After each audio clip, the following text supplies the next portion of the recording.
Hello, hi, good morning. Hello, hi, good morning.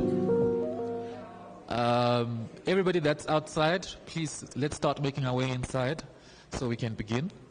Everybody outside, let's come in so we can start. Yes? All right. If you haven't had your teas, now's your time. Grab a cup.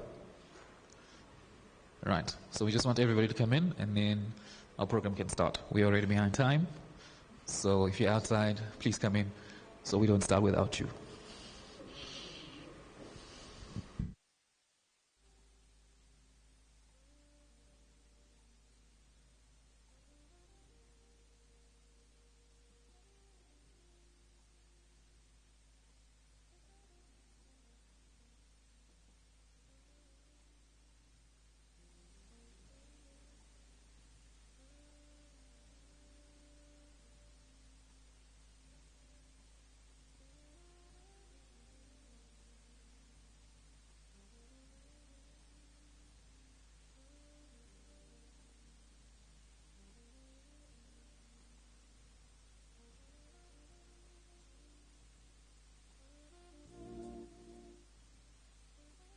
And I will be taking you through today's program. Glad to see all of you here. Welcome to Siyekhaya on a wintry Harare morning. Again, if you're still feeling cold, you can still go grab your teas. It's good to see.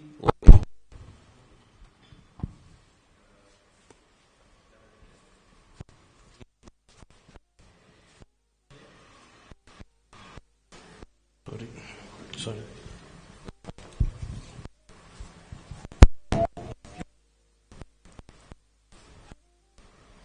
Thank you so much. I was saying that it's good to see all the industry leaders, all the industry captains in here this morning. The future of Zimbabwean hospitality is in this room. Right. Now, we all know that Zimbabwe has been experiencing an increase in tourism. It's been experiencing a real estate boom. Thank you. A real estate boom. But real estate and tourists are nothing without design. Design gives us a competitive edge, not only to our individual brands, but also in the region in general. We're in a very competitive region. We've got South Africa, Botswana, and so on. And it's a very competitive space. And design gives us that edge over our competitors. As of last year, we were at 1.7 million tourists coming into Zimbabwe, and we're well on our way to 2 million. It can't just be business as usual. We have to come here, like we have done today, formulate, talk on how we can improve hospitality design, not only on an individual level with our particular brands, but also in general as a country and as an industry or as a force in tourism, right? So this is a very important conversation. It's a very important meeting, and we hope we learn something from today. Many thanks to all of you who have come through from all the different countries. And with those remarks, I'd like to please welcome to the stage the Operations and Creative Director for H&S Home, who have brought us here today. Please, let's give them a round of applause.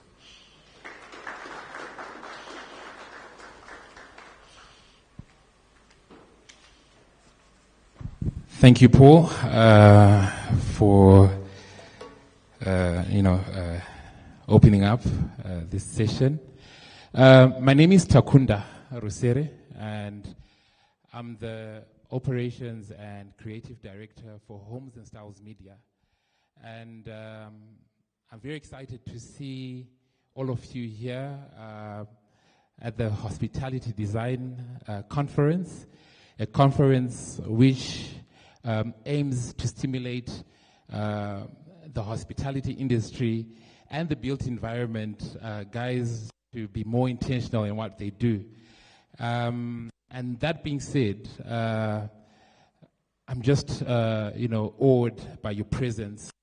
And as Homes and Styles, we have put a lot of work and it falls on the backdrop of where Zimbabwe is going as a country in regards to tourism, infrastructure and development, and we all need to be in one space in terms of thinking.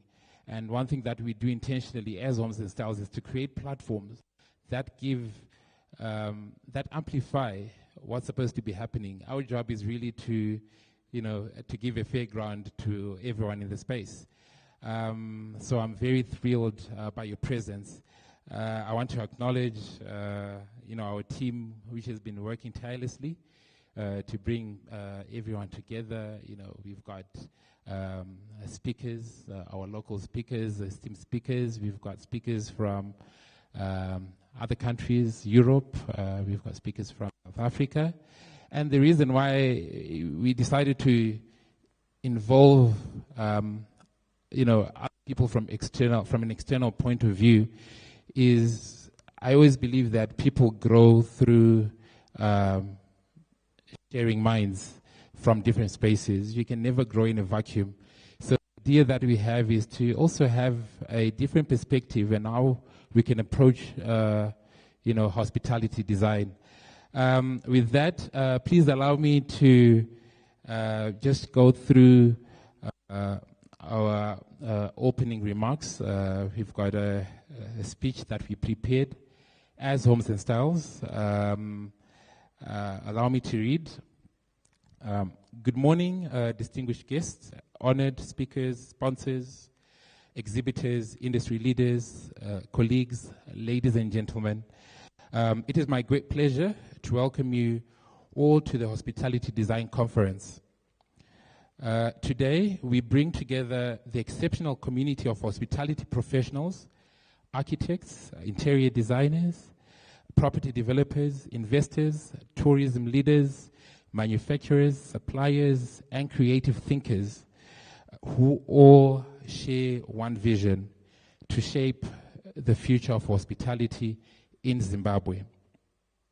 On behalf of Homes and Styles Media, thank you all for taking time to join us. Your presence demonstrates a shared commitment of creating hospitality spaces that are innovative, sustainable, commercially successful, and distinctly Zimbabwean.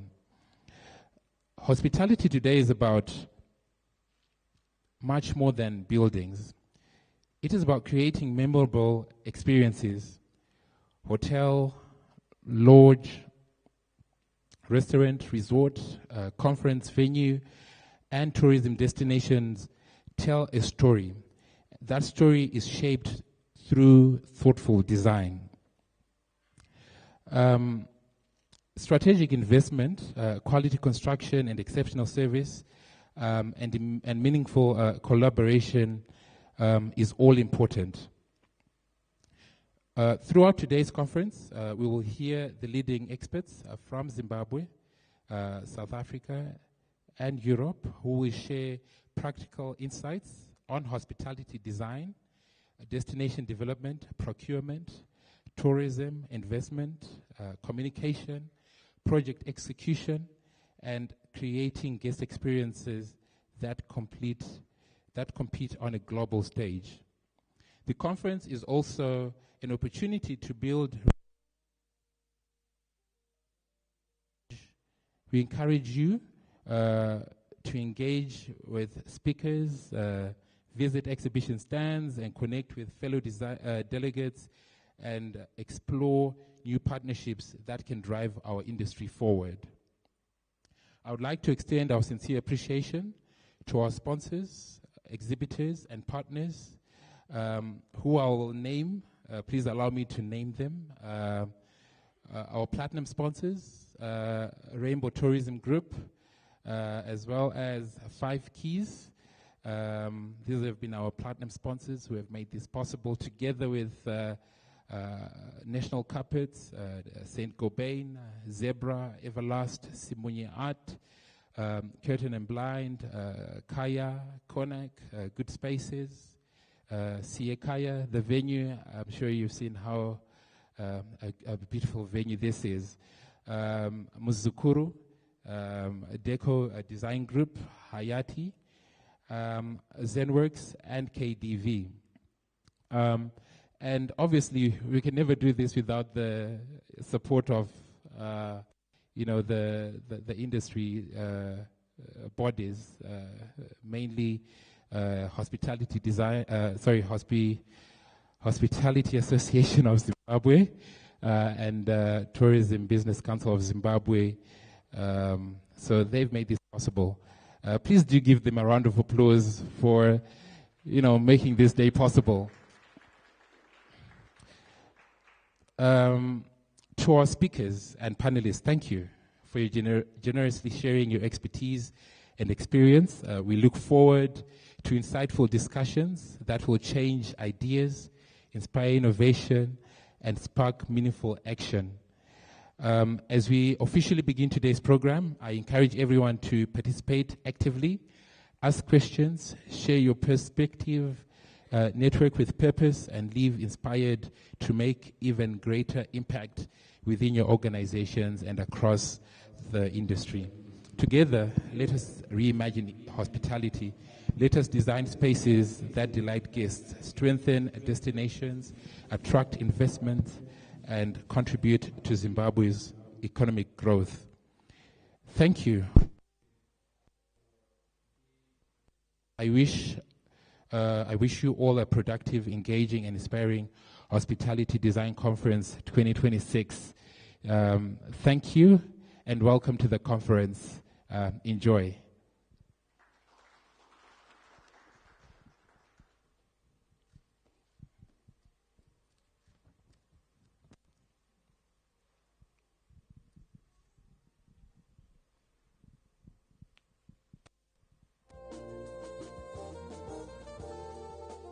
Right, thank you very much. Thank you very much. Our first panel today will be on the business of destination development. Right? We're not just developing our brands, we're also developing the destinations that we want the people to come to. It's aligning hospitality, investment, tourism, and putting together a strategy for destination development.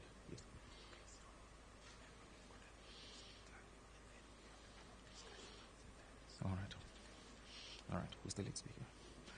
All right.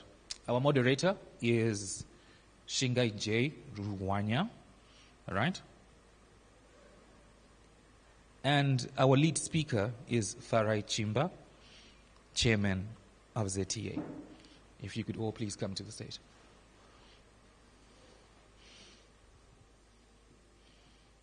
Mm-hmm. All right.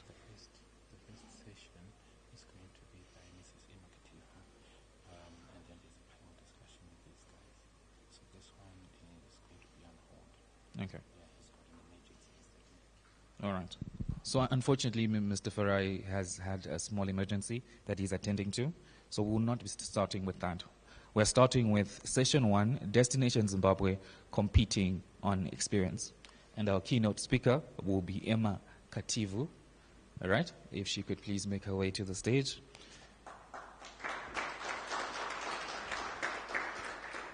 After which we will have a moderated panel discussion that has Tendai Madziwanika, Philip Kodzai, Colin T. Shava, and it will be moderated by Shingai Ruhanya.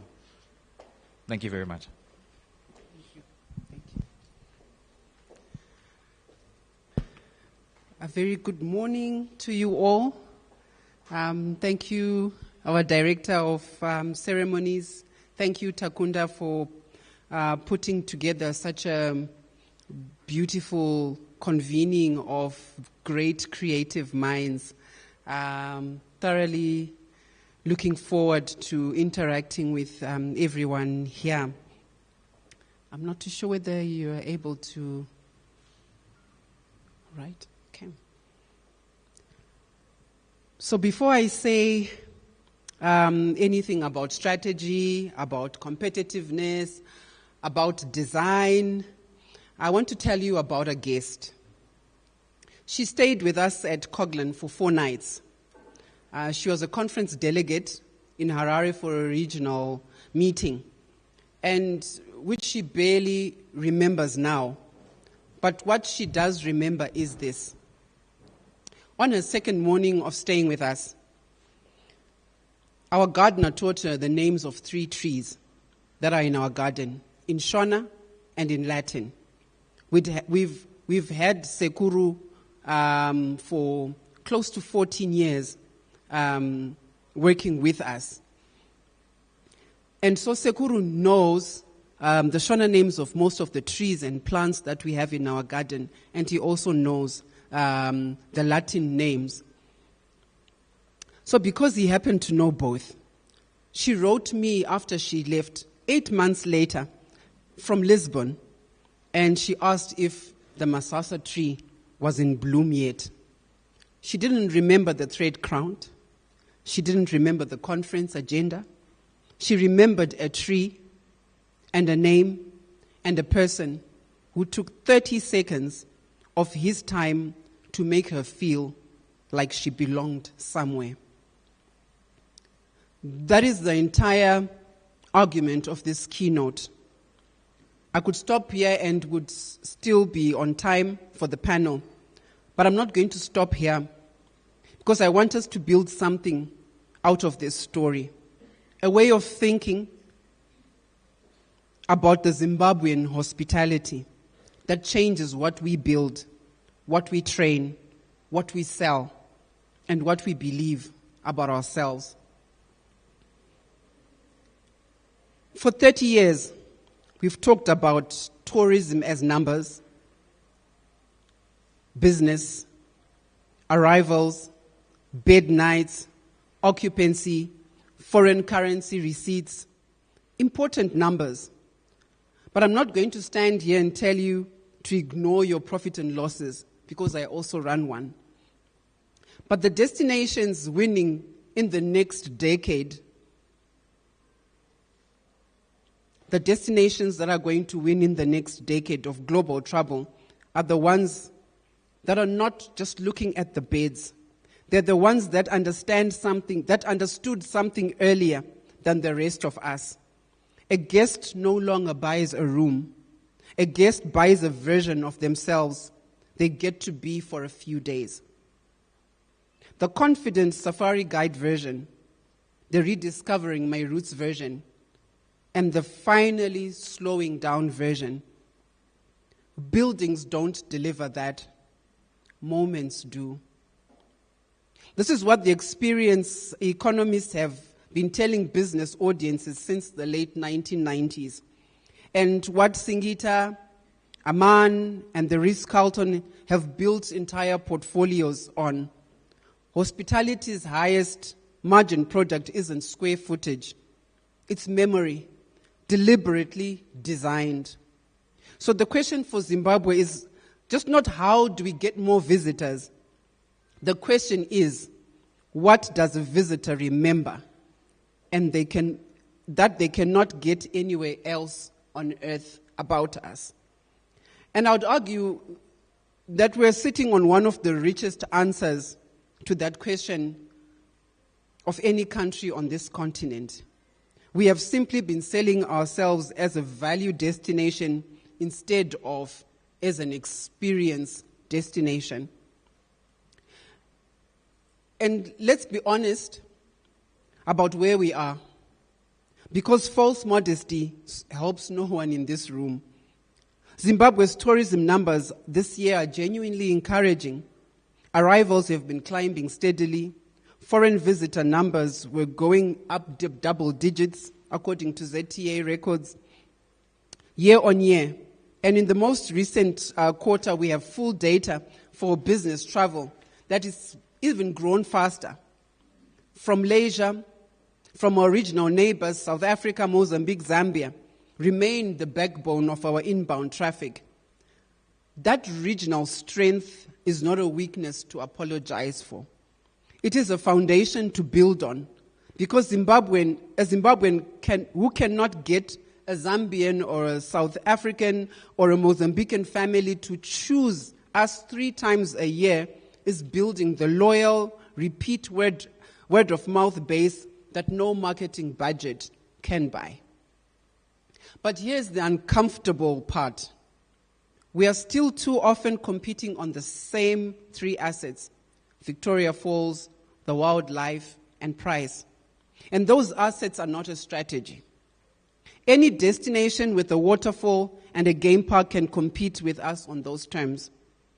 Very few destinations on earth can compete with us on what sits underneath them: a hospitality culture, on Ubuntu, built on Ubuntu, a built environment that hasn't been flattened into international chain sameness, artisans and storytellers and farmers within an hour of almost every lodge that we operate, and a scale that is still human.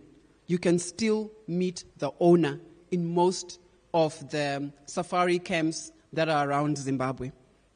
This is not a consolation prize. That is the entire competitive advantage the biggest global brands spend fortunes trying to manufacture. I've also spent time studying other destinations that did far less, I've also spent time studying what other destinations did with far less natural endowments than we have. And I would want to walk through a few of them quickly this morning, not as models to copy, but as mirrors that show us our own reflection more clearly. Rwanda didn't have Victoria Falls. It had one troop of mountain gorillas and a genocide it had to build an entire national story around recovering from. It chose deliberately to sell scarcity and stewardship rather than volume, a small number of permits, a high price, an unapologetic conservation narrative. The lesson for us isn't charge more, it's decide what you're protecting and let that decision set your price and not the other way around. Botswana made the same bet on a bigger canvas. Low volume, high value tourism as actual government policy, not a marketing slogan. It is one of the few countries where we will not accept everyone is written on the tourism strategy. We don't need to copy that model as well. Zimbabwe's massive market, my segments matter too. But we do need at least one tier of our offering that behaves like Botswana, unapologetically premium, deliberate, and scarce. Mauritius has no big five. What it has is a service culture, so consistent that guests stop noticing it, which is the highest compliment hospitality can receive. That's a training and culture problem, and it's solvable. It is frankly the most solvable of anything on this list because it doesn't require capital. It requires standards, and it requires us, the hotel owners in this room, deciding we will not tolerate inconsistency. Dubai built a destination out of a desert and ambition, proof that hospitality design can be a headline, not a backdrop. We're not going to build a 7-star sail-shaped hotel, and we shouldn't try. But Dubai teaches us that architecture is allowed to be a talking point.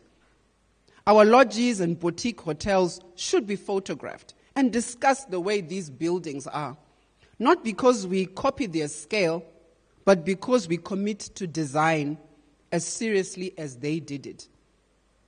Singapore turned a garden into an infrastructure policy. Gardens on the bay isn't decoration, it's positioning. And Costa Rica turned Pura Vida from a phrase into an entire national brand promise that every hotel, every guide, every taxi driver delivers on consistently. Both are reminders that a brand promise is worthless unless every single touch point from immigration to is drilled to deliver it. Here we have Zimbo and Experience Zimbabwe. Is it only maybe those in the hospitality sector who know about this slogan? But does the housekeeper, the guy who's selling airtime, know about Zimbo, understand what it means? what it means to say experience Zimbabwe. But none of these countries that I've listed above are far more beautiful than Zimbabwe. They were simply more deliberate. So what does deliberate look like for us? It looks like treating our diversity as a portfolio, not a list. We are not one kind of destination trying to be everything to everyone. We are several distinct experiences that happen to share a passport stamp. Safari tourism at Hwange and Mana Pools. Heritage tourism in Great Zimbabwe, one of the most untold stories in African civilization. Wellness and slow travel in the Eastern Highlands. Community-based tourism, where the guest spending visibly reaches the village, not just the lodge. Conference and business tourism, what we call MICE, which as our own recent numbers show, is growing faster than leisure travel and deserves the design investment leisure has always received. And boutique, personalized hospitality, the segment that I know best, must also be something that we celebrate, and I've also built my career in it. Each of those needs is its own experience design, its own architecture, its own staff training, its own story. What we share is a single design principle. Authenticity has to be engineered, not assumed. A thatched roof does not make an experience authentic. A guide who can tell you why that roof pitch exists, what tree it comes from, and what his grandmother's version of it looks like. That is authenticity. It is a skills and storytelling investment and not a materials budget line. To my architects, designers, and developers in the room, you are not just decorators for this industry. You are co-authors of it. The single biggest design mistake I see across our sector is the instinct to reach for what feels international. The same neutral palette, the same imported furniture, the same generic lobby, because we've been trained to associate that with quality. But it is quite the opposite. The guest who wants generic luxury is booked in a chain hotel in Dubai. The guest who booked us wanted us.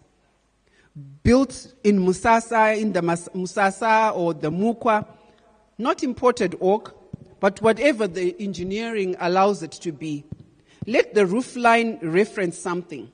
Let the art on the wall be commissioned from a Zimbabwean and not printed from a stock library. And I'm also guilty of that myself. This is not more expensive. Often it's considerably cheaper. But it requires us to plan it deliberately at the design stage and not bolt it afterwards as a decoration. But alongside that authenticity, we need to be honest that our guests are now expect also digital fluency as a baseline and not as a luxury. Mobile check-in, personalization built from data we actually use and not just collect, smart, efficient back-of-house systems that let a boutique property with 12 rooms deliver the same operational precision of a 200-room hotel. Artificial intelligence has a real unglamorous role, not replacing the gardener who taught my guest the names of the trees, but freeing up his time and his colleagues' time from paperwork so that the human moment can happen more often for our guests. Technology's job in our industry is to buy back time for humanity and not to replace it. And increasingly, sustainability is not a certification we just put on our marketing. It is becoming the actual guest criteria for choosing between us and the next operator. Solar, water recycling, sourcing within 100 kilometers. These used to be cost-saving measures, which we mentioned quietly. But now they are now a premium earning story. Elements that our better traveled guests actively ask about and require. Green hospitality has stopped being charity. It has now become brand equity. None of this happens on hospitality's balance sheet alone. To the investors and to our colleagues in government that are here this morning, the single thing this industry needs more than any grant or incentive is predictability. Capital does not fear Africa. Capital fears surprise. An investor who understands the rules today trusts these rules will still apply in 5 years. And hence they will bring patient money to a boutique hotel, to a lodge redevelopment in Hwange, to a training academy in Bulawayo. The role of the Hospitality Association of Zimbabwe in this conversation is to be the honest broker between what operators actually need on the ground and what policy can realistically deliver. Not a lobbying that only complains and not a rubber stamp that only agrees. We have real work ahead of us as a country, together, and we have one deadline that focuses the mind better than any speech I could give. We have the Inter-Africa Trade Fair 2029, which is a milestone and not just a date on a calendar. They are a stress test of everything that I've described this morning. Our rooms, our roads, our guides, our digital readiness, our design identity in front of the rest of Africa and the world on a fixed date which we cannot move. HAS has already begun the readiness work, but readiness is not a document. It is thousands of individual decisions made by everyone in this room today about the quality of the next 3 years. And that brings me to the part of this industry that no design award and no five-star rating certificate can substitute: our people. Every example I've given you this morning, the guide that names trees, the consistency in Mauritius, trained into an entire nation, the honest storytelling that makes a thatched roof mean something. Every single one of those is a human skill and not capital expenditure. We can build the most beautifully Africa and lose the guest at check-in if the person behind that desk has not been trained, respected, and paid as a professional they are. Skills development is not a line item. The actual product we are selling, please invest there first. So here is what I believe about the next decade. Become Dubai or Rwanda or Mauritius. We need to become unmistakably confident ourselves. A destination where built environment tells a Zimbabwean story, where the service culture is trained to Mauritian consistency, where our MICE and business travel infrastructure matches what Singapore proved is possible, where our conservation and tourism model protects what Rwanda and Botswana understood was worth protecting, and where every guest, regardless of what our many experiences they chose, lives with a memory instead of a photograph. Not behind, we are under of what we actually offer, and we are under designed of what we're actually capable of.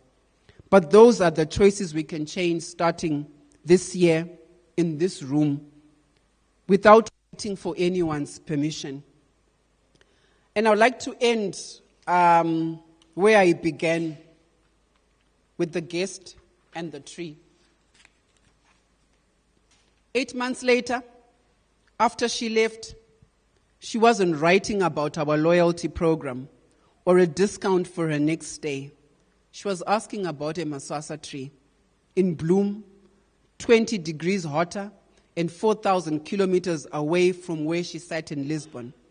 That is what we are actually in the business of building. Not rooms, not even hotels. We're in the business of giving people a reason to still be thinking about Zimbabwe 8 months later, from somewhere else entirely. Every architect in this room can design for that. Every investor in this room can fund for that. Every government partner in this room can protect the conditions that make that possible. And every one of us running a property, however small, can decide, starting today, that the next guest who checks in leaves with a name, a story, and a reason to write to us 8 months from now. That is Destination Zimbabwe. Not a place people visit once, but a place people never quite leave. Thank you this morning for your attention. I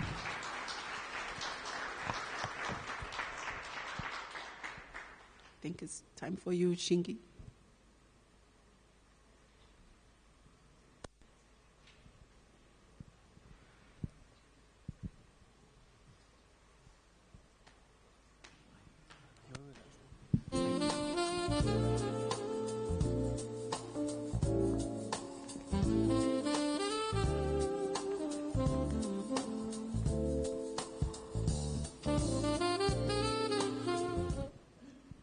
Can we please have our panelists?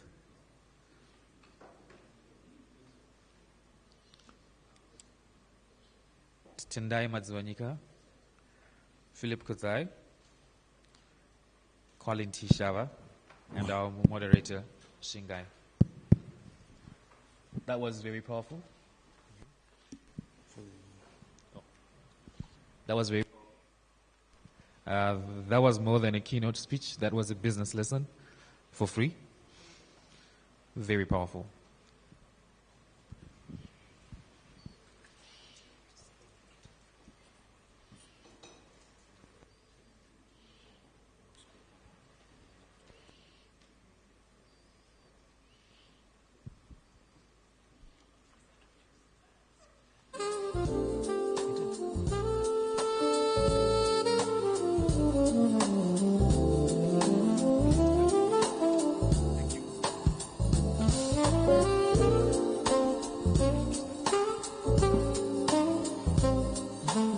Thank you, Paul.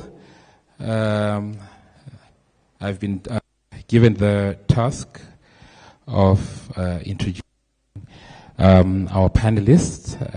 Please allow me to introduce them. I'll be a gentleman, and I'll start with introducing the ladies joining us.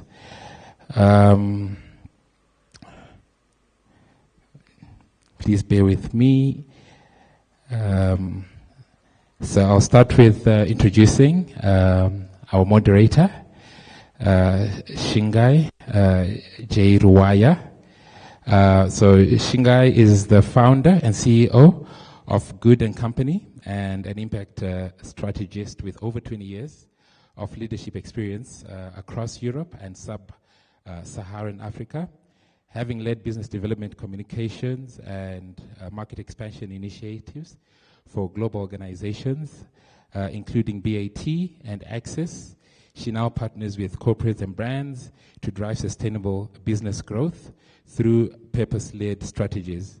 Through Good and Company, Shingai builds strategic partnerships, mobilizes impact, investment, and delivers market-shaping sponsorships that address Africa's most pressing social, environmental, and economic challenges, while creating lasting value for businesses and communities. Please help me to welcome Shingai.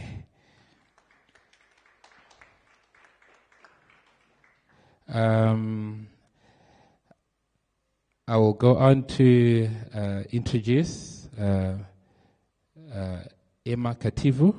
I respectfully always call her Mrs. Kativu. Emma Kativu is the president of the Hospitality Association of Zimbabwe and a respected hospitality executive with extensive experience in hotel operations, finance, and strategic leadership. And she serves as director of, please help me to pronounce that. Kaitlyn, yes. A tongue twister for me there. Kaitlyn Hospitality Group and Finance and Human Capital Director at Dolomite Construction. Passionate about advancing Zimbabwe's tourism and hospitality industry. Emma champions professional excellence, skills development, and sustainable industry growth while fostering collaboration across the sector. I will go on to introduce Mr. Tendai Madziwanyika. Before I do that, I didn't hear a round of applause for Emma. Thank you. Thank you. I hope you feel warm and welcomed, Emma. Mr. Tendai Madziwanyika is the CEO of Rainbow Tourism Group, Zimbabwe's leading hospitality group. He is driving the company's transformation through operational excellence, digital innovation, sustainable and regional expansion under his leadership. RTG has strengthened its position as a premier hospitality brand while expanding into regional markets and embracing technology to enhance guest experiences.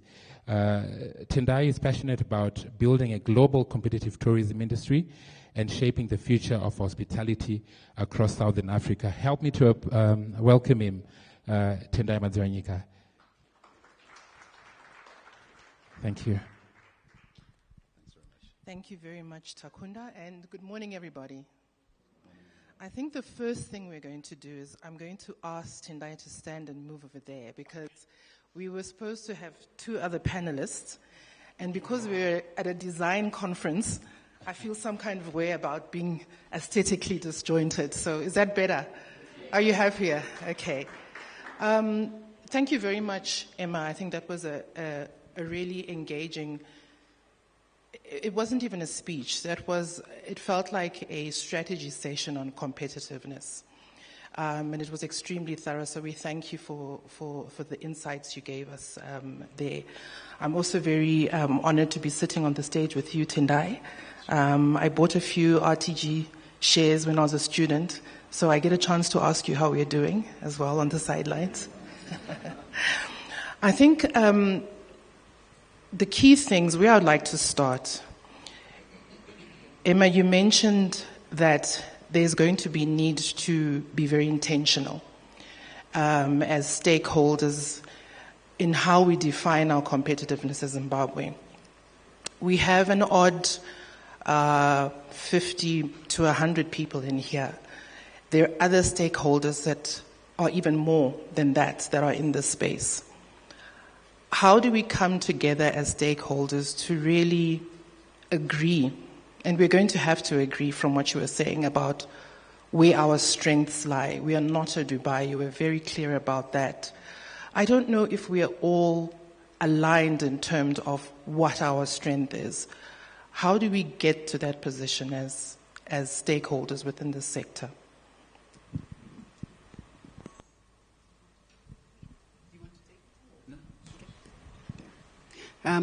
Thank you. I think it's, first I would like to congratulate Takunda because I think it's platforms like these where everyone in the ecosystem comes together and say, who are we? What is our identity? Because whilst we understand our generic identity, but the different groups will have their own individuality. When you visit an RTG, they will have their own uniqueness, but still have that Zimbabwean feel. When you visit Cresta, they will have their own uniqueness, but still have that Zimbabwean feel, which everyone, when they leave, like I said, they will remember, I have been to Zimbabwe. They may visit all, even the smaller boutique places, but it starts with us coming together in platforms like this to say, who are we and what is the narrative, what is the story that we want to speak about us as Zimbabweans. And I think for a long time we've wanted to be copycats and just to say, I've seen this in South Africa, I'm just going to copy it. But it has to come from us knowing who we are and discovering our own identity and appreciating our own local talent. So Tendai, maybe you can pick up from there. Her one word to describe Zimbabwean was Ubuntu. What would your word be and why? Thanks, Shingai. Thanks very much for the invitation. And yes, I'd like to also just congratulate, the organizers, as well as every one of us for being here. It's quite an honor and a privilege. And I think, Shingai, you ask what is the one word. I happen to own a school. And the payoff line is Ubuntu, Unoedu. So I define it exactly like you have. And if you will allow me, I go back to the time when, I had the honor of going over to the, overseas, for the first time. This is years ago. And I'll not say exactly when, because then you guys will work it out. Say, how old is this fella? But it was a long time ago.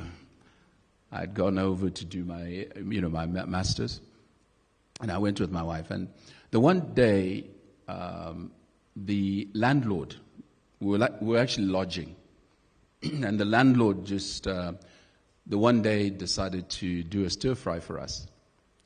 And he says, I was taught by my, tenant from last year. And the tenant was from Malaysia. So this is a university, top university in the UK. So he says, you know what? This wok, I'd never tasted stir fry in my life. So it was really, really nice. We enjoyed it. And then after a few days, I guess we didn't get it. But after a few days, he then says to me, he says to us, you guys, can you cook a traditional, or can you cook a dish from your country? So we sort of looked at each other. Yeah. We looked at each other and said, right, now what? Because you know how it is, growing up in Zim, at Christmas and special times, your special meal is rice and the chicken. So like, how do we play this one? But you know what? I was in Hull, in the north of England, and we ran around and we found some hupfu, some mealie meal. And we bought some veggies, we bought some nyama, and we cooked haifirids. I think all of us know that, right? I promise you the guy almost, I felt sorry for his fingers. He licked his fingers. Because we also told him, listen, we use our hands for eating. But it was such an amazing experience. And I promise you guys, that's when I learned how important it is to be proud of who we are. To be proud of being African. To be proud of what we have. And it really transformed my life. And I can tell you that, going back to what Emma was saying earlier, to just say, I think the key in Zim is to be proud of who we are. Politics has really polarized people. It has sort of really torn people apart and made us feel very worthless. And I think it's time to rediscover ourselves. It's time to actually be proud of who we are and to realize we were born here for a purpose. If it wasn't for that, you should have gone, right? You should have quit. You should have gone. But the thing is, we're still here because we believe in this place. And such fora like this one is what is going to be a catalyst. So I think the first thing is mindset change and to actually say, let's be proud of who we are. Ubuntu, unowedu. Thank you. It's very powerful. Thank you, Tendai. You're speaking about authenticity. And I'm curious because you as Rainbow Towers posted some very good numbers last year. 50.3 million in revenue. Occupancy is up to 57%. Those are really good numbers.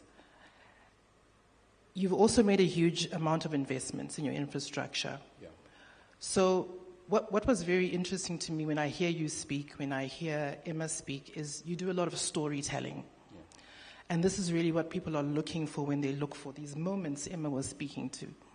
So when you did your investments at Azambezi and at your flagship properties, what specific elements can you speak to that are authentically Zimbabwean, that you thought about, that you implemented?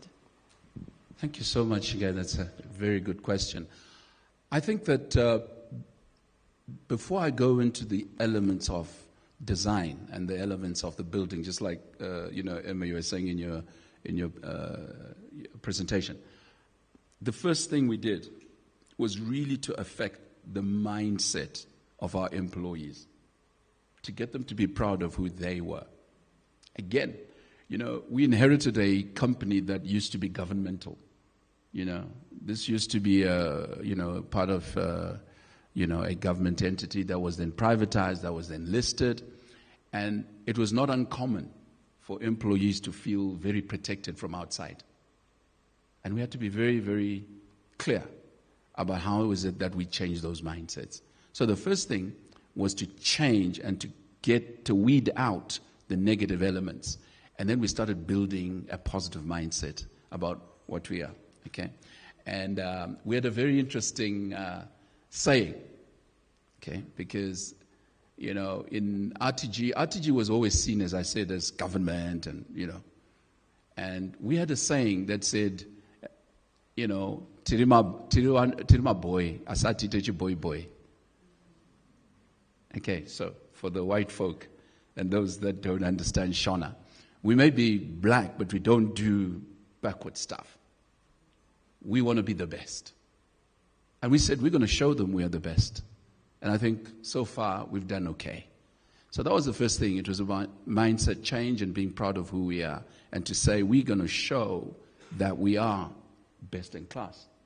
Then when it comes to design, if you look at the Azambezi, the very architecture of thatching, we preserved that.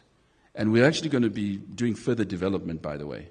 We're on a rapid growth phase. And I'll touch on that in my presentation a bit later.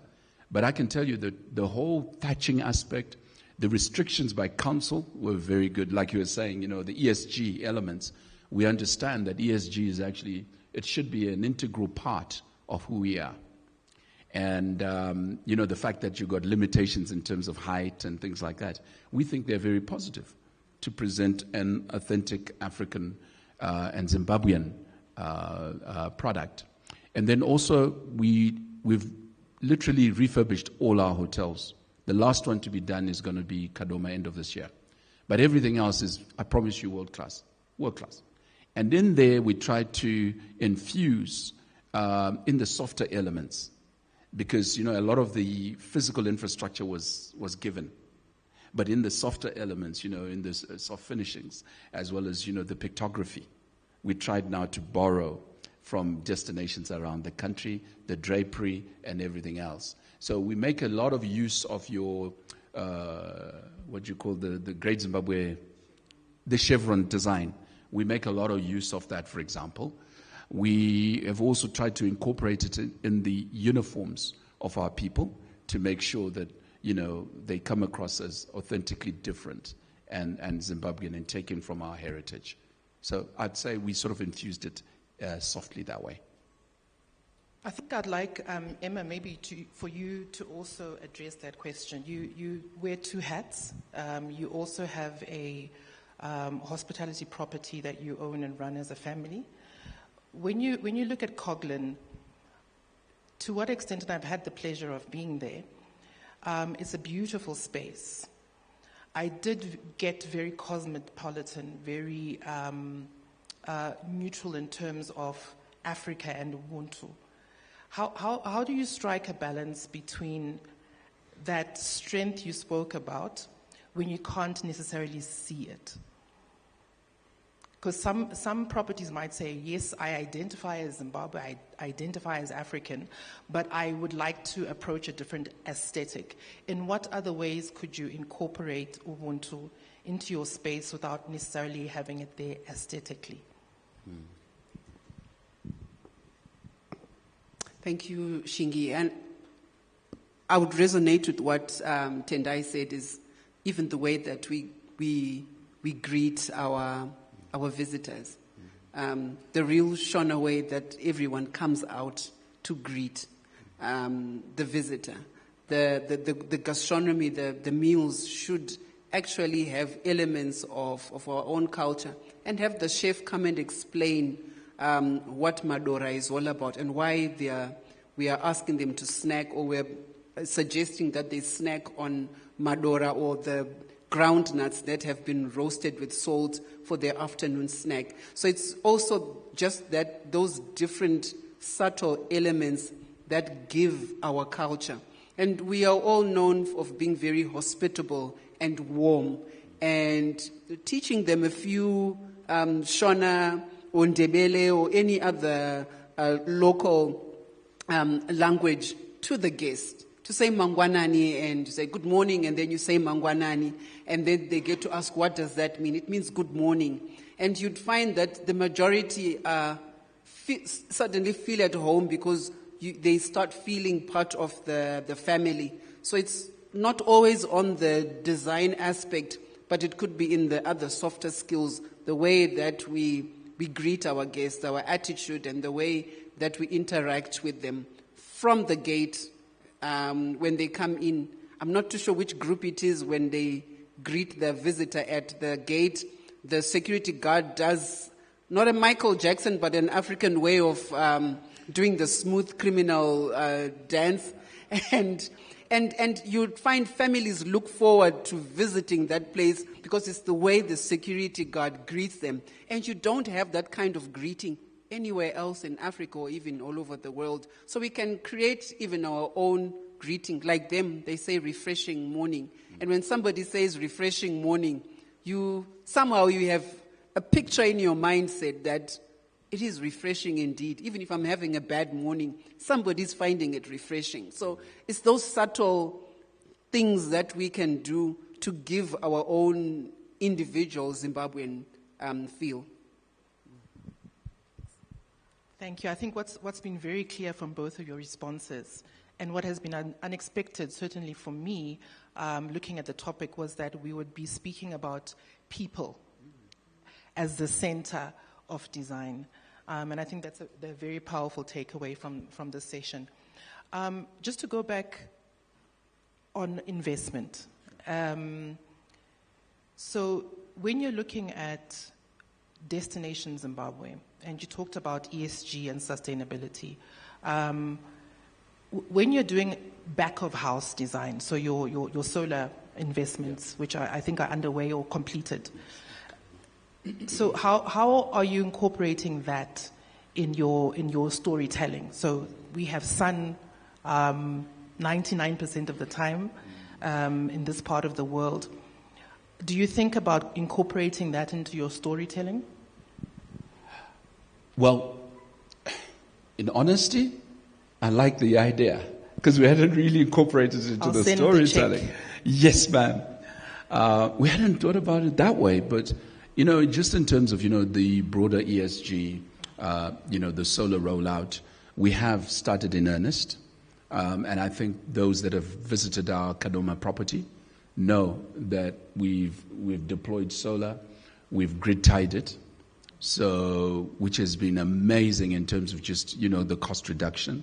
And to your point, I think we have the best sort of solar, they call it solar ratio or something like that, but the efficiency of converting, into PV, photovoltaic energy. And I think that we would do very well to, take it seriously. And we've now got a plan that we will start rolling out, certainly, if we don't do it by end of this year, but by beginning of next year, to roll out solar to all our units, all of them. Because also it's good for business. You see, because international guests, when they come, they do ask after things like that. You know, people are starting to ask about carbon footprint. They're starting to ask about landfill impact. They're starting to ask about a lot of things that probably we didn't used to take seriously before. And so one of the key ones for us is solar, because the numbers, they speak for themselves. Once you invest in solar, you'll find that, one, the stability of your power supply improves. Secondly, if you're able to grid tie it, you're able to also get efficiencies from ZESA, in the sense that, you know, if you're grid tied, at times where you're not generating, you can draw from ZESA, and which is brilliant, because the most expensive part of solar investment is actually storage. It's not the solar panels, it's the batteries. So if you can grid tie, that means the sort of energy that you use at night, most of it could be, you know, free. So we are incorporating ESG elements in a very earnest way. And thanks for the idea. We'll talk about that too. Thank you. I think my final question is for people who might not be represented in this room. So you are obviously a large conglomerate in the hospitality space, and we have other people who are represented here. As far as Destination Zimbabwe is concerned, how do you see the smaller players participating? So those who have maybe today just an Airbnb in Bare, for example, who are offering an authentic township experience, people are offering an authentic rural experience. How do you see that playing in terms of the Destination Zimbabwe story currently and in the future? You can start, Emma. I think the issue of township or rural or cultural tourism is becoming a big thing globally, because people want to come and experience a culture. They do have a bed where they are. They're coming from really advanced economies. So when they come to Zimbabwe, to Africa, to Zimbabwe, they want to experience that. And I think the bigger groups, or those that are already established, we already even have support groups, so to say, like the Hospitality Association of Zimbabwe, or the other associations that come in. They can also help build capacity to the B&B in Bare, so that they also treat it like a business and they market it like a business, but also maintaining their authenticity and their individuality, but also making them see that this is a viable business which can also even add up to the room stock that Zimbabwe or Harare might have. I think it's a matter of everyone who's already in existence to hold the younger brother's hand and walk them through, so that they also operate efficiently and they also are in compliance with national compliance guidelines. Because also we don't want incidences and accidents happening in those establishments. So whilst it's authentic, whilst it's individual, we also want them to be able to comply with the minimum health standards and safety standards as well. So there's need to have standardization, even if it's a lodge in Lotito, deep in the rural areas, but there must be certain standards that we should all maintain. And that is what is lobbying for, and also working in close collaboration with the bigger groups, with ZTA as our authority, and also with our ministry. Thanks, Shingai. I'd like to handle that question in two parts. The first part is going to be a very interesting and exciting prospect that we are working on right now. And the second one is going to be, an initiative that has been running for a while under what we call the RTG Virtual, or the Gateway Stream platform. So that's the second part. But the first part is that we know a certain lady. She's German, of Zimbabwean origin, and she went to her rural area in Goromonzi and built a very nice lodge. And she really wants to, make it attractive in order to bring in her friends, colleagues, and so on out of the German market initially. And we were talking about how that whole idea can be made genuinely Zimbabwean. And what's interesting is that the way she's setting it up is that people will be able to sleep in huts on the floor, pabonde, right? And they'll be able to see bahari, these, African clay pots. They'll be able to have food cooked in there. They'll be able to taste African brew, whether be it maheu or beer. And in the whole process, the food will be sourced from the community. They'll also have a setup of a family. So the community will be coming, in turns to then sort of set up as a traditional African family. So they'll be playing father, mother, and kids. And then they'll be cooking for these guests. I think, Emma, you're right. We need to take into account issues of safety and standards and so on. But they'll be sourcing the food items, from the community. So it will be really green. It will be, garden to table, and supplied by the community. And so we thought it would be quite amazing to be able to do that. So it's a lodge, a little lodge, but it's got community involvement right in there. And this is what people are looking for.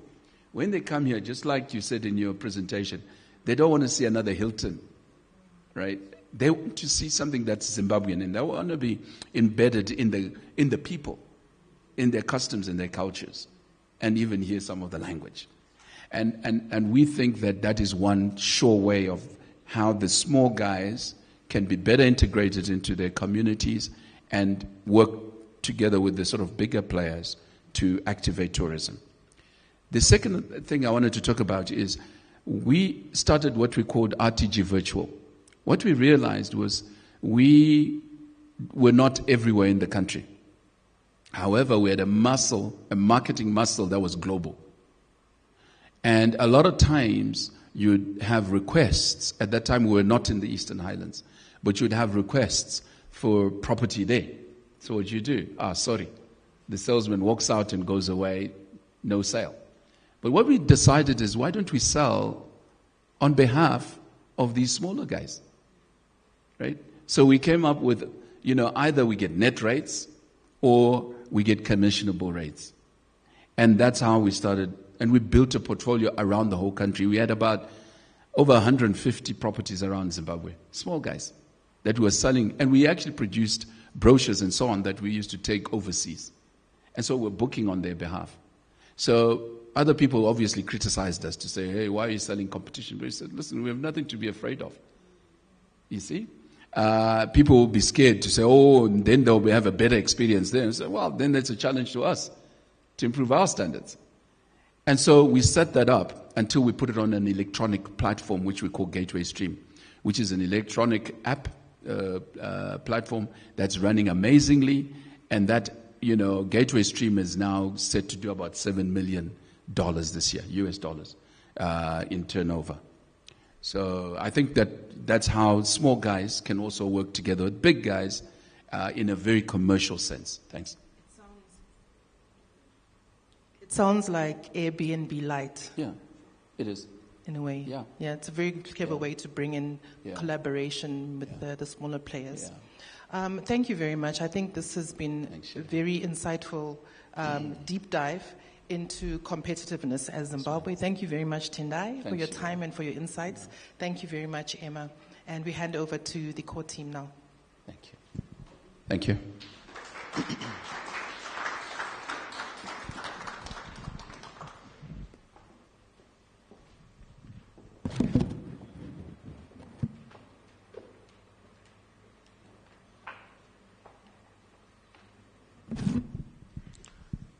Tendai, I'm sorry, I'll have to bring you back.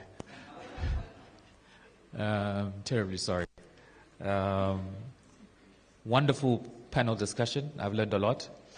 Also, Tendai, I like your shirt. It's very nice. So I'd like to invite back Tendai Madziwanika in our session 2 in funding boutique hotels and safari lodges. Yeah. Round of applause for Tendai again.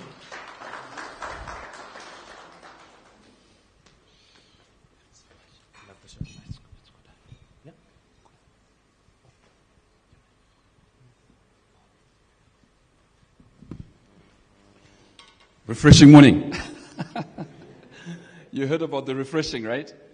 And you would be wondering, where did it come from? It came from when we started, we said, what are going to be our values? And, a lot of people will come with professionalism, integrity, teamwork and all those things. But we took our values from the rainbow. We said, what are the elements of the rainbow? We had, the fact that it shimmers, the synergy between the colors, and that, a rainbow always appears at a time when it's just after rain and the sun starts to come in. And so what else comes there? It's freshness, fresh flowers, fresh bloom. And then we said that should be the hallmark of who we are. How do we embed it? And we said we need to embed it in our greeting. We need to embed it, in our food experience as well as in the stay within the hotel. And therefore we came up with fresh food, fresh pillow, and fresh smile. And so in the greeting, we embedded it in the greeting to say refreshing morning and refreshing afternoon and so forth. That's where freshness comes from, refreshing. And therefore, it's a challenge to us because the one problem that came in the early stages was, well, what about if you have food that is not fresh? You're setting yourselves up. We said, no, it's a challenge. And so that's how freshness came up. Refreshing morning. Okay, so I was then asked to say, well, can you talk about, funding? And I was like, but I'm not a banker. And I said, well, you gave a speech, at a banking symposium sometime. And I said, yeah. And I said, yeah, so come and talk about, funding. I said, okay, that's all right. Can I twist it? He said, yeah, you can talk about anything else. I said, okay, that's okay. So I just felt, how about coming with a different twist? What about talking about it in a refreshing way as an operator rather than as a banker? Because I think all of us have banking relationships. And it's very easy to go to your banker and get to know what are the requirements if you need a loan. But I thought, as an operator and looking at our journey, how can I approach this presentation and make it exciting and make it, just a sharing of experiences with colleagues? So that's the background of this. Okay, next one. So I then looked at this and I thought, a major myth is money is the problem. When somebody is thinking of an idea or an investment, they believe that money is the problem. I think money is a problem, but it's not the problem. Okay? The real crisis is creativity, and I think that the starting point is to start with, what is it that you have? What is it that I have? Should be the starting point. And I'd like to just really go deep dive into this. And eventually, for those that are really desperate for wanting to raise money, I think you will also find ideas out of this. But I honestly thought one way to approach this is to say, let's start with what we have. Because there used to be a board member at our company that used to say this. You must always say, what is it that I have? And I thought, we used to laugh at him until we realized, you know what? There's something right there, And today I'd like to say, guys, let's start with what we have in hand. So, the RTG story, as I said, started off in a very, very difficult stage. And this is a snapshot of where it was. And I must say, Shingai was very brave to buy an RTG share back then. Amazing. That's incredible. Also, you can sort of write it off to a bit of student ignorance and student bravado, right? But let me tell you one thing. At the time we started in 2012, the market capitalization was $18 million. I can tell you also that in the recent past, it touched 172 million. In other words, we grew almost tenfold from 2012. So your investment is good. And I can also assure you that by end of this year, we'll be beyond 200 million. Okay, now, when we started, revenue was 27.6 from about 11 properties that spread across Zimbabwe, Zambia, and Mozambique. EBITDA, which is your earnings before interest, tax, depreciation, and amortization, that's just above operating income. That was 600,000. 600,000. That's like your cash profit. And then our loss was $6 million for the year. You know, I came in November. So these were the numbers to December. So please, can you discount my participation in these numbers? So, not to say anyone had done anything wrong, guys. It was just the moment in time, right? So we had a loss of 6 million, and we asked each other, what can we compare that to? And we realized that the only thing that goes to this extent is 6 feet under. We were under 6 million, which was 6 feet under. We were dead. So we said, listen, we got to stop this. We got to find an axe, or what do you call it? No, not an axe. A shovel, and close the hole. And it was very interesting because our profit target for the next year was 747,000.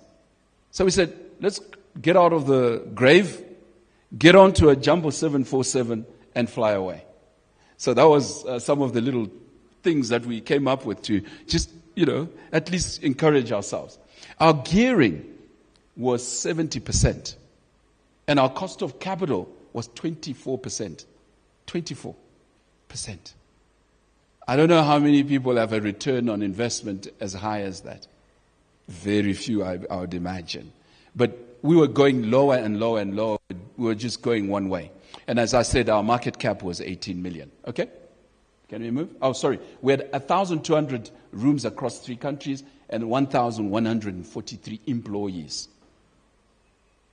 Okay? Now, 2012, 2027, I'm sorry I don't have a pointer, but this is a snapshot of where we were 2012, where we were in 2024, end of 2024, 2026 forecast for this year, and then 2027 target.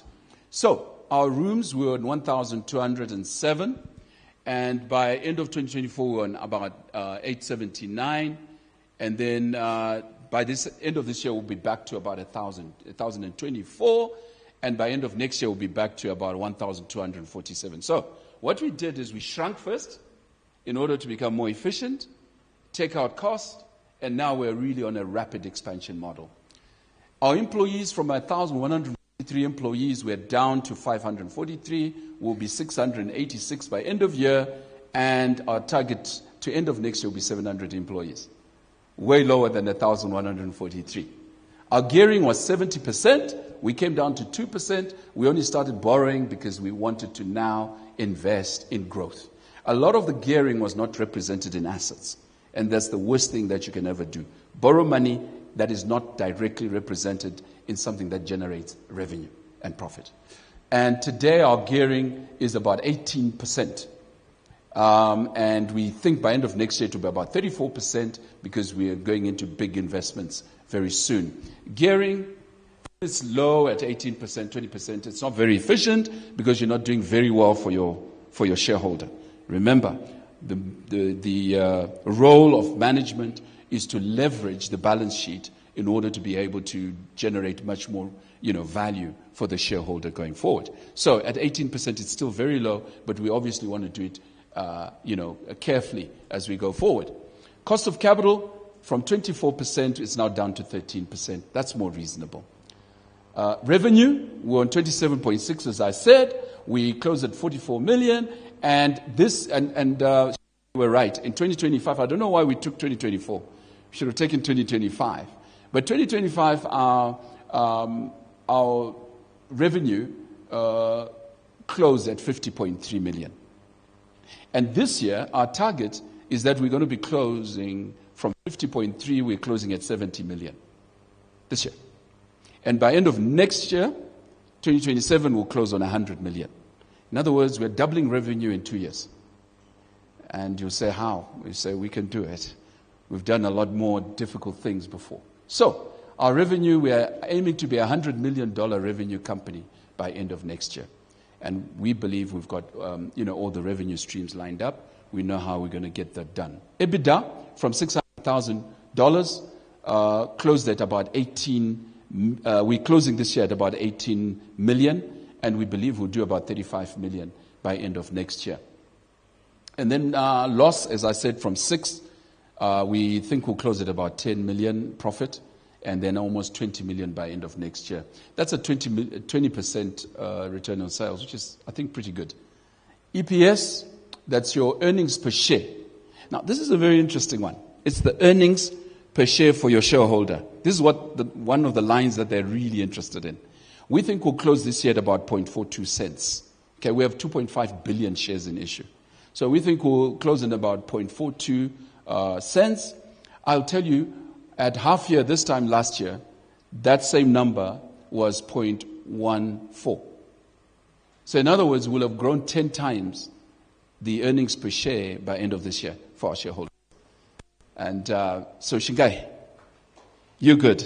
And then our PE ratio from negative will close this year at about 19.5.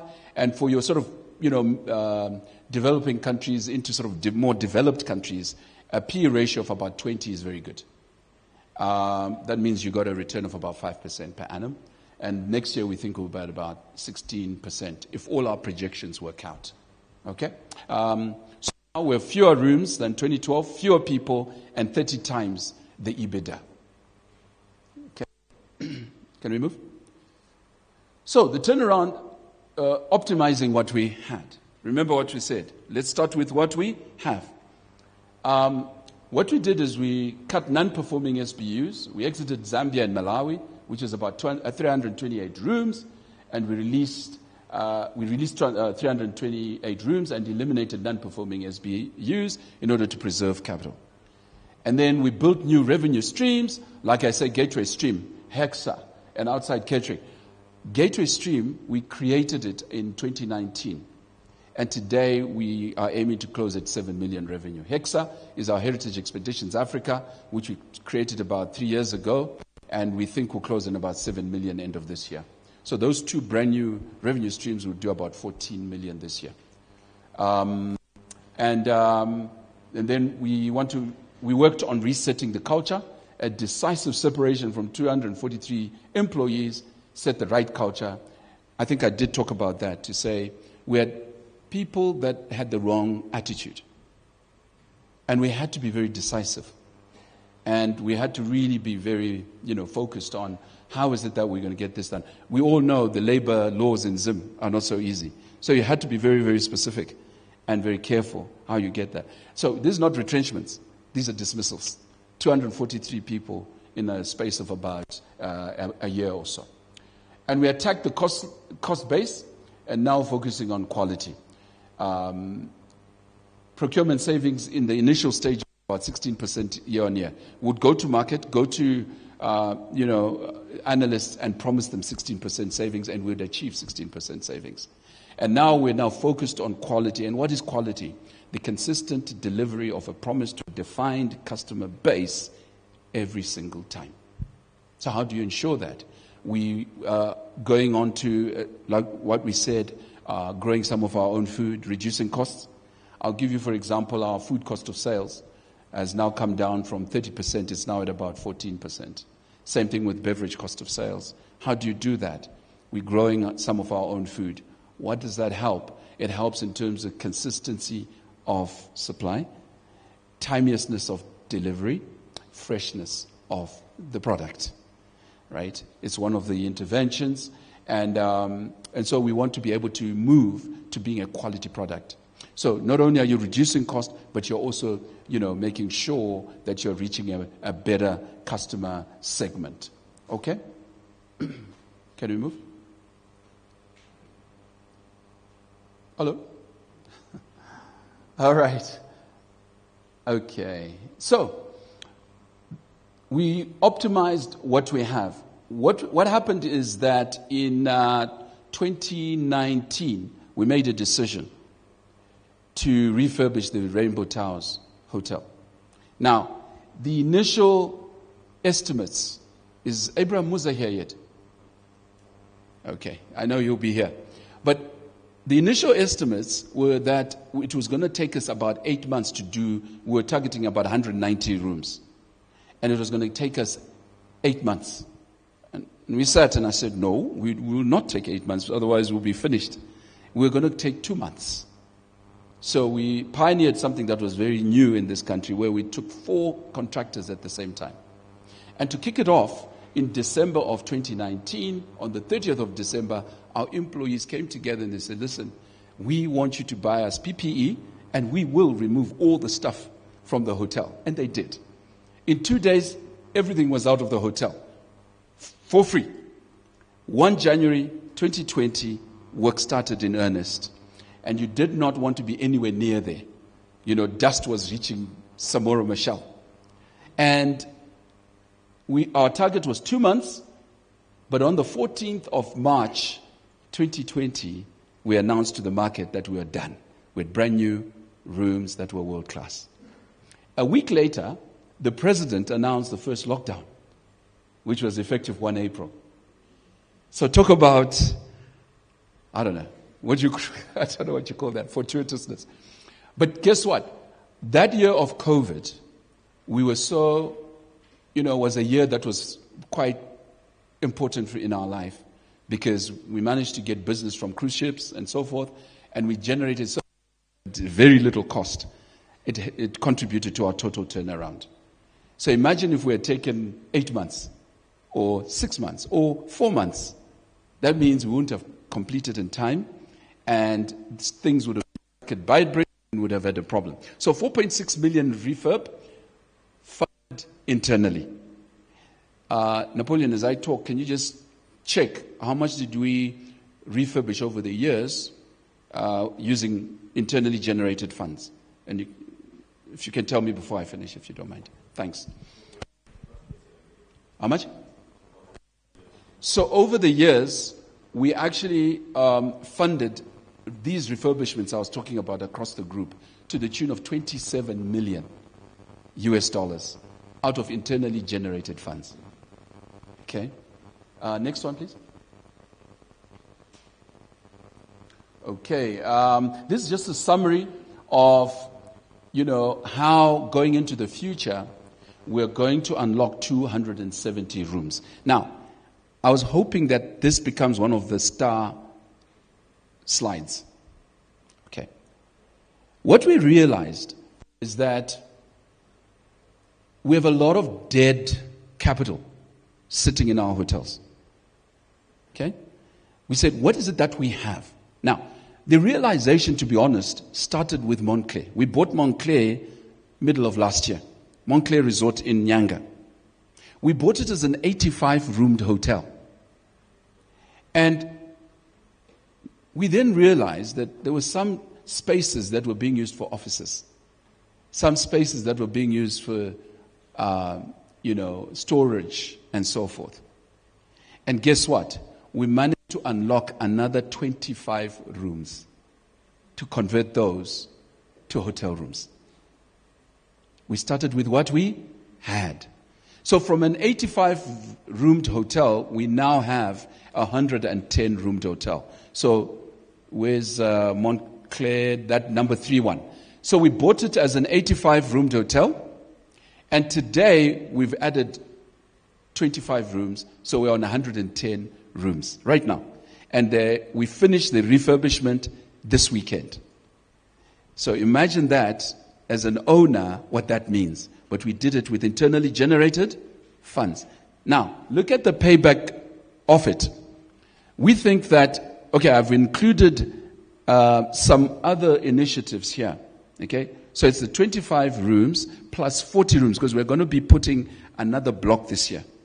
So in other words, we'll add 65 rooms to Montclair, and at a total cost of about 880, and a payback of about 17 months. Now, when you build a hotel, can you tell me what the payback profile is? It will be very difficult to have a payback less than 6 years, 7 years. But if it's an already functioning brand or property that's doing well, it crushes your payback period. Because what you're doing is you've got already a brand that is already known, accepted, and what you're just doing is expanding it. Like in Montclair right now, we've got so much demand that we cannot fulfill. So straight away, we know that it's going to be about a 17-month payback. Again, remember when you cost a hotel development, you're putting public areas, you're putting a whole lot of kitchens and things like that. But if it's an expansion or a conversion of rooms, you're just costing the cost of that actual room. So it's cheaper, it's more efficient, and you hit market much quicker. So that's how we realized what you can do with what you have. You go to market quicker, it already is working, and all you're doing is making a few changes. And some of them, there's not even any wet works. A lot of it is mainly soft refurbishments. And so that's what it did is that it then got us to relook at all our hotels. And now we have seen that we can probably expand by about 270 additional rooms across the group. From 979 at the beginning of the year to buy another 270 to close this next year by about 1,250 rooms. Interesting, I hope. What I'm trying to say here is that if we start with what we have, 270 rooms is a good two nicely sized hotels. But look at the overall payback, it's about 12 months. Worst case, 15 months. But it's simply because you're starting with what you have. Okay, I hope this sort of gave you some insights in terms of, how we've been funding what we've been doing. Okay, next one. So, when we bought Montclair, in Nyanga town, they had a facility that was, residence for employees, but it was dilapidated. It wasn't being functional. It wasn't being used. And what we have now decided is that in the refurbishment and in the redevelopment, we're going to make that another destination. So within Nyanga town, we're going to have, another destination. And in total, it's about 48 rooms plus 17. 48 plus 58, 6. It will become 70, right? So it will be about 48 plus 22. So it will serve as an overspill for Montclair, but at the same time, it's a destination on its own. Okay, so basically, as I said, we've purchased Montclair for 5 million. The refurb so far, to modernize it and create those other 25 rooms, we spent about 2.5 million. And then we're going to be adding that 40 rooms, additional block. We will now do Rayton, which is, the 48 that will take those rooms up somewhat.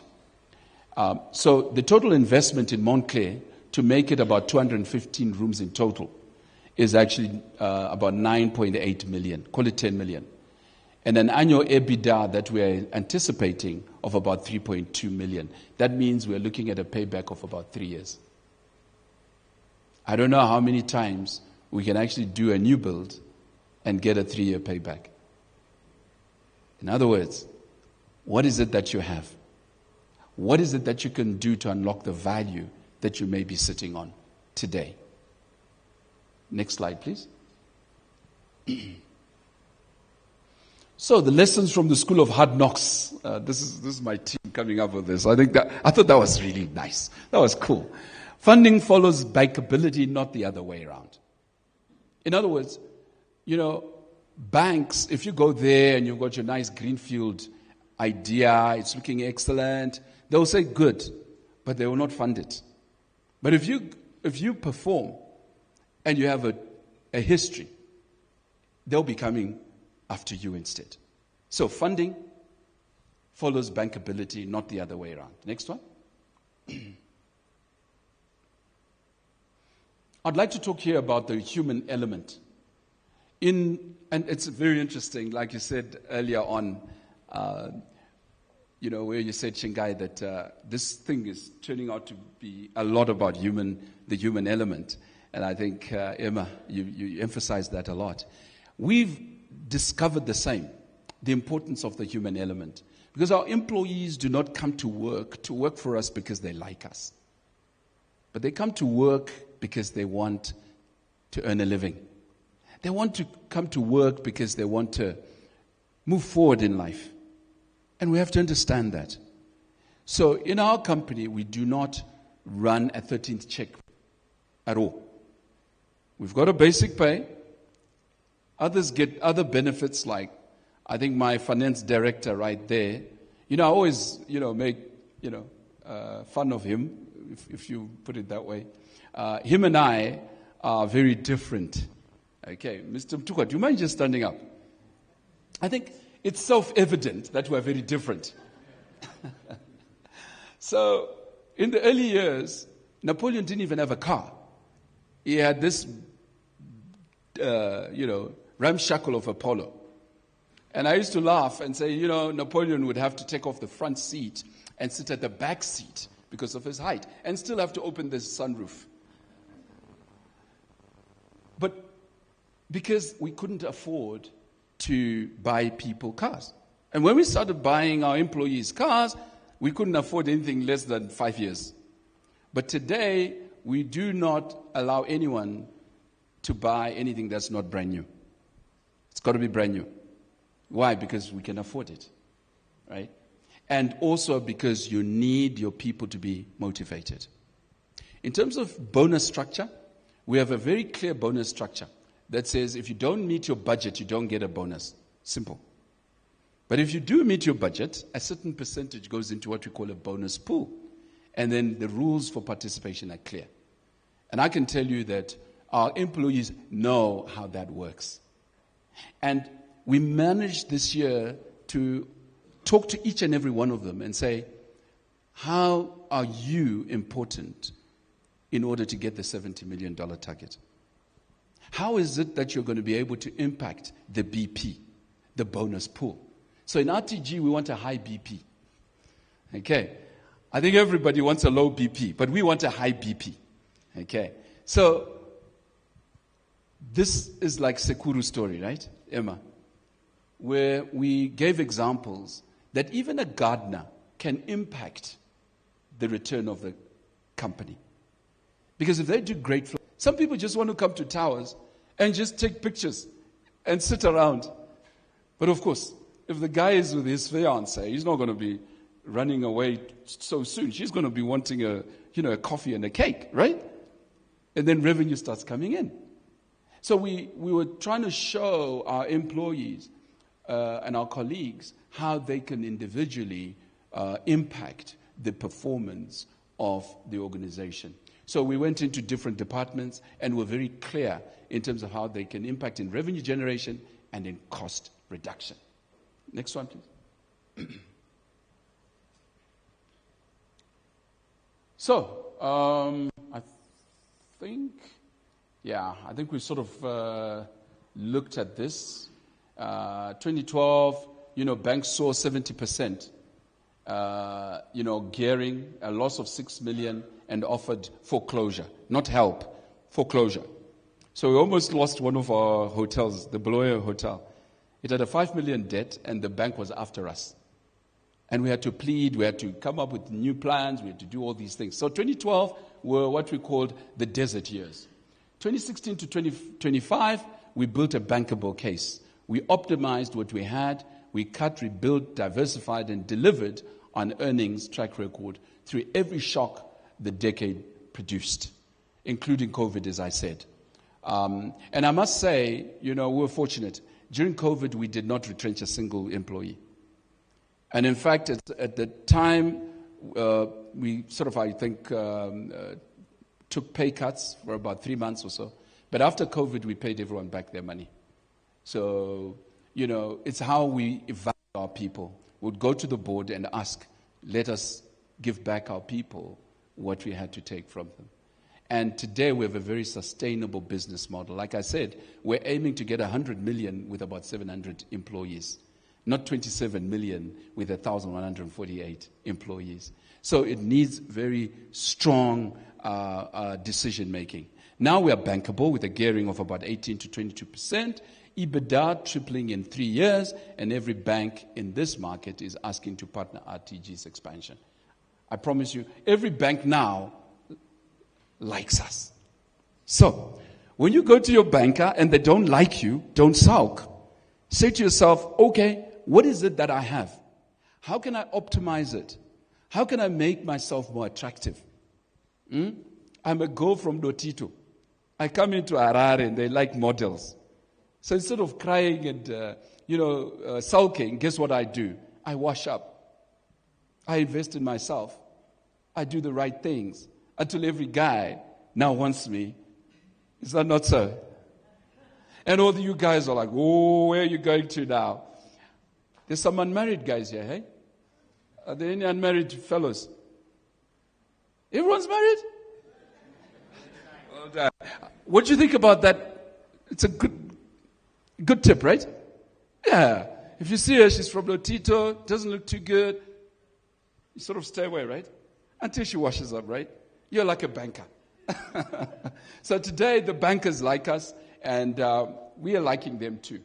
No hard feelings. Financiers are not looking for projects. They're looking for bankable reputation and earnings track records.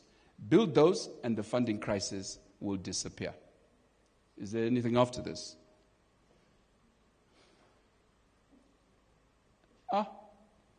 So, what I'd like to just say, guys, is that was my presentation. And you guys are like, what is that to do with funding? I hope you got the gist of it. Let's start with what we have. And then, once you do that and you optimize it, people will love you. Thank you so much.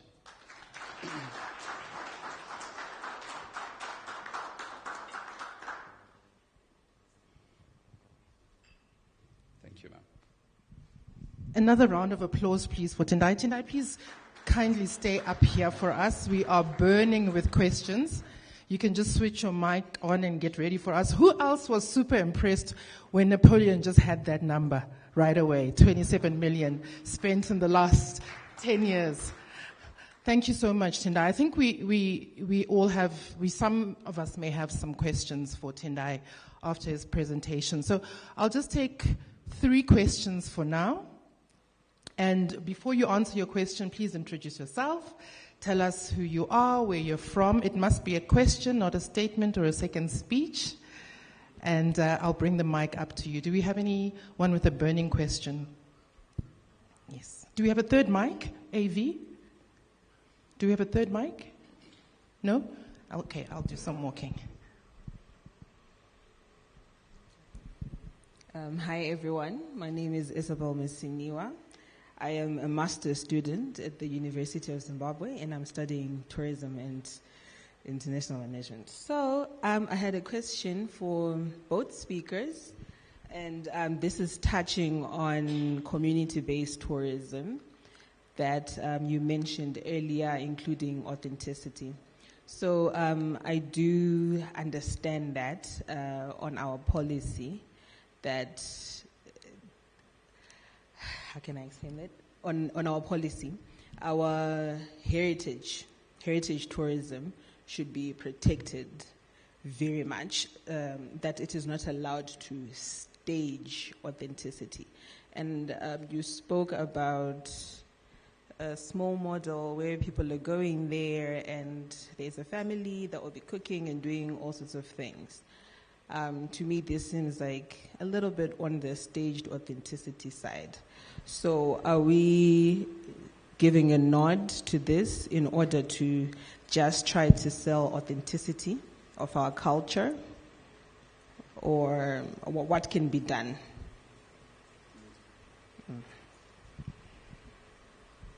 Thank you. Emma, can I just invite you to also just join Tendai on stage so that we can also have some questions that might be directed to you. Tendai, do you want to start to tackle that? Yes, ma'am. Thanks for the question. But we all know, you might be a lovely person, right? You might be a lovely person inside, but you want to also come out as lovely, right? That's why we dress, that's why we wash, that's why we have to put on a show. To be honest, life is a show, right? We're all on stage. And what we want to be able to do is to show who we are by marketing ourselves in the way that we come across to people. So really having those villages, sorry, what's the name again? Isabel. So Isabel, having a village set up like that, all it's doing is exposing our culture and our way of life to people that would otherwise never be able to interact with it. Because what's the alternative? The alternative would be to go to a Kumusha somewhere, into a proper village. I don't know whether that would work out too good. I don't think so. So what you want to be able to do is to market who we are, how we grew up, what we eat, how we relate. In fact, they would even have a mock village dare, where the chief, the real chief, comes. And they're sort of having, a dare, a tribunal. What do you call it? A court, a village court. So it sort of just markets what we are as a people in a nice way and in a setting that they don't have to go from one place to another to experience. I don't know. Does that sort of speak to your concern? No. I think she will have it. Not really. What I do know is that there is a deliberate effort in promoting rural and heritage-based tourism. And I think a lot of consultations have been taking place in the different rural spaces in training them to be able to market what their day-to-day living. So maybe what Tendai is speaking about would be sort of what you would call like a museum setup, where if you're in England, you would have those soldiers. They're not going to war, but they are dressed to show what they used to dress like when they went to war. But if you really go deep down into the villages, then you can see people in their live location living their day-to-day lives. So those tours are there. But I think because we did not have something set up that is real and live, people have had to settle for the mock-up villages. But what I can say for sure, and I think you're also part of that program, Isabel, where the Ministry of Tourism and also ZTA are making concerted efforts in promoting heritage-based tourism, and that's visiting the areas in their originality, in their original or in their real identified spaces. So you have an option of both, and I think more and more we are going to gravitate towards the original, real and live village setup. Thank you. Do we have another question? Yes, please stand up. There's a mic coming to you.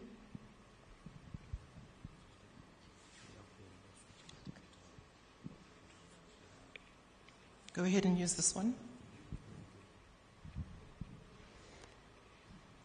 Good morning, everyone. My name is Israel Potera. I come from a company called Portman. We do architectural wood products, so from your boards, cutting and edging, CNC, solid wood products, flooring, staircases, and stuff like that. We also do fit-outs as well. So I want to thank the presenters. I've got questions for Mr. Madzwanika. Thank you for a very insightful presentation. I must say I was also equally surprised when you expected Mr. Napoleon to look up the number. I once worked with him at Unilever some years ago. When I was a foods factory manager, he was my management accounts business partner. And he knew every number by head. So I'm not surprised that he just came up with that number from his head. I've got two questions for you, sir. You mentioned that funding follows bankability. rather than the other way around.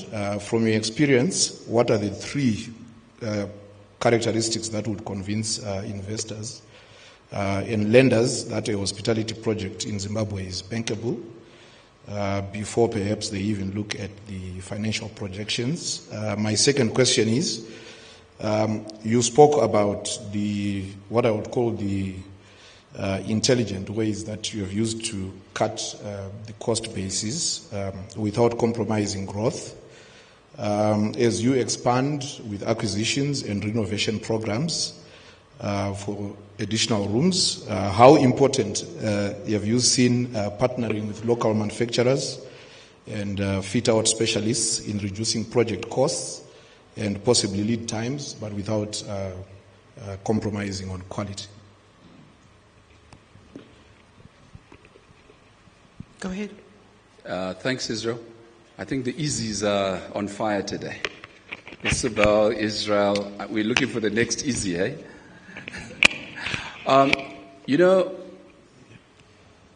think that if we look at partnering with locals, we have made it a clear policy that in all our works, we work with local entities. We actually work with, locals here because I think we're able. I honestly think we're able. We're capable. And that goes to what I was saying right at the beginning, to say as Zimbos, we need to believe in ourselves. We need to be able to say, you know what, among ourselves, we can get it done. It doesn't necessarily mean that the locals don't also work with others outside. That's okay. Partnerships, even with outsiders, are good. There's nothing wrong with that, because also we have to remain current. We have to remain, at the cutting edge of, developments and design. So we have to be able. I'll give you an example. I mean, we've been looking at a architectural design for expanding the Azambezi. We're going to be expanding that thing, making use of the river frontage. We used architects from South Africa. Okay, why? At that scale, to be very honest, it would be difficult for some of our local people to do what is required. I'll give you an example. I think Rainbow Tourism Group went into Beitbridge some time ago. Went in, and 2 years later, we went out. We had very basic architectural design problems that were self-evident. Okay? Why? Because our local guys hadn't built a proper hotel structure in many years. Right? We want to be honest with ourselves. Because that's the problem we have sometimes, is that we also overstate ourselves. The truth of that matter is, when you're now looking at scale, you also want to work with people from outside. But when you look at certain elements like, furnishings and all that stuff, design, interior design and all that, we have to work with our locals. And even smaller properties, we have good guys, architects, engineers that can do it locally. But there are times when you have to look beyond the border. You have to be realistic. And so I think most of our work is with our locals. Occasionally, we do look beyond the border, simply because of experience. Tendai, just a follow-up question on that one. Is that not a currency challenge that we're having? The fact that our charges in Zimbabwe are in US dollars, and when you look at competitiveness in South Africa, the rand is just cheaper. Okay, I knew I was going to really get myself into hot water here. I think it is a challenge, but I was just talking more about experience. When you're talking about a property that is, say, 200 roomed, 300 roomed, I'll give you an example. There's a local big guy who wanted to convert his hotel. He wanted us to run it for him. But you know something? The architect had forgotten to put a kitchen inside. When you look at Beitbridge, we had a significant problem. And we actually told our shareholder to say Beitbridge is not doable. Why? Because the type of material that had been used in terms of, your glass work, and all that stuff, water was coming in, pouring in. Your, corridors were slanting the wrong way and things like that. So what I'm trying to say is, even as we work with locals, at times we do want to also work with people from outside. Why? Because of the thing called experience. And sometimes we can work with a local that then contracts a foreigner. That's okay. But again, let's not overstate our capabilities. That's my only thing. Do we have any architects in the room? I'm a one. Good morning, everyone. Thank you for allowing me to talk about this, because we deal with Rainbow Towers quite closely, the RTGS group actually. My name is Tofara Audrey Nyoni, and I'm the creative director at the Evolve Design Studio. I have to come in and really say that Zimbabwe is capacitated. I mean, we have a lot of international graduates who are coming into this country who have been exposed to that international standard and are coming to work with us, for instance, in our design studio, right? And I think we have capacity to do the nature of work you're after. But because of lack of experience, where we're not consistently doing those type of projects day in, day out, like South Africa, Dubai, and all these other international players, I do agree with you that there's a small lag between what we are producing and what should be produced up to standard. However, I propose that you try and ensure we collaborate, even with these international players, because we're taking our money out of Zimbabwe, and trust me, they're not paying the low dollar for the international, for the South African architects. They're actually paying top dollar for those architects. So it's not a rand versus dollar position. They're actually also paying top dollar for those architects. So I urge all the local players in the market really to ensure that we collaborate so that we can arrive at that point. Otherwise, we're consistently going to be looking at bringing in people instead of having local people benefiting from these projects. Thank you. Thank you so much.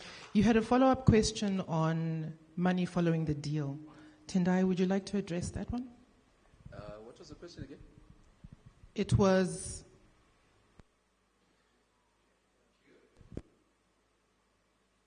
Please ask the same question, not a different one. Look for... got it, I remember. Okay. I think that investors do want to see a track record, or rather bankers. They want to see a track record. They want to see performance. They want to see, the strength of management. What is your experience as management? What have you done? And, you have to be able to demonstrate innovation as well. What is it that you have done, with very little resources? And this is why in my whole presentation, I focused a lot on, let's start with what we have. How do you optimize what you have so that it becomes demonstrable? It then becomes much easier for any financier or investor to actually put money behind you. So before they look at numbers and all that stuff, I think all those characteristics are very, very important. Do you mind, Shingai? I just also wanted to just say, listen, guys, I know this is our forum as Zimbos. I know that. But what I wanted to be doing today is also to be very real. As I said, at certain scale, let's look at the Afrexim Bank, offices. Let's be honest. Could we have done that here? Of course not. But when you look at, I've just told you, we've done developments, we've done refurbs, we've done Montclair, we're doing Rayton, which is 70 rooms, and so on. We're not going to look outside. We work with our own people. But I'm just saying, to your point, there could be an issue of, a certain gap for now, which we'll work together to close. But I just wanted to be honest and say, it's a challenge to all of us here to say, how do we build partnerships with companies that are outside, that are more experienced, so that it also gives us the confidence to say, yes, we can talk to yourself, man. We can talk to yourself and be able to have architectural designs locally, but that are internationally, proper. Thank you, Tendai. A call for us to collaborate and be regional. Yeah. Do we have another question for the panel? Yes. Can we get a... to the gentleman, please?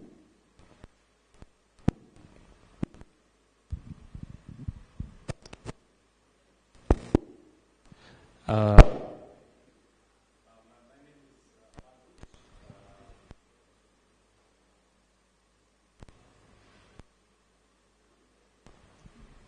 want to get...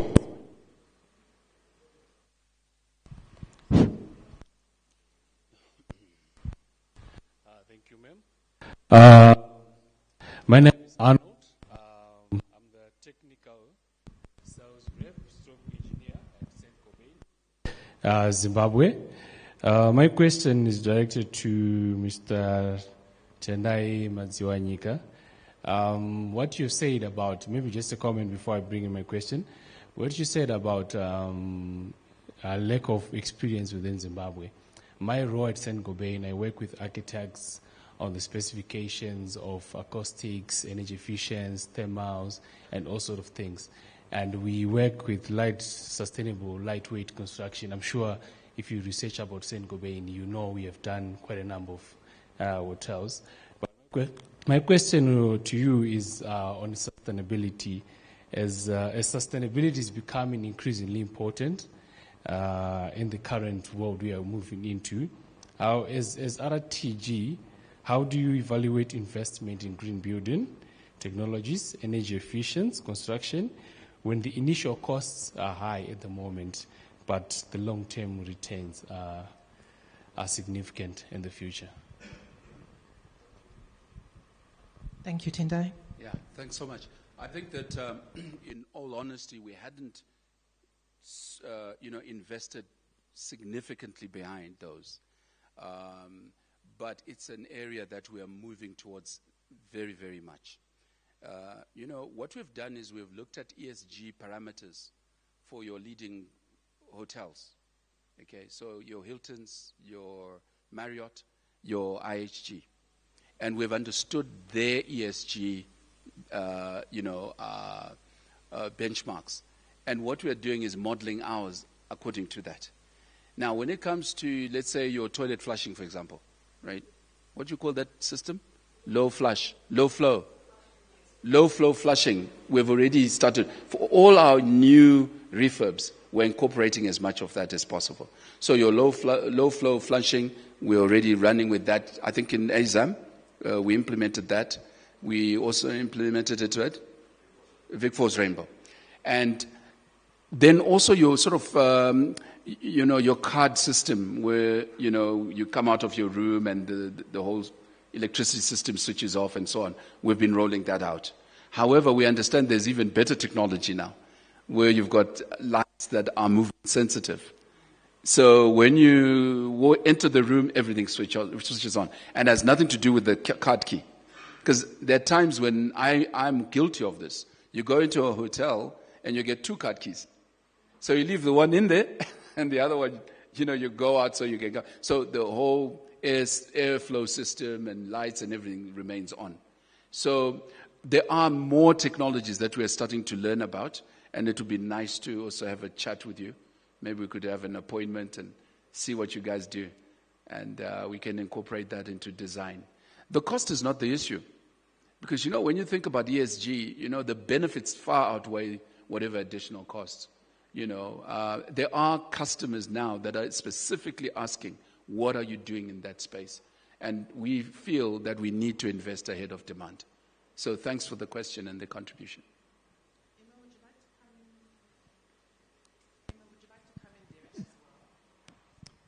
And just speak about the IAS standards from a HAS perspective, to say, are you standardizing how members operate from an ESG perspective or an IAS perspective as HAS? Yes, we currently have an ongoing process where we're looking at all that. We actually have a committee that just looks at standardization and incorporating ESG and good corporate governance structures. I think the bigger hotels already have resources to put that in place, but also looking at the small to medium-sized operators who might not have the resources to get in experts and help them through that process. And so we have experts that have volunteered to work with the association as well as assisting and building capacity with the smaller players. But what I want to just add on is I think what we've also been lacking is a fora of this level where everyone in the ecosystem gets to meet up and collaborate, so that one might think we don't have talented and local architects. But when we have a directory of architects, of QSs, interior designers, procurement specialists, hospitality operators, and those that might have the property, but they don't have the desire to run it. When we have a directory of who is in the ecosystem, it becomes easier for one to select and also use the local talent that is there. And picking up from what Tendai said, I have a dream, or I'm also envisaging, whereby if we are going to call in external expertise, let them work with the locals, so that with the local experts, so that there's also skills transfer, and they also build capacity, so that when that expert architect leaves, we have that skill in-house. And next time when we have a project of that nature, of that scale, we're able to keep those skills within, and also probably help other countries within the region that might lack those skills. So it's all about building capacity. That's my take. Thank you so much, Tendai and Emma, again. I think you'll be available during the tea break for questions and one-on-ones on this and other topics. So thank you very much. I'll hand over now to our MC.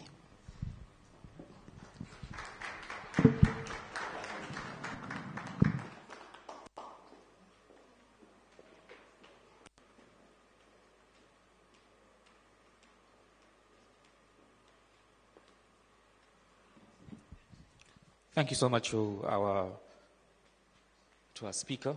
I think I've learned a lot today as well. But I think right now it's time for us to take a break. Let's go and have our tea breaks. Our tea breaks, as you come out, it's to your left. And please, let's visit the exhibition area as we're having our eats and interact with the exhibitors and the exhibition that is outside. So let's take a quick 15-minute break and grab something to eat.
Such a wide reach and has left such a beautiful imprint on people's emotions and past.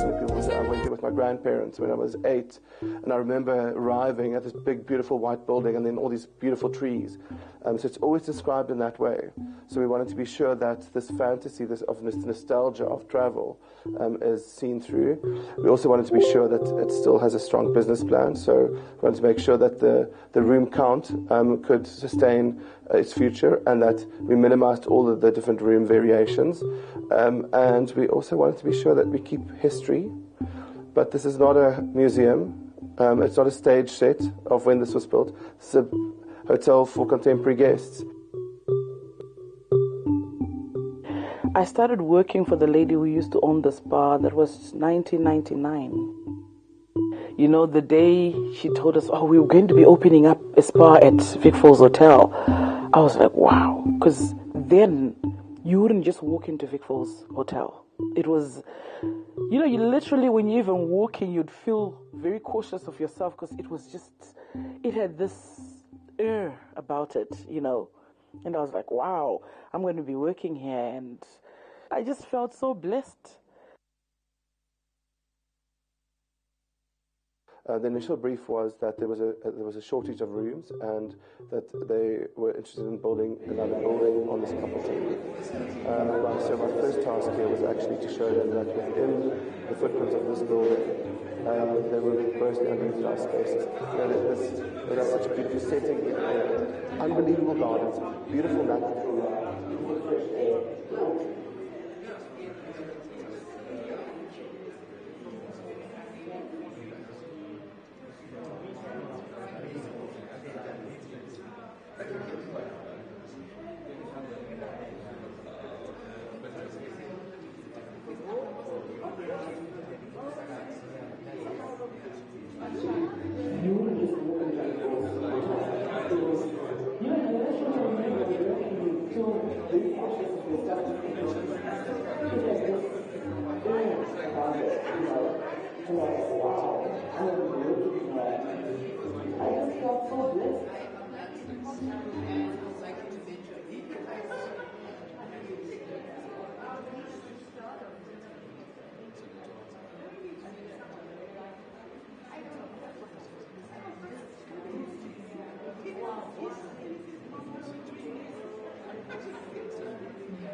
sprint like a cheetah.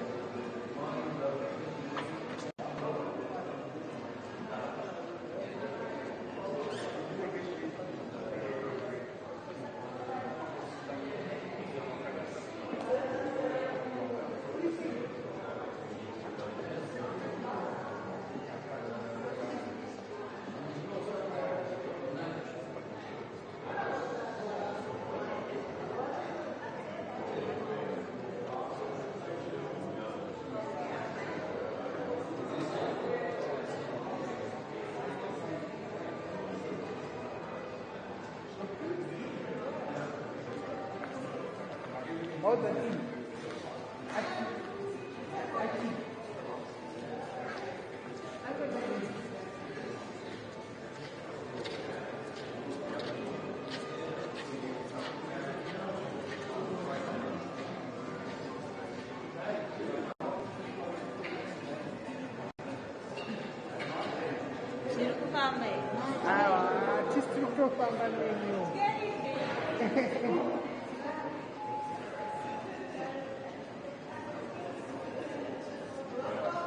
Bona.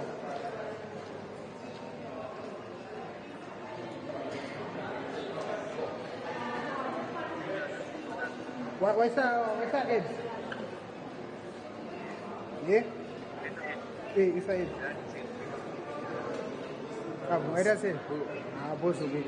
But that's a charge. That is Nagan. That could be. That would be my camera.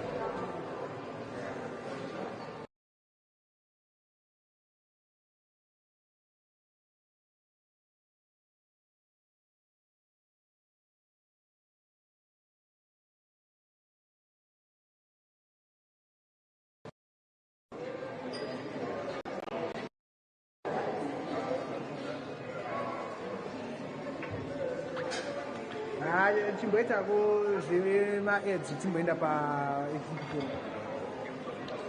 Naomba zungumza kamera.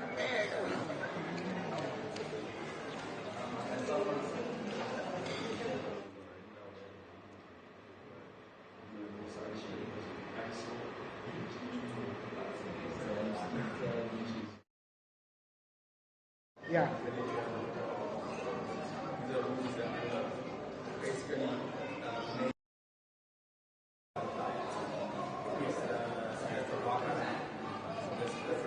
I'm gonna open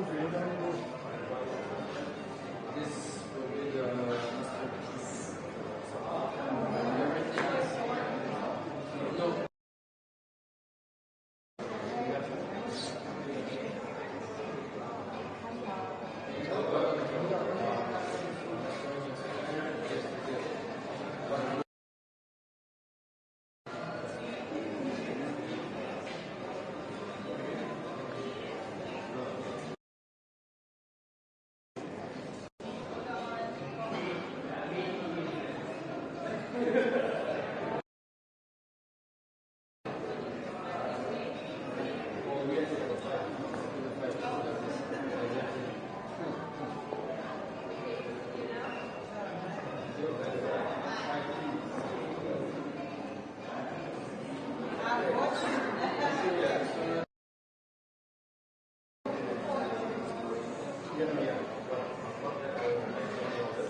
the exile.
We'll be starting in the next 3 minutes. So we're just going to ask everyone who's outside to come in as we're about to start our next session. So in 3 minutes, we're good to go.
So today,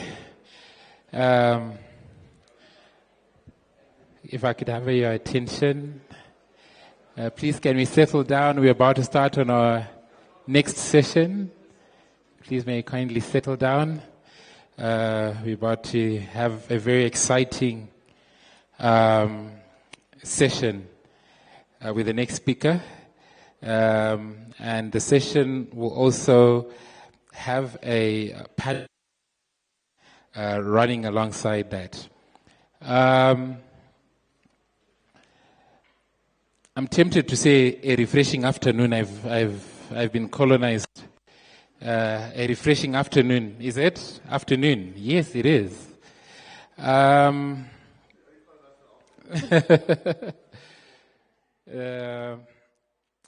So our next speaker is a gentleman we met on a project a while ago, a few years ago, and we had a very interesting, discussion around design and hospitality. And he's a guy who's always swimming in hospitality, who's always spinning, working in the design space. And I'm very excited that he's here today. He's a gentleman from South Africa, but I met him on some projects here in Zimbabwe, in Victoria Falls some time ago. So there's always power in cross-pollination. You never know what you'll get out of it. Please help me welcome this gentleman who I'm going to introduce now. His name is Mhondoro Meyers. So Mhondoro is the founder and creative director of Ampers Creative, a design studio founded in the belief that exceptional spaces emerge through thoughtful collaboration, intentional design, and a unified creative vision. After 18 years of building one of Africa's leading hospitality design practices, Mhondoro has embraced a more reflective, purposeful approach to design, one that values depth, connection, and cohesion. His work spans hospitality, interiors, and experiential environments, creating spaces that are not only visually compelling, but are also meaningful, authentic, and enduring. Ladies and gentlemen, help me to welcome Mhondoro Meyers as he comes up to do a presentation on design that drives occupancy. A round of applause. Mhondoro, it's a pleasure having you. We're looking forward to your presentation. Please take us through. Thank you.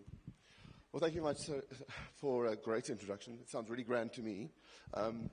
And for inviting me again. I'm really excited to be here. As Takanda said, I've done lots of work in Zimbabwe, and it's been a really wonderful place for me to explore and travel from the far reaches up and all the way down. So it's been a really kind of key space for me to have worked in my career.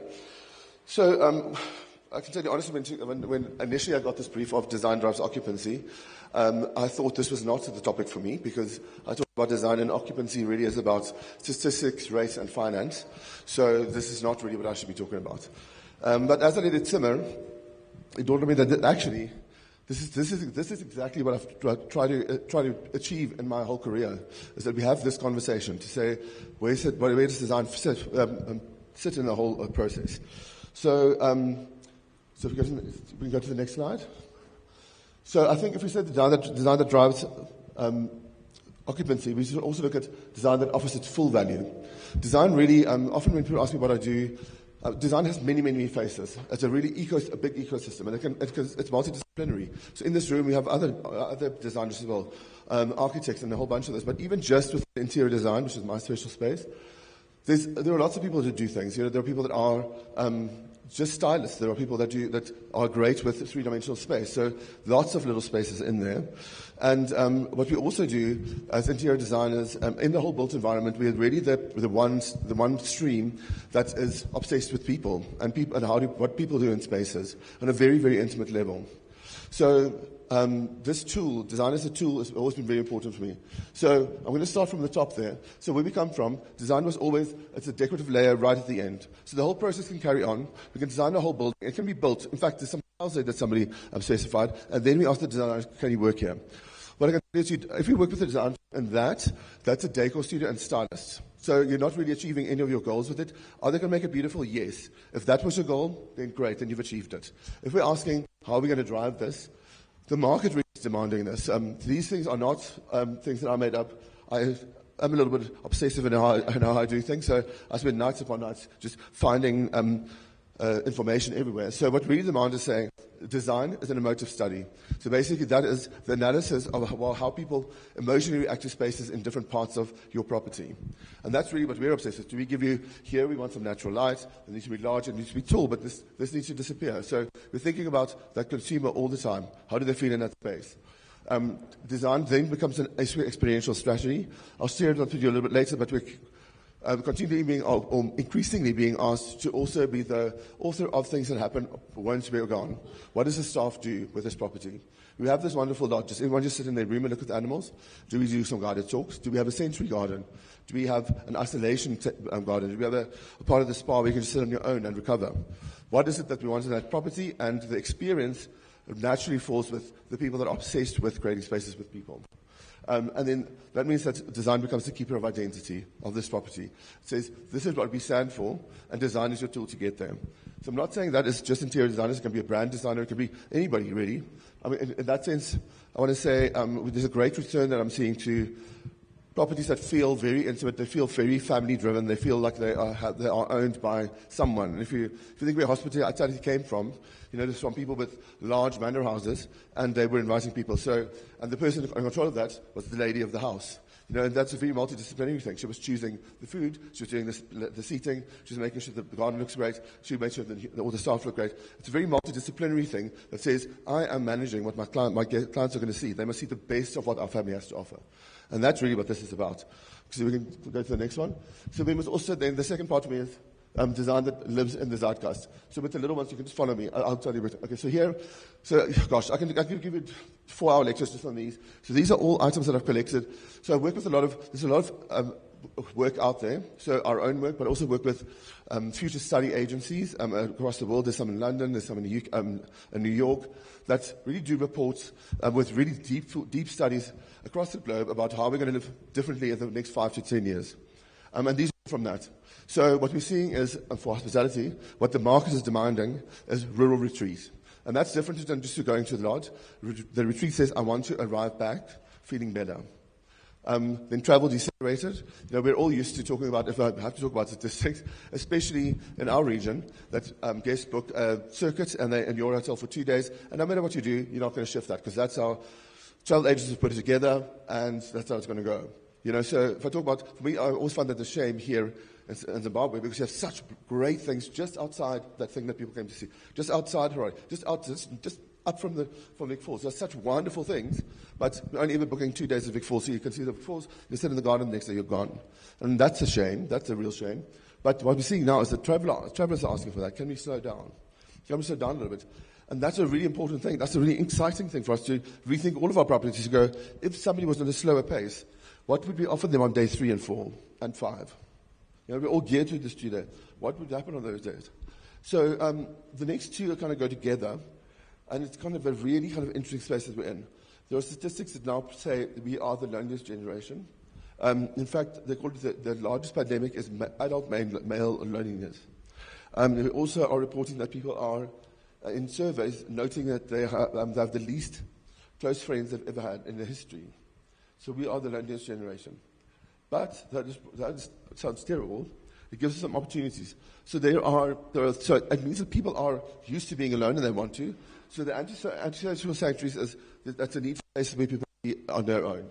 So that doesn't mean it's a whole building or a whole resort. It could be that we have this space here, but there are specific pockets of space on the outside where we encourage people to go and sit next to the water.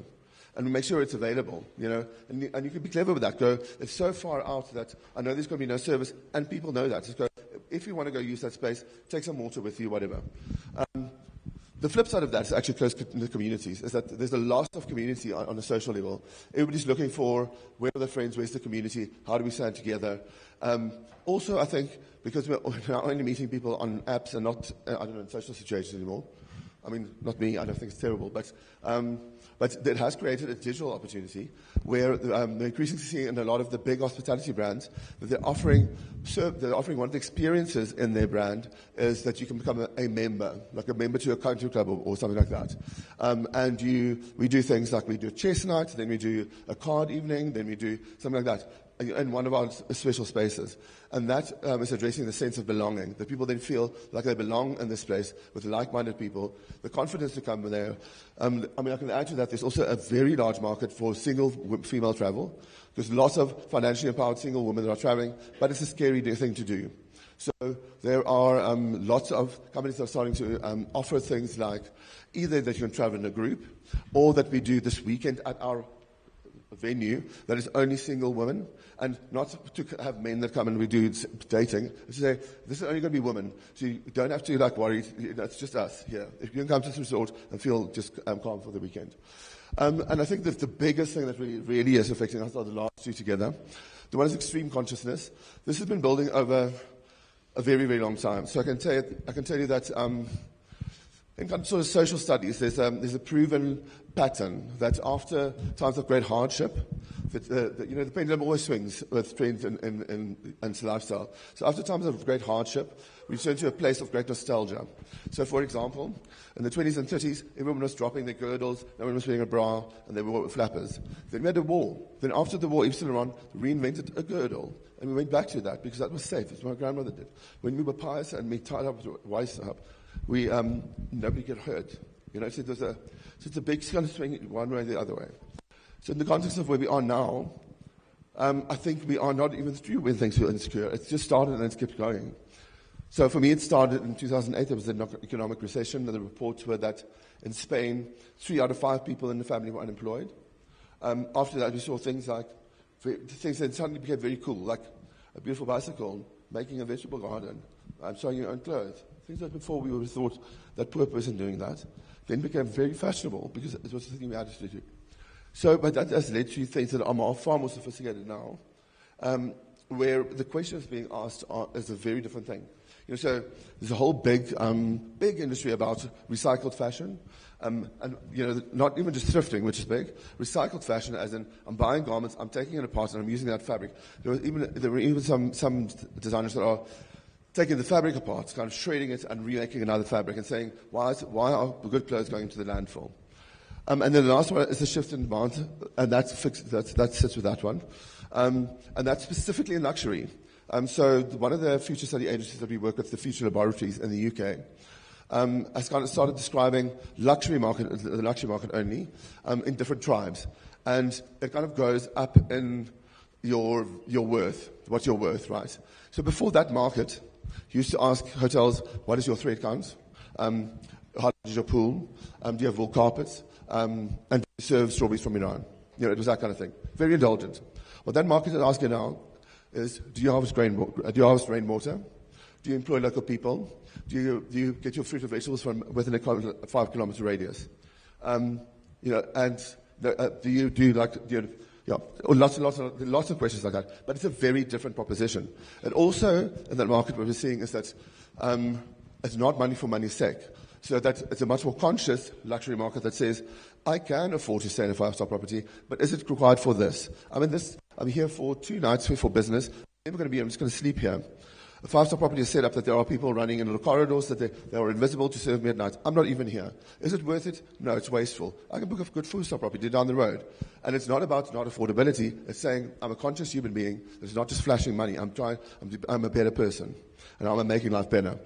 So, I guess there's a whole other side, but it took too long. So, in these tribes, what they describe them as I'm going to quickly just run through them. It's kind of, they run from the first one, which is the kind of, I'm going to say entry-level luxury, is that people are saying that my need for travel is I need to come back recovered and reflective, and I've given myself some time away. So that's what I want from my location. I'm not here to be on a red bus and taking pictures and all of that. I'm here to recover. So your space seems to offer me that. And then it starts going much deeper than that. The next level says, I want to be involved in the stuff that you do. I want to know that you have a vegetable garden and you employ local people to do it. Is there a day where we can participate? Do you have an outreach program? Do you, when we arrive and there are ladies singing, what do they do? Can we meet them? Can I be involved in what you do locally that is really interesting? Then it goes, and really kind of starts going ridiculous. Beyond that, it says, I want to make a meaningful difference when I'm there. So this one was, I just want to participate. This says, when I'm there, I actually want to, are you building a new vegetable garden? I want to do that too. And then later on, I want to have my caviar and I want to have a beautiful 5-star thing. But during the day, I want to contribute to the lives of the local people that are putting this big thing together. And in that sense, I'm particularly talking about resorts that are very remote, which means that they're often surrounded by very, very poor communities. So people are saying, I'm coming to my resort. Yes, it's luxurious, and I'm going to be floating in the ocean for days and days and days. But when I come out of that, this guy that just sold me the fish, where does he live? What's happening? Can I help him? And then, so the luxury, as the luxury layers go up, the demand for what I feel I have the right to ask to be involved in is bigger. And it really comes from a place where people are saying, are we just this? Are we just like big bags of money and throwing it on and being, I'm not looking at all that. So that's what consumer sentiments were, and that's how we were starting to change things. We go to the next one. I'll tell you just a little bit about some notions that are shaping hospitality. This is a very short list of little things I saw. So wellness and self-optimization is probably one of the biggest drivers. There are, in fact, lots of large brands are now developing new entire hotel brands. The entire property is just based around wellness. So that's been around for a long time, wellness. How that's changed now, the demand now for that is quite polarized. There's one section of that that says as organic and natural as possible. I don't want face masks with chemicals. I want something that's made on the property. It's very organic. I want really special people. A part of that is yoga, and we do Pilates, and we do meditation, and all of that kind of thing. Then there's another section of that market that says, we do want all this stuff, but it must still be in my good, clean living consciousness. So I do want technology, but I want a infrared mask. I don't want a salt room with salt being sprayed out of a pipe in the ceiling. I want technology that tracks everything that I'm doing all during the day, and gives me results and tells me what my body fat is or whatever I do. So there's in that wellness space, it's a very polarizing, but it's one of the biggest drivers we're seeing at the moment. Alongside that is the demand for niche, and I think for me there's a bunch of these that's going to relate to the thing I said earlier about how people are feeling. There's this loss of community and loss of connection with people and loss of just like history. So there's this massive demand for niche, saying I want to come to a property that I think was some lady's house, and she lived here for so long, and there was this attic full of old teacups, and here we are serving you from that. Wild examples, that kind of thing, that people want to go somewhere that feels like it has a real story. There's also, I think what we must recognize is that while social media, our media, the depth in which we get media every day has actually changed how we all see the world. And for me as a designer, I can tell you that 20 years ago when I presented work to clients, the sophistication with which I responded on imagery was quite simple. I could show them a chair from a catalog that's blue, but you're going to get the red one, and they would be cool with that. Now, nobody can see past that. Apparently, they can't see what that chair looks like. It must be in red to the same scale next to the same table, because that's the content we're being fed all the time. So as a race, as a species, we have become very visually literate, and very intolerant of things. But that goes through ebbs and flows. If you just follow something like Instagram. So the reason I'm talking about social media is that there are also statistics that say that Instagram and TikTok are now the main research engines for travel. Nobody's Googling, nobody's using the internet for anything else. They're doing it with those two platforms. So even if you create content for those other platforms, you have to reshape it so it fits onto those two. So, so there's the great one for. And I'll come back to where that sits a little bit later on. So gastronomy storytelling, that really is kind of an expression, I think, of how people want to be involved in what is local. So it's no longer good enough to have just a generic menu. If you have a specialized menu, like say a sushi or a teppanyaki or whatever, that's great. Stick to that because that's a special thing in that region because you don't have that. But there is a great sentiment for what are we doing that's something local. Show us that you actually work with this. And also not a token thing. Like people are seeing through things very quickly. And I think that's an expression of social media too, is that things happen, and then we all see through them and then they disappear. So people also become quite critical of things like that. So, the gastronomy storytelling, it's things like, again, it plays into the members thing, like doing gastronomy evenings where we are reviving recipes from 2 generations ago, things we thought were extinct, but they used to be grown locally a lot. And what have our chefs done with that now? And reinvent that. And there's a group that eats together in a small amount, and that gives them time to interact with the chef, talk amongst themselves about that, and also have the wine. So things with real depth and kind of shaping. So then bye-bye minimalism. We've all been working on things that need to be so contemporary. But again, because we are looking for familiarity and something that feels like it has a story, what we're seeing is it's not... I hate following the trend, let me just say that. If we're all working in hospitality, trends are not our thing, because by the time we've done it, the trends are gone. Our building is so too big. A trend lasts for a year. We renovate things in 6 years. We need to look at deeper things. We need to look at movements. How are we actually... Is this just the plus gone green for the year, or we're saying people are not going to want to eat meat in 5 years' time? That's a very different thing. So what I'm saying about the bye-bye minimalism, there is a kind of a trend going about maximalism, and that's just trying to get as much in the room as possible. That's not what this is. What this is, it says, when I've got space, when I'm in a building that now has a history, if I lived in a family home that had a history, there'd be photographs on the wall, there'd be some wallpaper that my grand put up, there'll be some other things. And sure, it's still contemporary, but there are layers and layers of elements. So how do we present those things in that way?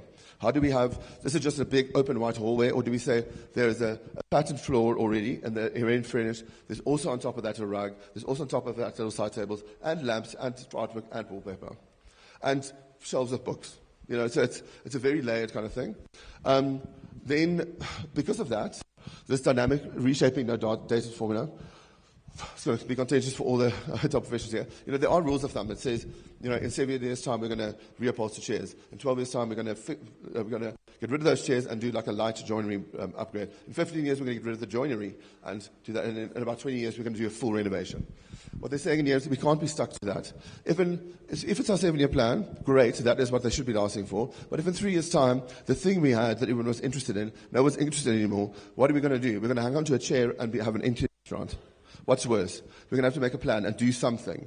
So the team then has to figure out something to go, this does not sit in our financial planning, sure, but we can't let that drive what we are trying to do, because we're selling space, we're selling beds, we're selling restaurant space. So if our financial system is not allowing us to do that, we have to find other things. Do we then do pop-ups in that? Do we change things bi-monthly and then get new things going? There are lots of systems, if you're clever, that you can work within that still gives you the opportunity to remain relevant.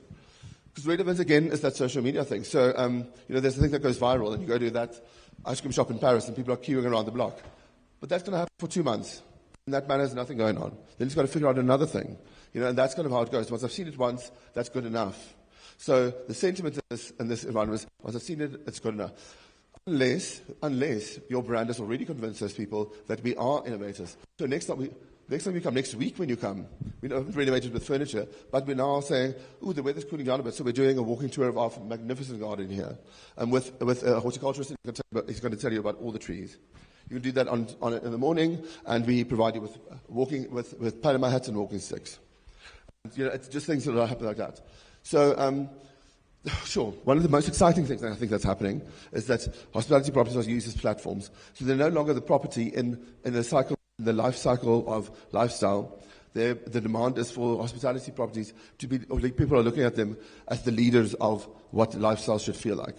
So, and I think that came along with, also we've seen the rise of the farm hotel. We can go and stay on a farm and actually see the act of farming, see how people are farming the land, and then sit in a restaurant where that is being cooked. You can participate. You can go and help prepare the vegetables, or walk through the land, or do a walk if you don't want to participate. Not all of us want to. You can also do walks with that, but tonight you're eating that thing. So there's so it then means that property becomes the platform for all the other things out of that. It becomes the platform for fresh vegetables. It becomes where wellness is served. It becomes the place where we go for a retreat because we want to do it there. And that's all in the life cycle of that property. How their choice to be a property that champions fresh food becomes the platform that everybody else then works from.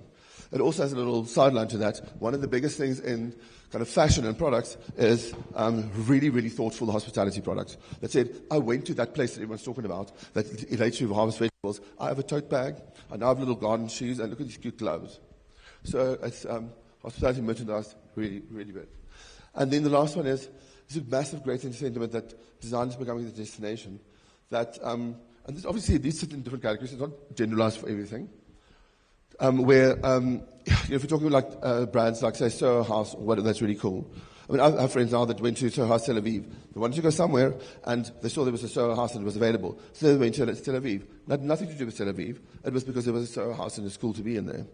Right? So people are choosing design destinations over the location that they're going to. Oh, sorry, was I supposed to do this all the time? Did you hear anything I said? Okay. Okay, cool. Yeah, I can also teach you like a miming thing. Okay, great. Let's carry on from there.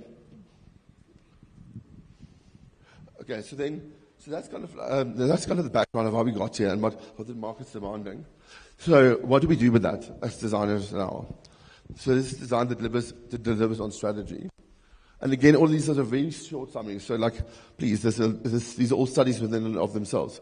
So this is just a little cheat sheet about what to think about when we're building a really valuable brand. It starts with the build, not the product. So whatever the thing is we want to develop, let's talk about who's the person that's coming and what they're going to feel like and what they want. And do they sometimes want to feel like this? Do they want to walk through a foyer like this? Do they want to arrive and not see anybody else? Or do they want to arrive and there's a buzz in the foyer because I'm in the middle of the city? What is the thing that people want from that brand? And then we start building a brand from there. We say, cool, this is our group, this is what we want, this is what they're going to get. Then price is a declaration, not a calculation. I think that's a very important one. Because I think we're also price driven. But there are places, I'll give you opposite parts of it. So, and these are going to be examples from South Africa, unfortunately. So we have one of the farm hotels called Babylonstoren. It's very famous.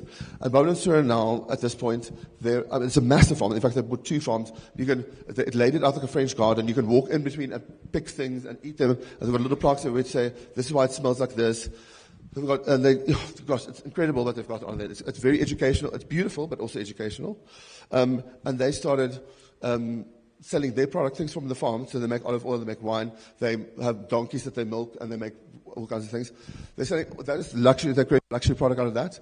And that entire operation is carried by the sales of luxury product online. So what I'm saying with the prices declaration, they're expensive. But the expense is a choice, because that's the market that they sit in. On the flip side, I'm working with the bagel shop in Cape Town that's been there for 3 generations. And I saw them just yesterday, and she said to me, what they've always been known for is a great bagel and good quality, and it's really, really good, and they have to keep it at that. But that market's very competitive, and they're not going to make the bagels in any other way. Also, they like you to see the bakery. It's very authentic. So instead of bakers baking for 12 in the evening and then disappearing and we sell it, all the bakers are there bake in small batches, so you can smell bagels being baked all day. So the only way they can then rationalize that is it's a self-service restaurant, because when you need waiters, your bagel's going to be more expensive. So they're beautiful. It's made by all local designers, but very simple, chairs and tables, and in really nice space. So everything's really beautiful, but they're keeping the cost low on everything else. Not because of affordability, because that table is the best table they can get. That chair is the best chair they can get. What they're saying is, we're not going to go beyond that. You're not getting all the frills, because you're getting a fantastic bagel, and in the same way that we are making the bagel as it is, we haven't allowed excess in that bagel. We're not allowed excess in the shop, because we want to keep that value to you as a client. So I'm saying the price is not just always about it's the big prices, it's also about the smaller prices. To say her price is a declaration. She's saying, I'm dedicated to being the community bagel maker, and they have been that for a very long time. Then where you sell is as important as what you sell. So, we can be, I think that's also important. There are lots of people that that kind of go to trade shows and all kinds of things. And because I think hospitality is turning into these lifestyle brands, maybe the trade show is not the thing for you. If you are, say, one of these farm ones, maybe it's a different convention. Maybe you go to a thing that's about wellness and skip some of the other ones. So I think it's important to then evaluate your brand in the same way, to say, when I show up somewhere, is it valuable? Or I'm hanging around and handing out some business cards that's going to be in the bin later. Am I making some valuable connections? Then, this is a tricky one, but it's the ideal space. It's never respond to a rising demand, but rather find a gap. That's where things are the most successful. Because the rising demand is what everybody's doing. That's basically creating crypt nodes. So the reason in this presentation I didn't show you any hospitality properties is because the more we show each other that, the more we're all just doing that. Because it sits in your mind and we're all like, oh, that was a beautiful thing, and then we do it again. So this is about giving you some methods on how to do it without seeing anybody else's work.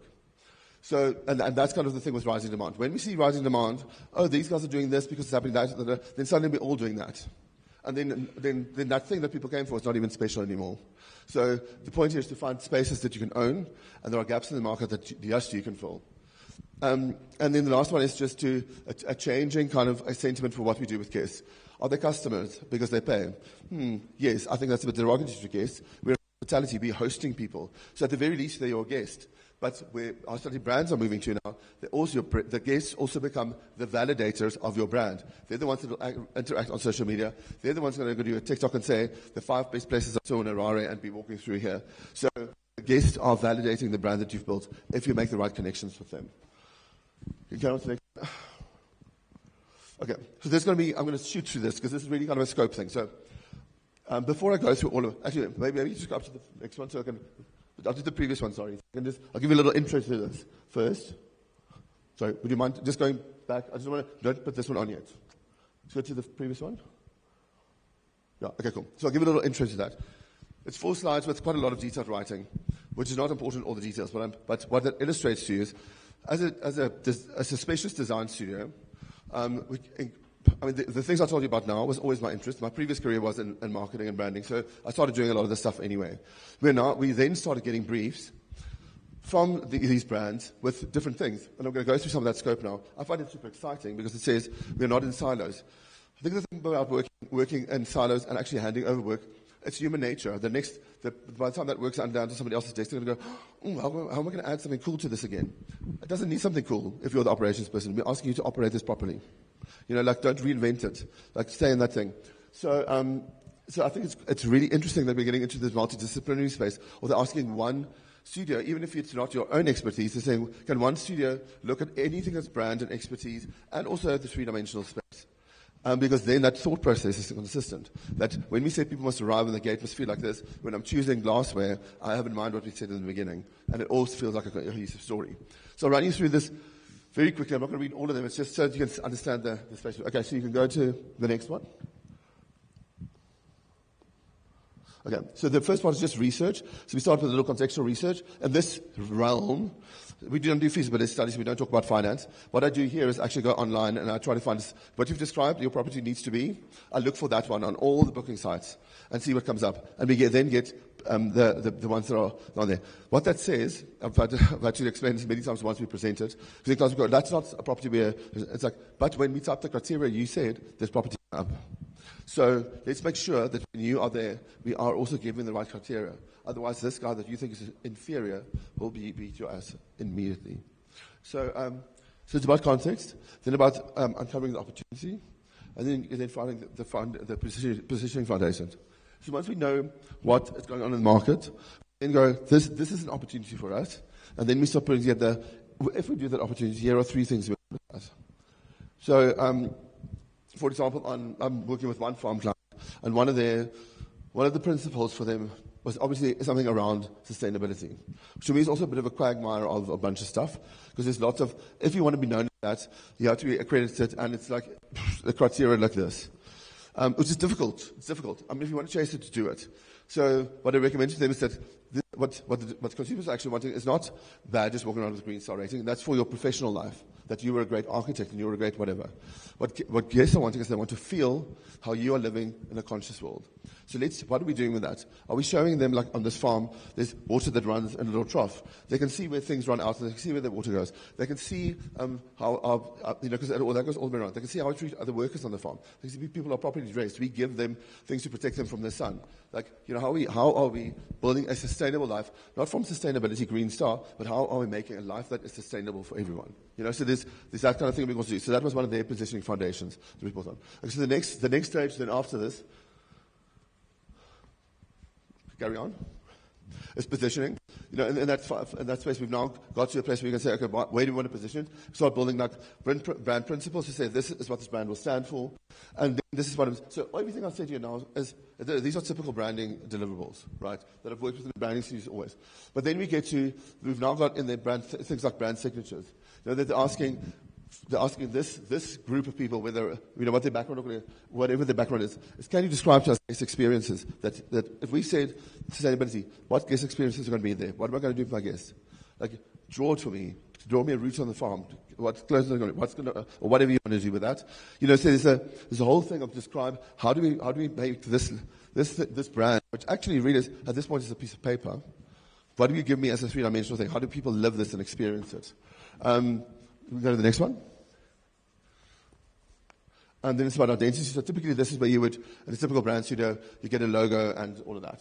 So here it's all the same things, but you know, it's kind of goes a little bit more in, like, you know, when we do name strategies. I mean, I find those things super fascinating because it's an opportunity for us to look into, you know, we always say, like, when we do local research, everyone starts Googling tribes and a village. You know, that's research about a country. It's like, okay, so nobody's ever gone to university, or I don't know, had a job. We're all just in villages still. So when you do names, for me, the really interesting stuff to look at language, like etymology, like where words came from, why they used in a certain way, why they were sacred, why they were offensive. You know, really kind of beautiful things that tie people together, and then working from that. And then we put together the whole style. But here also graphic. When we talk about those graphic elements, that's really kind of stuff that's going to. So unfortunately, all these projects that I'm going to mention now are in the process of being built. So I can't tell you where they are, or who they are. I'll tell you some things. So for example, I can tell you two versions here, which is a project in the Seychelles, and it needed that. Okay. So Seychelles, and it was very difficult for me to find stories because there are only 3 stories. Seychelles was not a naturally populated, it is a desert island, and some Arabs placed people there. So there's not an old tribe. There's no traditional thing. So there are 3 stories. There's a supposed pirate called Labouche that's hid some gold. There's a tortoise called Emma that's about 90 years old, but each one of the 105 islands claimed to have her. And then there's another story about the Gwekwerere, you know, that big sea that looks like a bum. So those are the 3 stories. Everybody has that. So I spent probably about finding other stories. And eventually came across one thing that the way our property was positioned was actually a natural wetland before.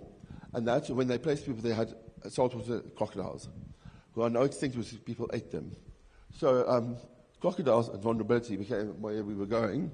So in the end, it was called Cayman Keys. So and the reason for that is that Cayman is obviously French for crocodile, but in the local version, in the Seychelles version of Creole, they don't use C's at all in their language. So we could then change it to something more unique. So it was Cayman with the K keys for, and it was the story. We then could put that story into a whole bunch of things. It gave us graphics that we could use throughout all the collateral. It gave us, and we still use the other stories too. We created signage that looked like Labouche created a secret language, looked like the little carved little secret languages. Okay, cool. Let's carry on so I don't waste everybody's time. Cool. And then the last one is, so up to their branding. Then we get a whole section that's just about activations. That says, how great, beautiful thing you said now. How are guests going to feel that?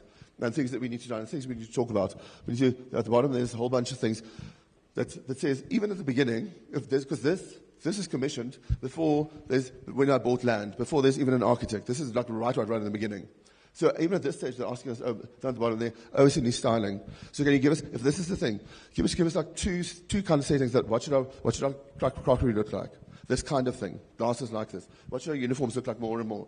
In fact, I just saw some yesterday that hotels, there's like a whole thing now for awards for hotel uniforms. And like all the big brands, like Yves Saint Laurent are doing some for some in Paris, whatever. Beautiful, how people are dressed.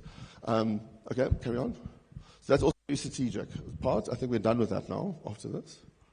Gary? Okay, cool. So that was all of that. So yeah, great.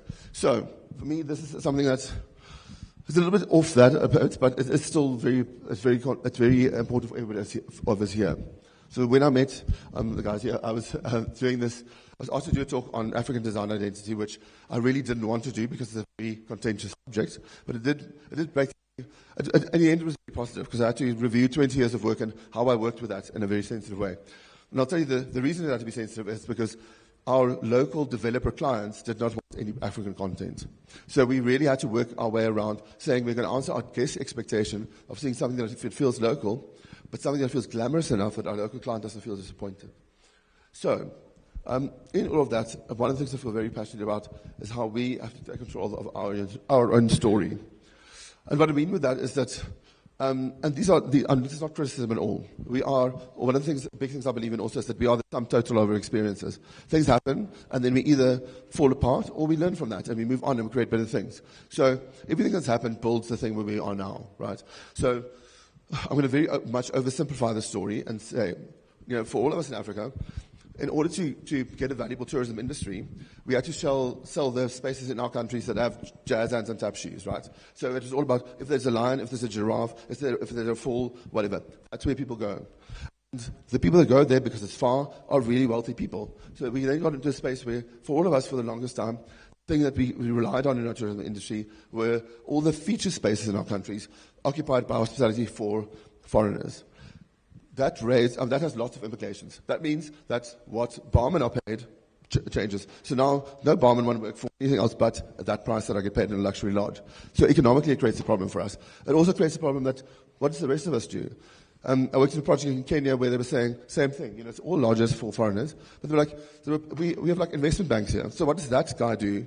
He's not going to pay the price for that lodge. What does he do? We also have other parks that might not have the Masai Mara, but they're beautiful. They've got a river, they've got a mountain. And when you break away for the weekend, you also want to go there. So why are we not also serving another market and saying, sure, there's that. It must always be there. I'm not saying don't do that. I'm saying, yes, do that. Please keep doing that. But also, it's up to us to say there's more to us than just these 4 things we're showing you. We're showing you some other things too. And there's a demand already that says people could stay for longer. They would consider that. But why? If they were showing them one thing they can see Monday. So if we're showing you more, if we're giving you an opportunity to say, when you're here, just 2 kilometers down the road is another thing, and then we could take you there. That's the one thing. So that's one part of that identity. I think also another part of that is that we create a layered system of things. What are we doing with local travel? What are we doing with regional travel? Are those getting the same amount of attention? Or are we just saying, not interested, so people must develop that on their own? Or are we also talking about it in forums like this? Or are we saying we're only talking luxury? So, okay, maybe the preface to this should have been, I think really we have a history on this continent of being kind and gentle, but not actually standing up for ourselves enough, and that we can attribute to a whole bunch of things that can have lots of conversations. I'll give you it from a design perspective. Picasso is the father of modern art, but really it was all African masks. They actually did an exhibition in Paris. It was called Picasso in Africa, and in his lounge, it was photographs taken by his friends at the time.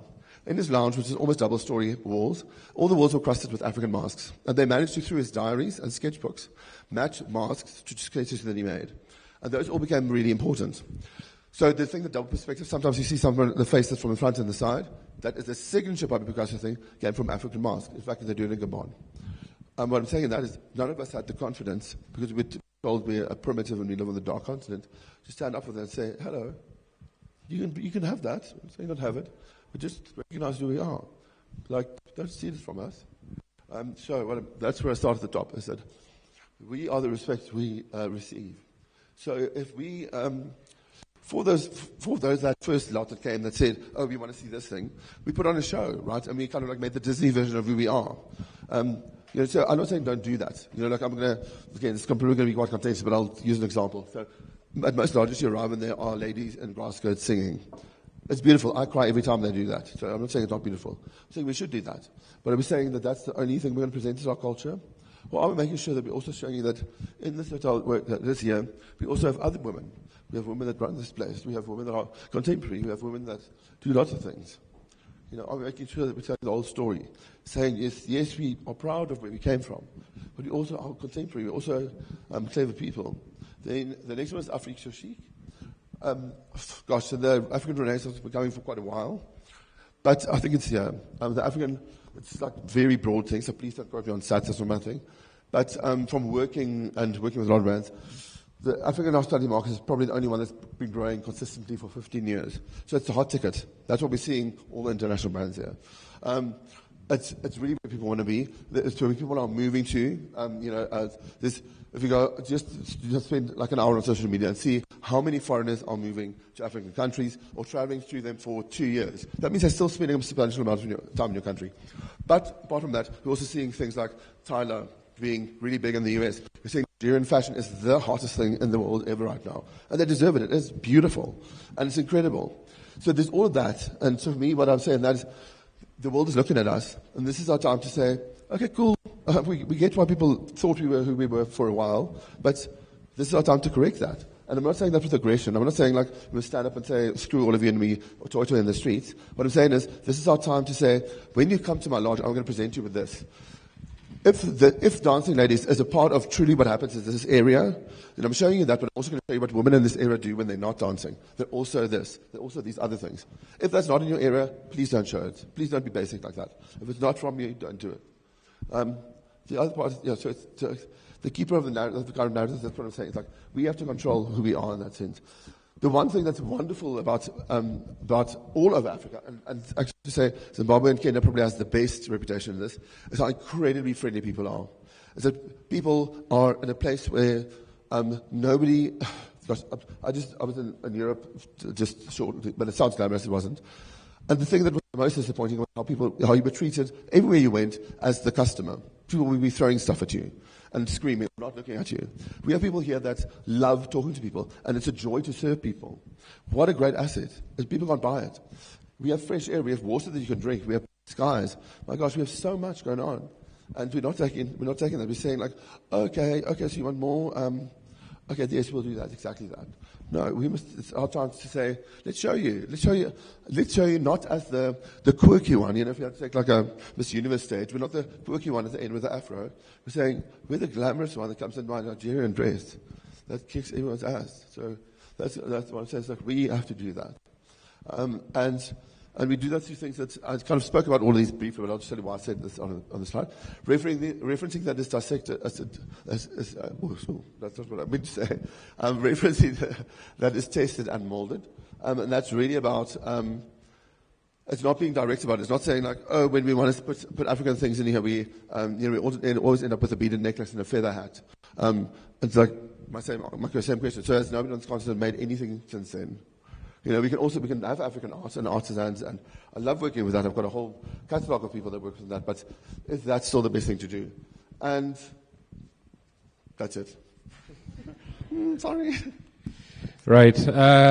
Madre, I know you always have lots of things to say, lots of information, to share with everyone. You're very passionate about design.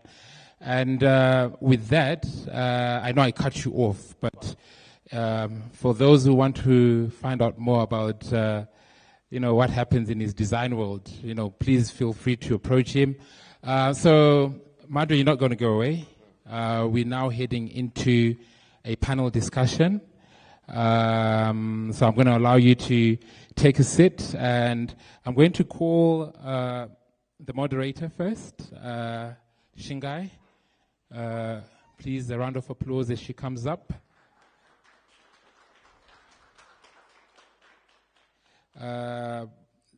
Please allow me to also introduce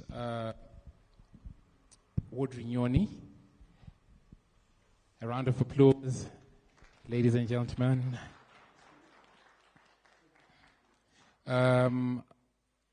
Mr. Christopher Stolle, the CEO of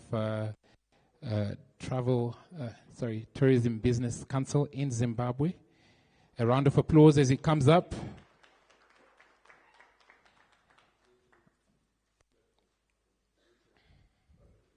So a few, as they settle down, I took some notes from Madre's presentation, and there are two things that stuck with me. The first one was design is a destination, and today we're discussing hospitality design. And we can't do it away with that. And design is also in the face of, what's happening around in terms of everything is intended. Mr. Madziwanyika spoke about the people. They're part of the design story. You can't do away with them. Another point which I found very interesting was we are the respect we receive. So, we need to be confident with who we are. We should present ourselves in the best possible way. I'm going to hand over to Shingai as the moderation starts. Shingai, over to you. Thank you, Takunda. Welcome again, everybody. I don't know about anyone else, but I certainly got 4 or 5 business ideas from your talk. That was very enriching. Thank you very much. So I think I will. We have 3 mics, so we'll see how I'm going to hold on to this one, and if I could ask Audrey, Chris, and Madre to just share those 2. So here's what we're going to do for this session. Because we have these beautiful design minds and creatives here, we're going to talk about design. Okay. And I'm going to ask a few questions. Think of it like Jeopardy design, if you guys all know the Jeopardy film. I'm going to ask some questions and just give you each a chance to answer in your way from a design perspective and thinking also about occupancy. Okay. So if I gave you $100, which is about 2,000 Rand, FD, is that correct exchange rate? 600 Rand, okay. 1,600 Rand, okay. What is the one thing I can incorporate into a hotel room that's unexpected that would drive occupancy? One thing. Okay, I think you got to the answer almost unexpected. So I think at that cost, we're not going to change a finish. We're not going to change a piece of furniture. So I think it would then be something that I think is really important is some level of gifting for the guest that they get on arrival that is very much of your property. Like I worked at the Victoria Falls, and they were serving apples, and I got them to pick their own mangoes and dry them and give you a dried mango from our own tree. So that's what I do. Great idea. Audrey, what would you incorporate for $100? I think I would go. There we go. Okay, I'm back. I think I would go for accessories, local artifacts and accessories that are made by local markets. Those are pricey and they stand out. It's something you're not going to find in another hotel, but you can actually stay within that budget. So that's where I would go. Chris? Yes, so you've got a hotel room, let's say with 100 rooms, you've got a budget of $100 a room. What would you put in each room that would drive occupancy at that budget? Assuming it's got the basics, so bed, nightstand, lamp. It's got the basics, that added feature.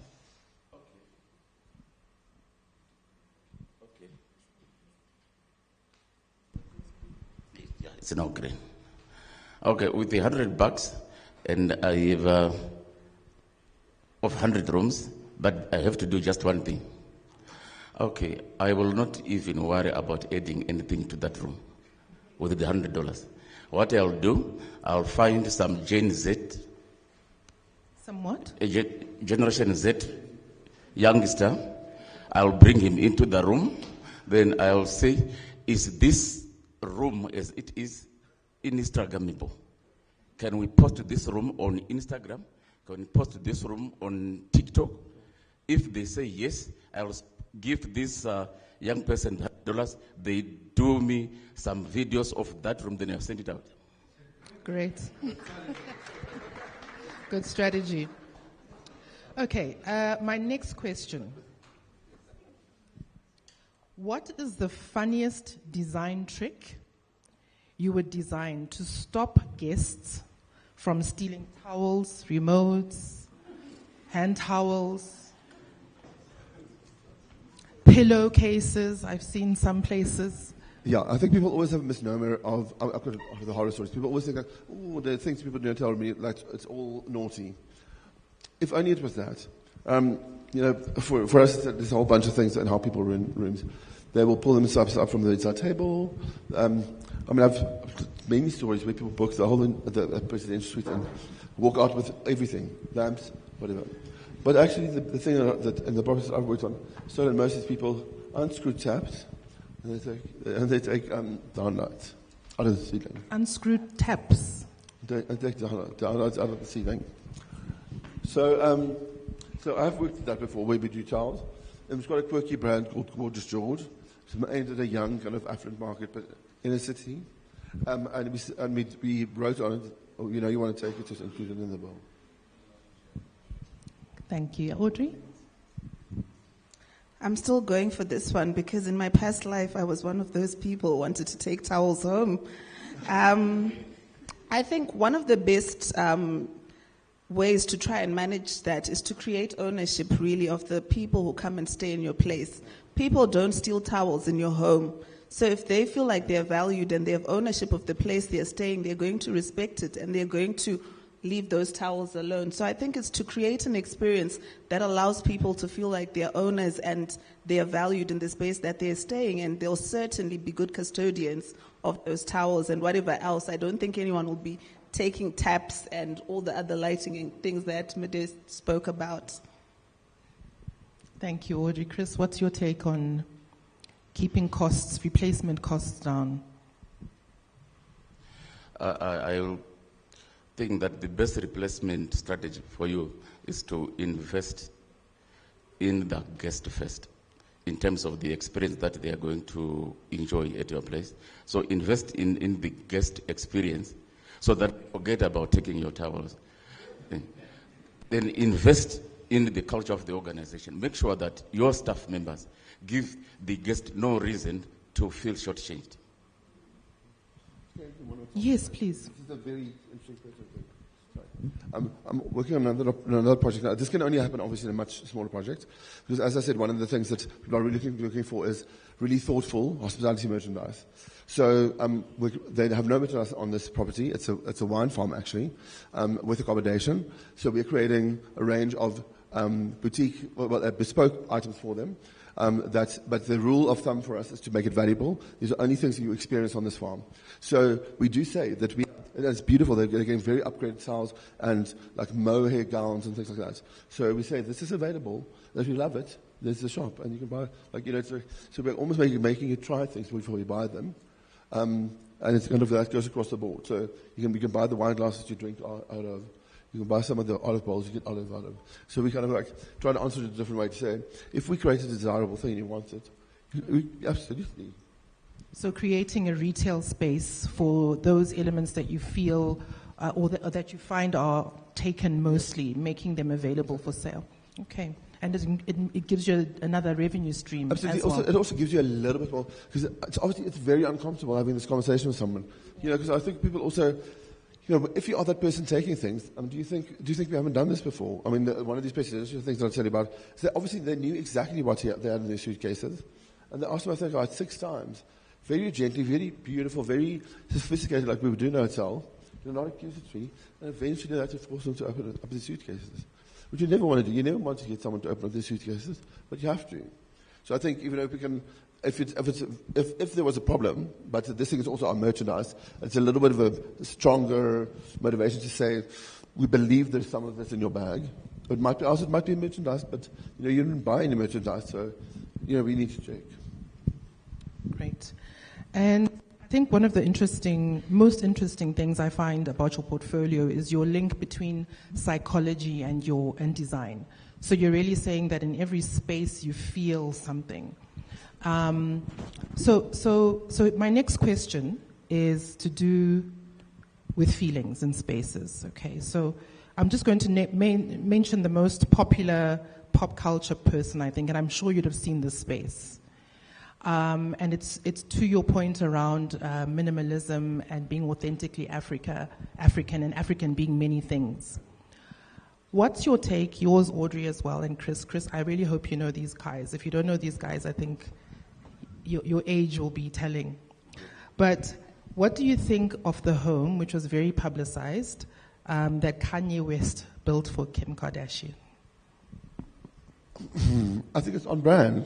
Do I like it? No, I don't particularly love it, but I think, it's a broader answer, but I think homes are very personal. People do what they need to do. So I think it's very on brand. Would I have given that same advice? No. It's great advice? No. It's great, it's ostentatious, but also so super minimal. But it's so ostentatious in its minimalism that it actually undoes what it's supposed to be. Does that make sense? Great. Audrey? So while I know Kanye West and Kim Kardashian, I have not seen this house, so I'll let this pass. It's an empty space.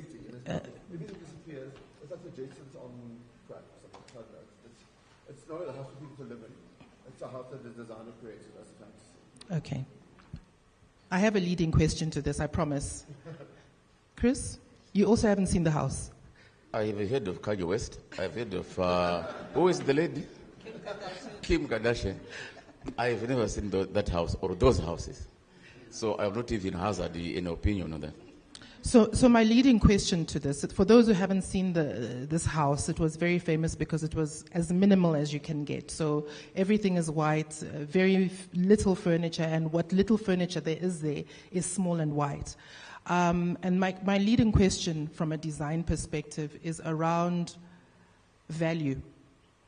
To say, as a designer, when you're given a budget by a client, is there a point where you say, regardless of the money, I'm not going to do this? Or regardless of the money, I am going to execute? I'd like each of you to respond, please. So I think earlier on you and I were actually having this conversation, and the reality is the customer exists in a customer space. You can only make a recommendation, but you need to respect the customer's opinion and their taste profile. That's not your taste profile. It's not what you recommend from international standards or what you've seen or the trends that are there or what you think will last for a lifetime. So you will find some clients are very, very big and they're bold and they want to try designs that you know will not really look good in 10 years' time. You have to respect the client. You can only make a recommendation to say, I strongly disagree with the direction you want us to go in, but I will take your money home. This is my opinion, and that's the opinion we carry in our design studio. We'll give you the best value, and we'll give you the best information we have. We will direct you in the best way we can. But if a client is headstrong about what they want, their taste profile that you may not necessarily agree with, then don't personalize it. Take the money home and execute what they've asked you to execute. There's a comment you made. You said price is a declaration on a cost. A declaration, not a cost. I'm going to use that on my next client for sure. So I can tell you, I've got a list of stories in this as well, but I'm going to use the same farm that I'm working on now. This client had actually bought 2 farms that he was consolidating, and they asked me to come and look at the restaurant. It was quite run down, the farm. It was previously owned by a consortium, which meant that there was no one loving the farm, and it felt like it. So he asked me to come and look at to redo the restaurant. And my response was, I can do it, but you're going to waste your money because your farm looks like shit. And then he said, okay, well, what should we do? And now we're renovating the whole farm. So, but I knew that he was very financially empowered, and that's why I said it. I meant it. I meant that I can't deliver this thing. If you fail, I fail. Everybody in here fails. Like your chef's going to feel like they failed. We have to be realistic about it. Have I worked on the other side? Absolutely. One of my most rewarding jobs, I worked with a developer on a. I was talking to the guys last night about it. It's that I think in all countries where we struggle with poverty, there's a lot of support from an NGO point of view for people that are impoverished. But there's a layer just above that where people are hanging on for dear life, but there's not as much support. So what this developer wanted to do was to say, he's sure if he invests in better professionals, we can come up with schemes that give people dignity. So we worked on that, and it was wonderful. And we did do that. We gave people that was barely above the poverty line, like Caesar work jobs, and all within the right budget. But it was to do with that we still did good design work, and he paid us to do that. So what I'm saying is, there's also there was also a declaration. He said to us, this is the profile. This is the mother, this is the father. In fact, he gave us a credit card and said, go and shop in this area. You're not allowed to go out of this area for all of the furniture and the crockery and the cutlery for this showroom and live this person's life. So, it's not always about affordability, I think. It's about, we also need to sit in a place. Correct. And if we don't, and that's an extreme one, but I feel really strongly about that because restaurants everywhere, you struggle to make a living. It's difficult. And everyone's so fickle. Next year when I come in for summer, the restaurant looks massive difference. And you think they've paid off what they did last year through selling the place of food. What are you talking about? So for me, there's always, we have to get that mix. Sorry, now I'm going to take over this thing. But we have to get a mix of saying, so for me, there's another strategy in that to say, okay, cool, if this is what we're working with, what I can tell you is, for me, the things if we're doing a restaurant that's really important is we have to get a chair that is technically so good that it's not going to start shaking. I'll figure out a cheaper table. That's not so, go to the things that are super critical, that need that money, and invest in those, and then the rest we'll do another layer and we'll figure it out. So creating a compromise between what is your expertise, the client's tastes, and what you're trying to achieve from a performance perspective in this space. Exactly. Design for me is just it's an elevated logic. We all find solutions all the time. That's what we do. That's what your brain naturally does as a designer. It's like, even if we're saying like the florist, this was finding solutions for how these things sit. So it's a solutions-driven way of thinking. Thanks, and if Martin. we just apply it in a different way, then yes, we can do it. Christopher, any thoughts on that? I think we may need to deliberately reorient this conversation, especially looking at it that we have 3 hospitality representatives in the house, and the conversation is design that drives occupancy. Yeah, design that drives occupancy. So as an operator, my first port of call is to say, okay, what is my current position in the market? If I am running a 3-star hotel and I want to improve on the design, the first question is there scope for me to be a 4-star, a 5-star, so that I operate at that other level? And currently, do I have the capacity to go there so that the design that I'm creating is a ready market? So that one becomes an offensive design strategy for me. Otherwise, there's also a strategy, what we can call a defensive strategy in design. By the way, I'm not a designer, but I will say a defensive design strategy. To say, I am at a 3-star, but I want to make sure that I don't lose my current pool of clients. So whatever improvements like recipes that I'm going to do, they have to speak to my current clients so that whatever aspiration that they have, it's catered at that level so that I don't lose business. Then if it's some greenfield investments, I can assure you, Madam President here is calling for refurbishments and for new beds, 10,000 beds in Zimbabwe for 2029 to 2033. That calls again for us to look at the current pool of design that we have and the room that we have. So in that space, we now need again to come and say, at what level are we starting these designs? And will they speak to the quality of the client that we are attracting into the country? But beyond that, whatever design that we create should speak to our culture. Otherwise, I am not impressed as a client coming into your space and I'm exposed to what I experience every day in my home country. So if I come to Zimbabwe, I want to have that design which reflects the Zimbabweanness of the destination. Then your culture as an organization becomes a part of your design.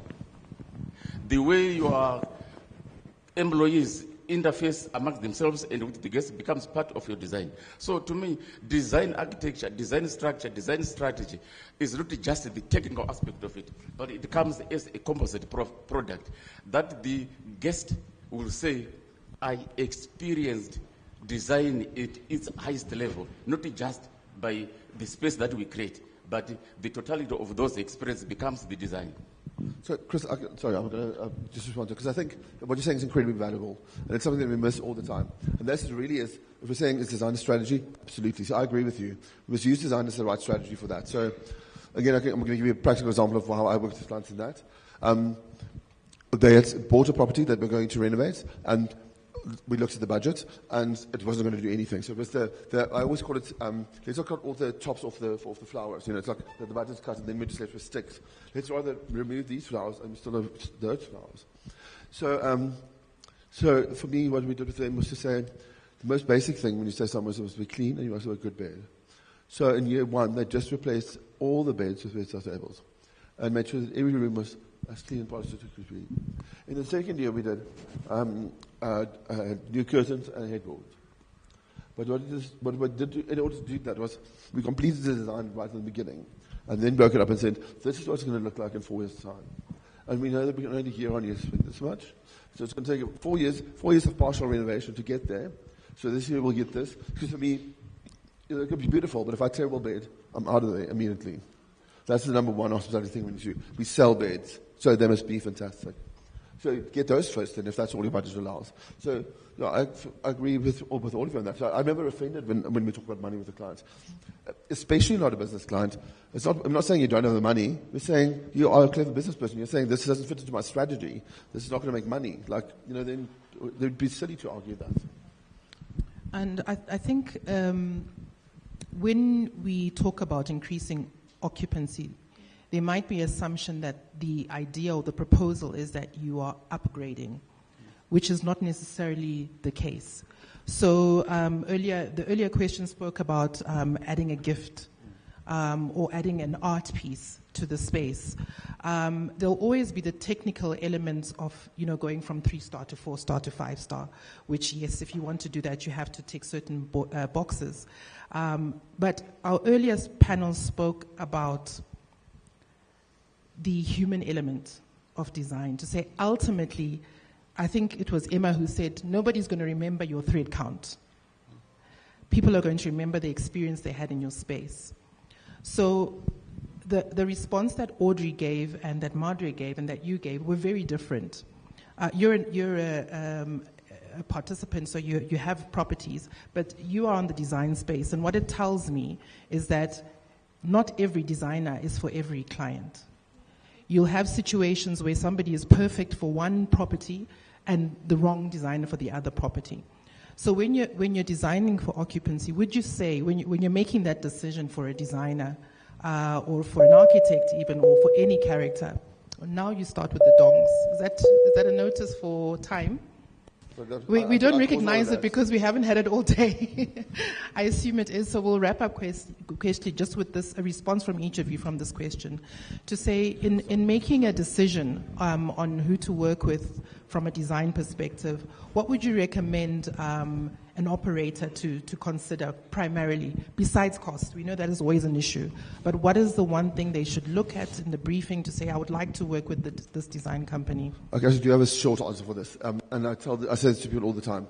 Typically as an operator, typically as an owner, the operator would say, if I put people forward or something like that, and I think we can all present things on paper, and probably if you're in that realm, that you're one of that 5, it means that the work is probably fairly equal. You're playing in the same pool.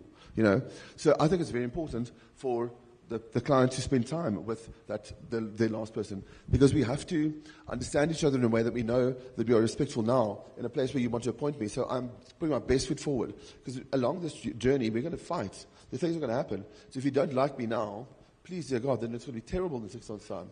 So you have to find people that, I'm not saying become friends, just a person that you have to be very confident in, and that you enjoy. So I agree, there's a point where the finance becomes irrelevant. Once you say that, okay, cool, you're the top 5, that means you all fit into the budget, your design work is all good. I think at that point, spend time with people, have a coffee, have a coffee, and understand who they are. Right. Build relationship. Audrey, for you?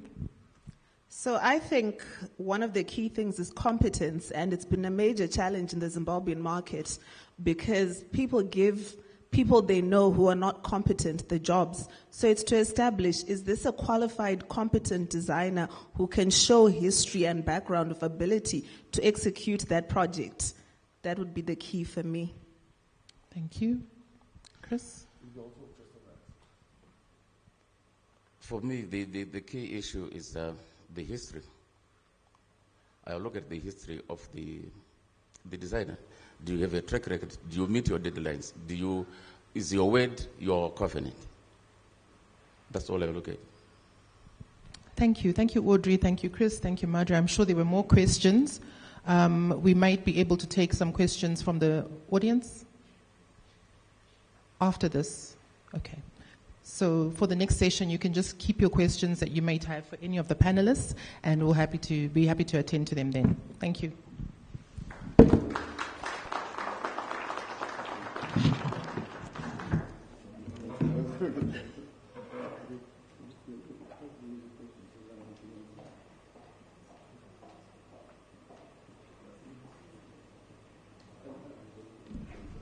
Thank you so much for driving us through that moderation, Shingai.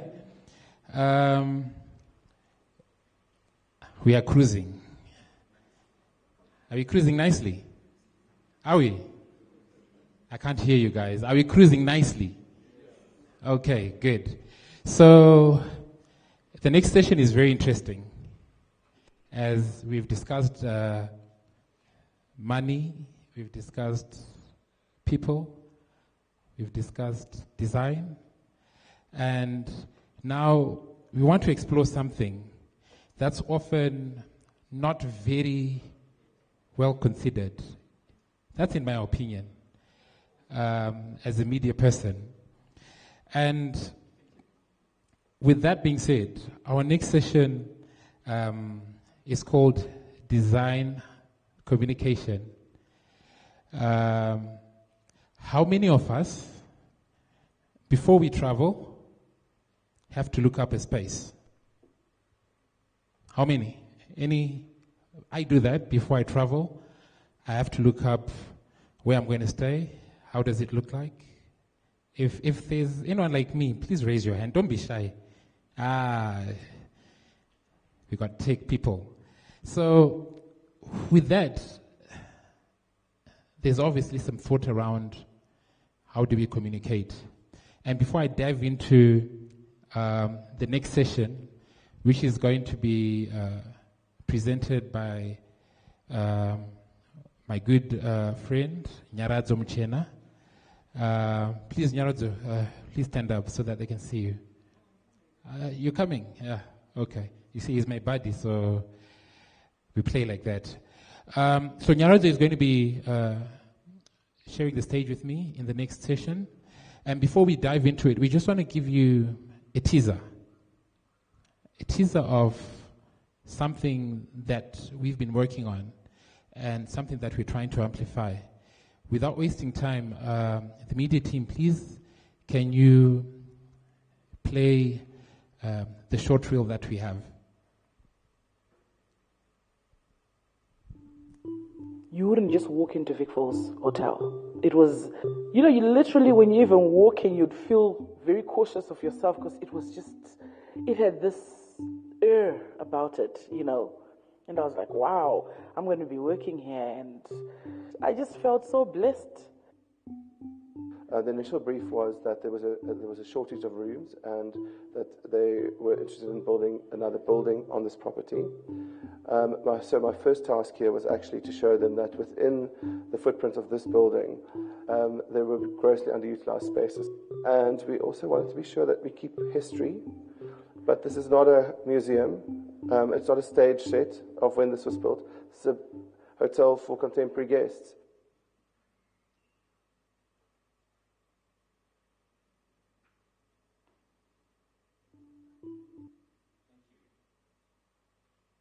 Thank you. So that's a short reel. I'm sure you must be thinking, okay, what's about to go on here? So, you know what? Very often, everyone is concentrating on the beautiful design, the architecture, the interior design, the guest experience. But there's a point where people get to experience brands before they get to a destination. And what are those points?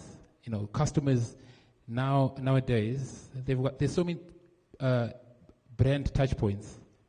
We're communicating through brochures, it could be flyers, video, like the one you just saw, What else comes to mind? Internet, social media, Instagram. Right. So the question is, how effective are we in communicating our brands? Do people understand our brand before they visit us? So this is a session where we want to explore that intersection between hospitality and design and communication. Because I believe everyone nowadays wants an Instagrammable space. Every corner in your space, I believe every corner of your space has to be Instagrammable. It's got to look nice. So are we doing that with intention? Is the messaging correct? And Zoe is going to be explaining as well around the storytelling part. So please help me welcome Nyaradzo Mchena, a content architect. We've worked together for many years. Nyaradzo.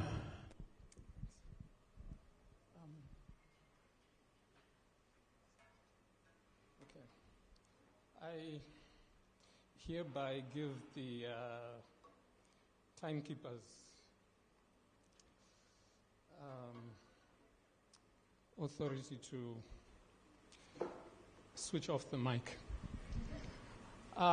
Just quickly, who here is working in an organization that existed before 1980?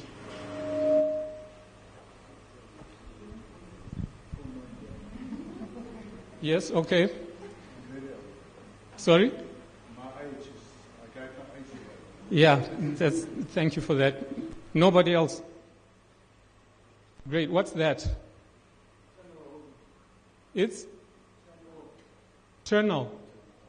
Okay, so you're a supplier to the hospitality industry. Okay, so let's try it this way. Anybody here start working in hospitality before 1980?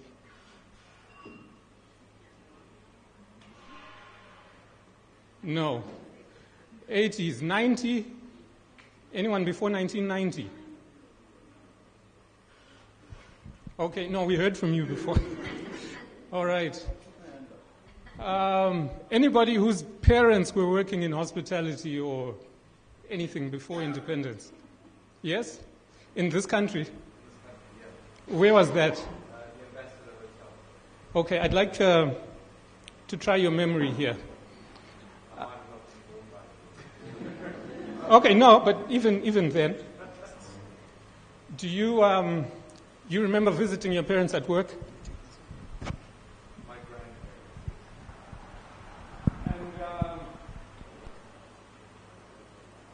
And do you remember any of the people they showed you? Anything you saw there which was interesting?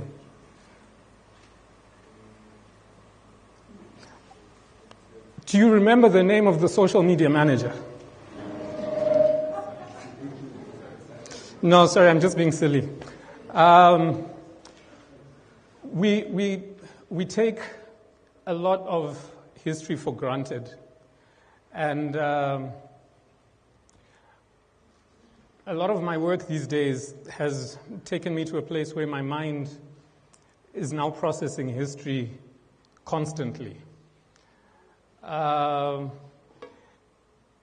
Companies that came up in the 80s, operating environment was very different. You had a lot less competition. Now, getting into business after COVID, we take it for granted that there's competition, but we didn't always have competition the way we do today. I remember a company called UTC. I remember the Sheraton being built. All right. I remember, so what hotels were there before the Sheraton? Maybe there was just, Holiday Inn and whatever. Now there's so much competition. I actually wonder how soon in your process do you hire a marketing manager? Anyway, my name is, not yet, let's go back one. My name is Nyaradzo Mchena. I'm a filmmaker, a biographer, and a content architect. I make historical documentaries more and more. Biographies, that's where like you call us to meet your parents and we interview them on their life story. That has changed my entire view on storytelling. So now in everything I do, it's biographies. Let's go to the next slide. This is going to be everything. I thought maybe we should start with the chorus and then get to the verses later. But visual illustrations, we think, should speak for themselves. And hospitality design, I feel, should sell itself. It's supposed to be easy. We take a beautiful picture of a room with sunlight coming through the window, falling across the bed, and someone's supposed to say, yes, I want that. You know, like these. Let me go there. But that still leaves you with a content calendar to fill. I'm going to go straight to the zeitgeist. Let's start there. Next slide, please. Zeitgeist, I saw it on one of Madre's slides, and he's always speaking in that kind of a way. You are rushing. Sorry, can you slow down with the slides? The literal translation, apparently, of zeitgeist, it's a German word, is spirit of the time. But we use it more to speak of like this definition, the collective mindset, mood, or vibe that defines a particular era.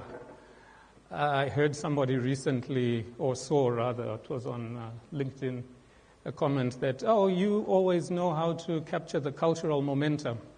Not one of my posts, but somebody else's. And I thought that was a very good way of thinking about zeitgeist, is the cultural momentum. Let's go to the next slide.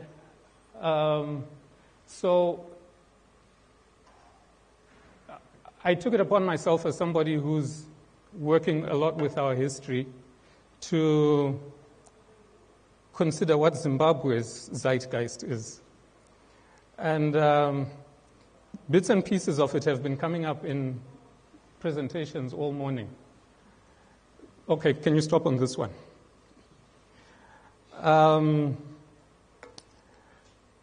We have multiple layers of our zeitgeist.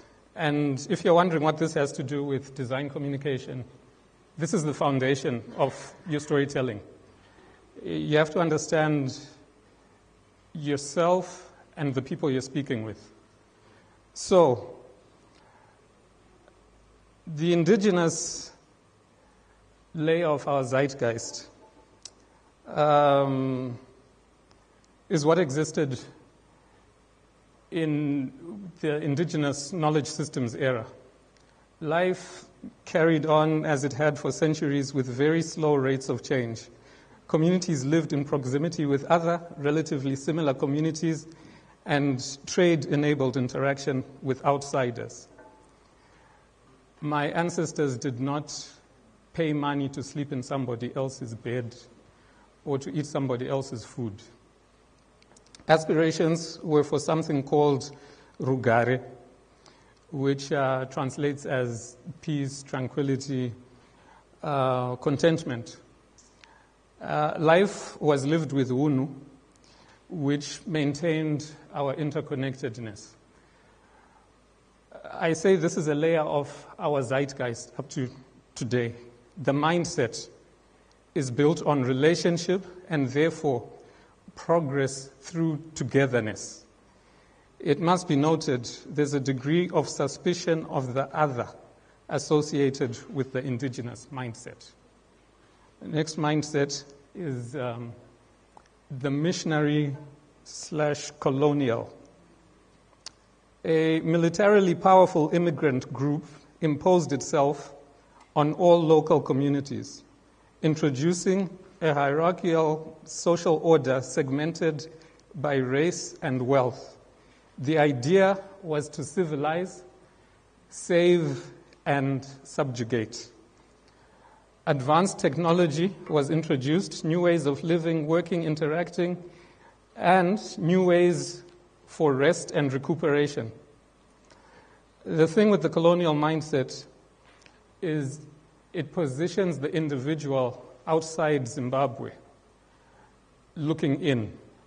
So effectively, we are othering ourselves. Okay. Let's move on. Fulfilled or independent mindset. This one and the next one really came to be historically at about from the same periods, which was, but this one, the immediate reflex of post-oppression societies is to access what was previously denied. The aspiration taken to the extreme moves people to manifest desire for equality by becoming like those who were there before them.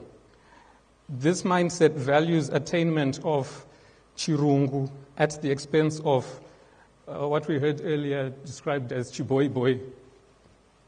Okay. Taking us to the next one, which is globalized rebellion. Interconnectedness, which actually began before independence. I see pictures of my uncles in bell bottoms and all kinds of hairstyles.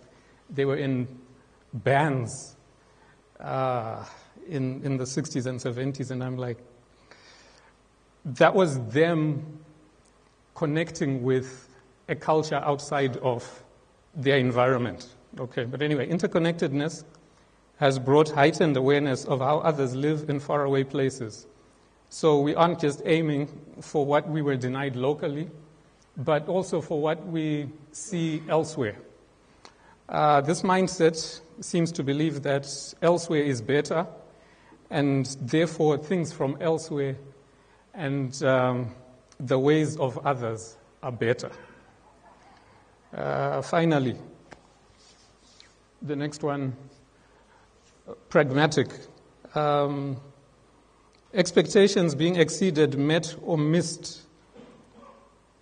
Here I'm talking especially since independence. Teach by experience. Fast learners adjust accordingly and factor the avoidance of disappointment into their planning. Ideals of a return to pre-colonial, colonial, or foreign possibilities are abandoned, and we work with what is here. Toita Riripo.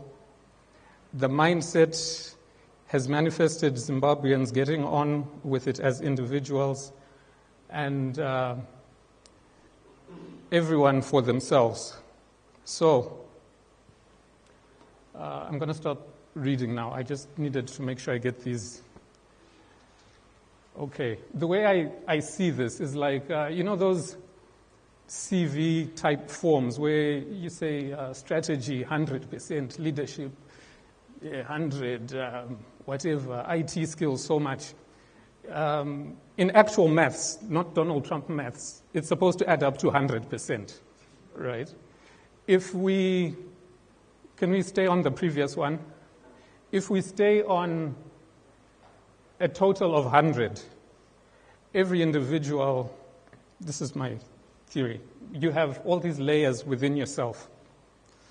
And somebody's indigenous inspiration might be at 50% and everything else is a lot lower. Somebody else might be stronger in missionary or colonial and so on. And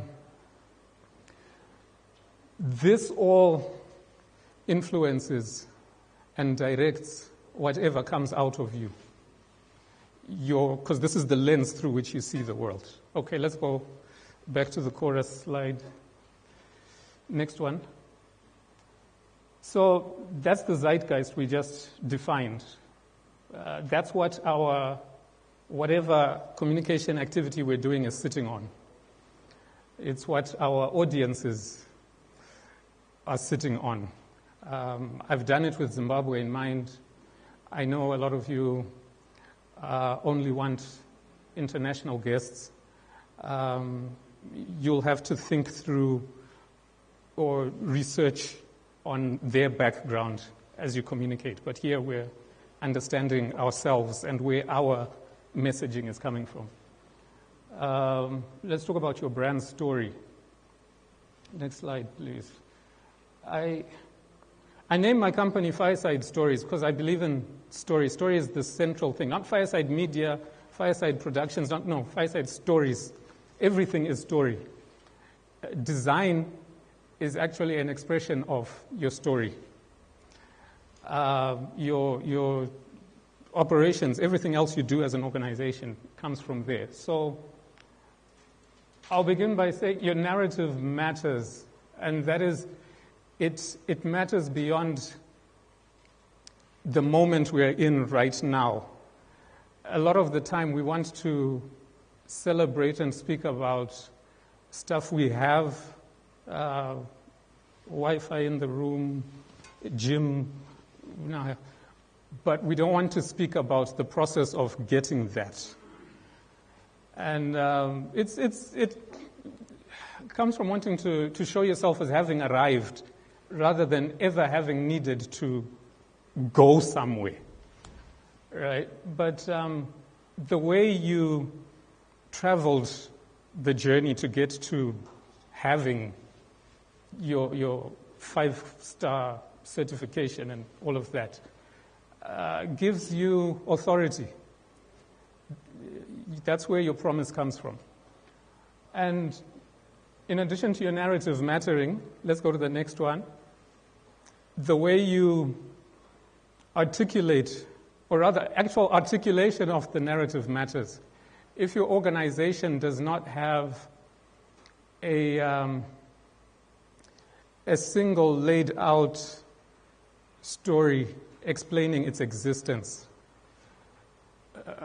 by and large, businesses stem from individuals. We gather in teams, we grow, and in your industry, there are a lot of family businesses that have grown or that are being established with hopes of growing and expanding. That journey that you take from zero to wherever it is that you hand over matters. And if you can't put it all together, you can't share it, number one, internally, to build your culture, the cohesion around that promise that you're making. You can't give it to an outsider to help you share your story. And it confuses the public if you don't have it. So, let's go on. I want to just tell you what your story actually is. You have an origin, your journey, and where you're going. Don't be ashamed of where you are, is what I was saying, right? And if you are too new to feel you have an origin, a journey, and a trajectory, that's not true. You have a history of how you got to make the decision to start the company. That becomes your origin story. Your journey are your ups and downs, the things you've been through. Again, don't try to give us this polished version of reality. We know we go through things. That's why we want to go on holiday. So give us your ups and downs. And then where you want to go, your aspirations, your desires, your whatever. It's let's not... You saw on our zeitgeist, we have a lot of projecting that we're doing. But let's go to the next slide. Let's be proud of our journey.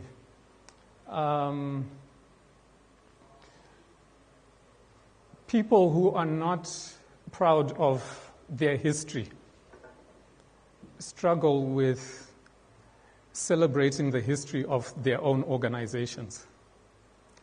because it's already a way of life for us, hiding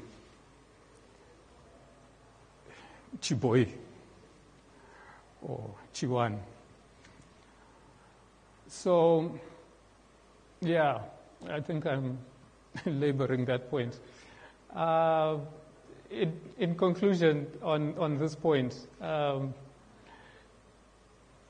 this is the process, I believe, or what works best for us is that you're clear on your story, then you hire your architects, and they build with your story as part of their brief. Then that story, you internalize it with all your staff, and they're able to present it as the finished package.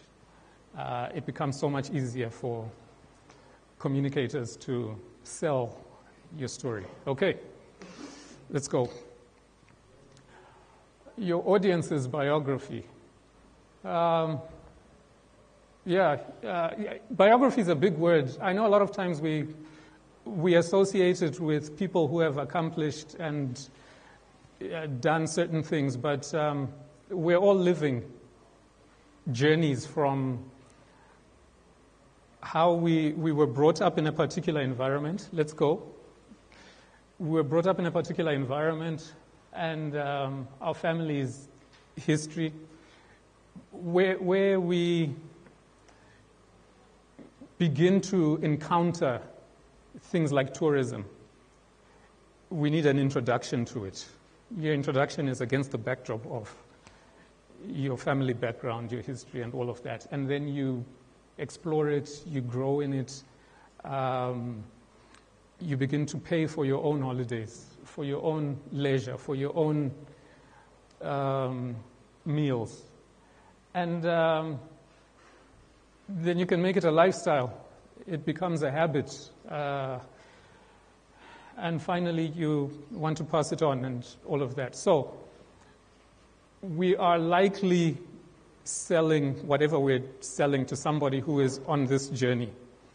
You know your establishment. Is it a good experience for somebody whose first experience of a hotel is your hotel?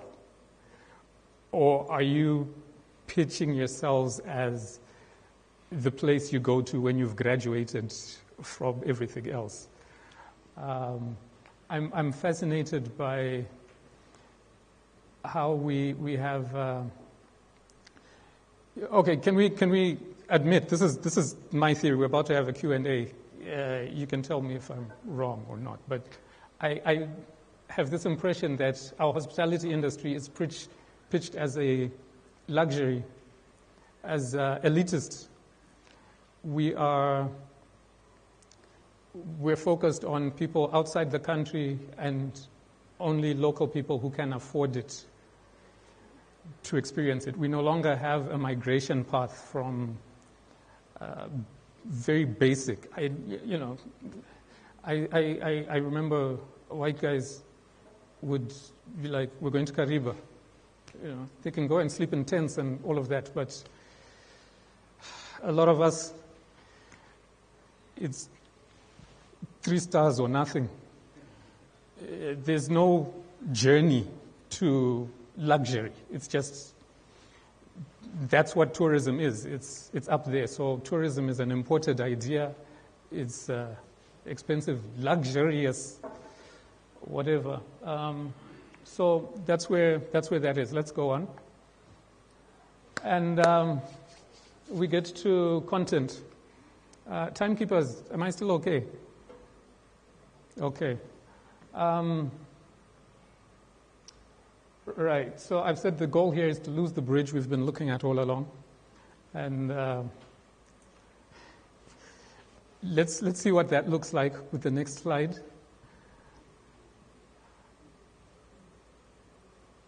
All right. So I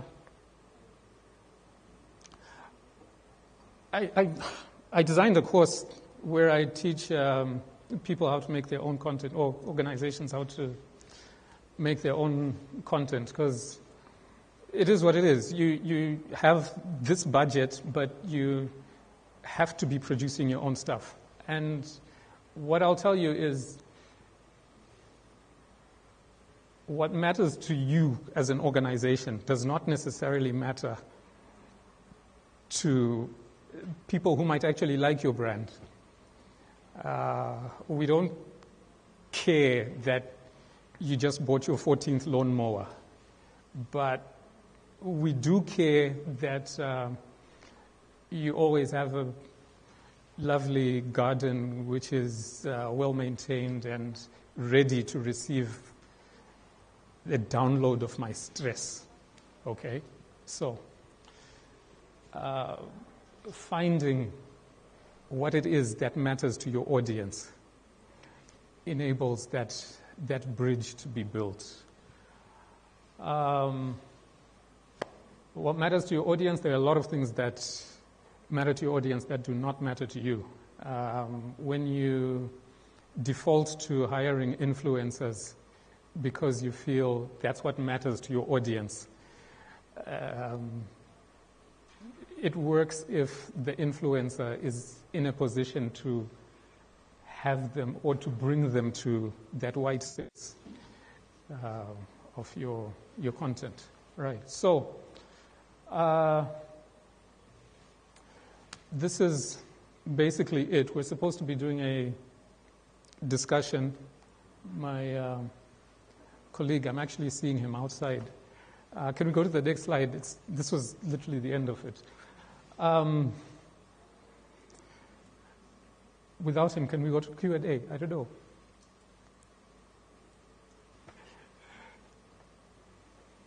Yes, we can. Okay. So, yes, that's it. I'm not going to say any more. We can, if there's anything.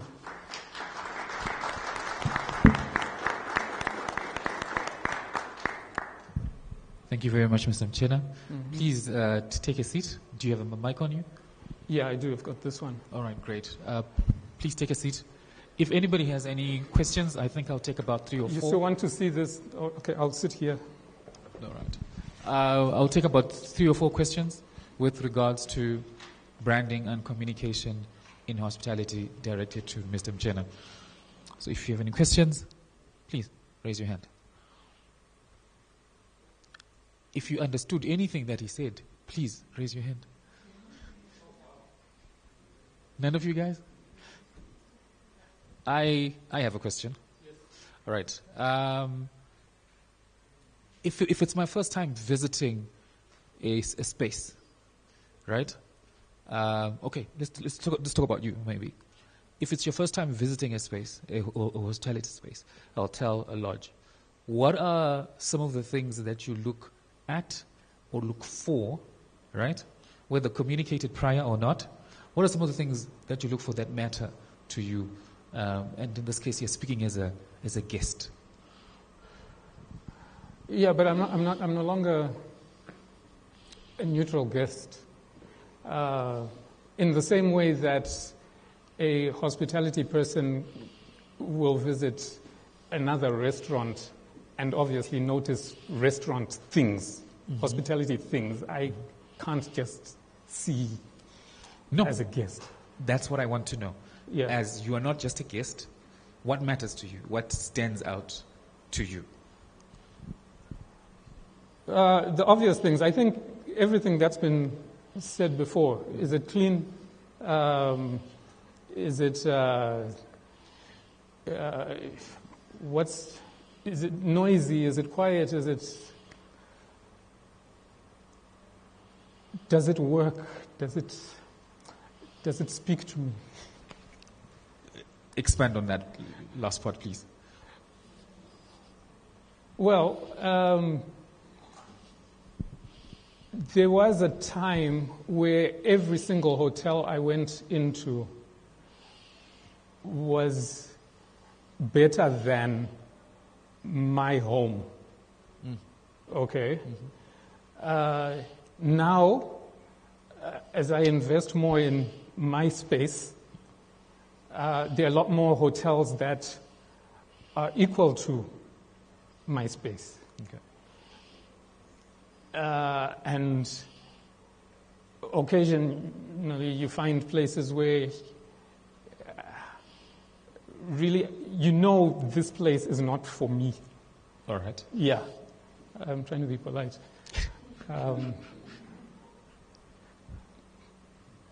There's a question. All right. I'll start with you. Hi, Ina from Venui Architects. Being in the hospitality industry, I've also a couple of years back started my own business, and I'm very fascinated by your documentaries that you're doing, especially historic documentaries. And I was wondering, how would you say an Airbnb host like me could use our story? Would you do it in writing? Would people look at a booklet as you come into a facility, or would you do it in social media, the background? And would people even be interested in the host's history and a bit of even if it's a small little history? And how would you document it, basically? Okay, your history defines you. So, in addition to being a useful marketing tool, it's also an essential strategic and operational tool, right? So, you can do in screenwriting, say I do a 120-page screenplay. I have a 10-page treatment. I have a 4-page synopsis. I have a 2-page synopsis. I have a 1-page synopsis. I have a log line. It's essential to have all of those. For a business, what I generally do, I would do a 1-pager, or actually it can be even 2, right? A 2-pager and an elevator pitch. And your tagline comes from, it's not a summation of that story, but it's a summation of the essence of the promise that your story enables you to tell. I hope that answers your question. Yeah. Another question here? Okay, yes. Thank you. Bradley from African Sun. So with African Sun, I think we're one of the hotel groups with a long history, spanning over 70 years for some of our properties. We have a strong heritage. But the biggest challenge that we're facing right now is we're pivoting from whatever there was there before to celebrating our heritage and our history. And with those properties spanning over 100 years, 50 years, and how best can we pivot and leverage on that heritage that we have that most of the properties in the country do not have. And we are also modernizing our experience to match the current generation, the travelers, the modern traveler. But looking at your storytelling and understanding the audience, how best can you curate our content to celebrate that heritage that we have and the space that we're moving into as we are pivoting into our heritage? Okay, that's a lot. African Sun has a lot to celebrate. RTG has a lot to celebrate. I'm just being fair. What you choose to amplify shows what you value, right? Now, there's a lot of people in here who know a lot more about hospitality design. I think Madre's presentation, if you grab from that, but in terms of your design, what layers of locality you put in it and whatnot. But to package your story as one of the nation's biggest brands in this space, you also have to look at your audience. My first point of call on any exercise is who your audience actually is. how you sell yourself to an international audience is different entirely from how you sell yourself to the local one. There's a hotel we did a training with a few months ago in social media, and a decision which came out of that was they needed 2 pages, because as a hotel, they were known internationally, and that's where the majority of their guests come from, is internationally. But their banqueting and conferencing and all of that is entirely local. Because of their location, it's easily accessible. So we decided they needed 2 online personas. One which is presented to the audience outside, and then the other one which is dealing with these people who aren't even coming to spend the night. They're literally just coming for their workshop or whatever and out. So there's a lot to it, but in short, I hope that helps. Yeah. All right. Thank you very much. Any other questions? I see a hand.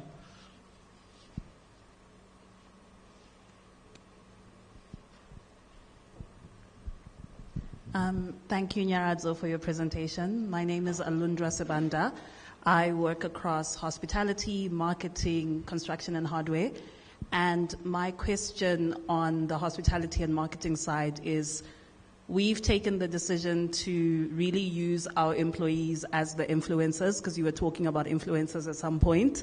And it was in a bid to cut costs and also just be authentic in our storytelling. But what's your view on that approach? Because there's really high turnover, in the hospitality space, particularly with restaurants. So yes, you're telling an authentic story and you've got the influencer as the employee, but then suddenly they're gone to the next and they move on to the next restaurant. And then also there's the conversation about privacy, right? Does someone really come to work to be a waiter and then suddenly they're a star, but that's not really what they signed up to do? It's just straddling those different sides of running that side of the business. And I just wanted to know from you, as the communication expert, how you feel about that approach. Thanks. Thank you very much. I come from an era where this business had money. So if you show my face, you pay me. Because you're making money from showing my face. Right. Obviously, the dynamics of the media have changed completely. My first job was in newspapers. People don't read them anymore. Right. So I don't like the idea of staff as influencers, but I love the idea of staff as salespeople.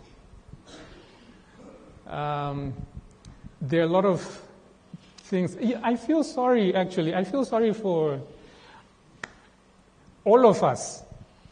I happen to be a professional communicator who got into this before this became what it is today, before the internet was what it was, right? So everybody is having to learn Canva and what do you call the one for video, CapCut, and all of this, and you're competing with people who live this, and you compete with organizations that can afford to build studios within their own company. The hotel I mentioned I worked with earlier this year, they have 2 people. We went in there to train their social media department. They have 2 people whose full-time job is to manage their pages. How many of you can do that? Oh, you are the people. So I'm sorry you're having to learn on the job. After spending all your years learning your actual career, now you're having to learn what is somebody else's thing. But this is the kind of strategy, influencing, using random influencers, but also using staff as influencers, is the kind of thing I would say is a tactic that we are scrambling to do as we figure out. So how do we do it? What do we do? But yeah, no, when you have your, I have a bishop who said, he was speaking about life in general, but he said you will dance when you get it right. And it's not supposed to be this stressful to you. Once you have your story figured out and you have your audience clear who they are, you know how to reach them. A bit of the challenge might be in setting the wrong expectations for social media. A lot of times, who was the financial guy? Ask you to justify social media spend as though it's sales, when in actual fact it's marketing. The return on your content creation is months away, if not years. Right. It's somebody seeing your social media, following you, and dreaming as they save for that holiday. I know in Zimbabwe we think everybody who comes into hotels and stuff is rich, but even those foreigners who come save for their trips. That whole process takes time. So build a content plan which places realistic expectations on your social media, so you aren't chasing a comparison of views with an entertainer or some random social person, but focus on your audience rather than your delivery channel.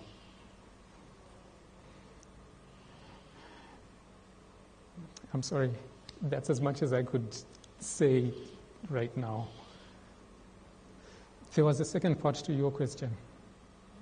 Yes, there was. You mentioned the value of your story and telling it, but also there was a second question there. Sorry, I remembered it while she was asking hers.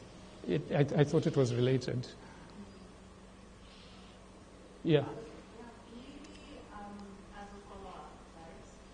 Sorry, let me come up the mic.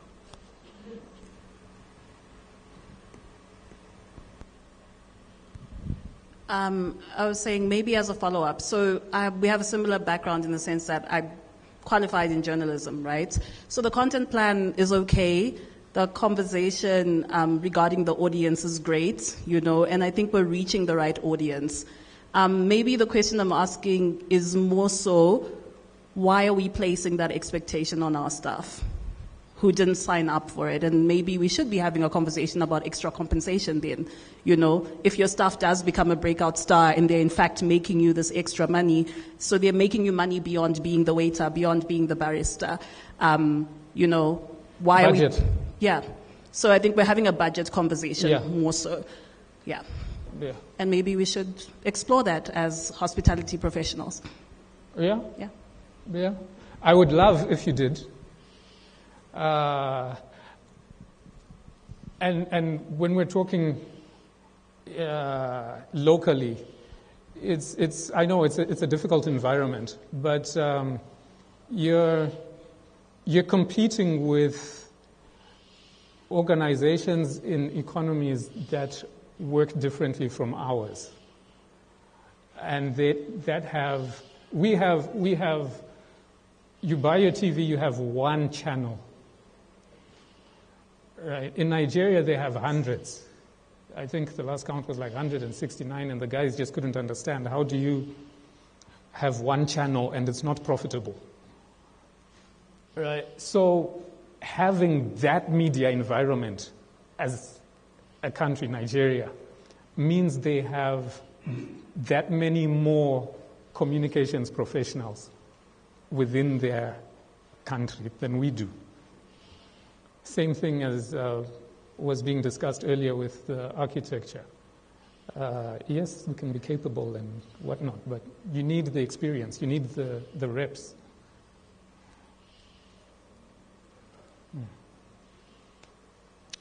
All right, I hope you answered. Thank you very much. Do we have one extra question? Just one hand. Okay, great. Let me bring the mic to you.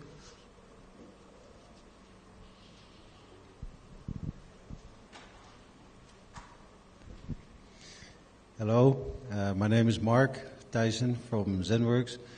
So my question would be, my company is basically a supplier of architectural solutions for the hospitality sector. And how would my approach to communication be different from a hotel or a hospitality company? And could you give me any insight or advice on how to do that? Okay, great. So can we go to the slideshow? Is my slideshow still loaded?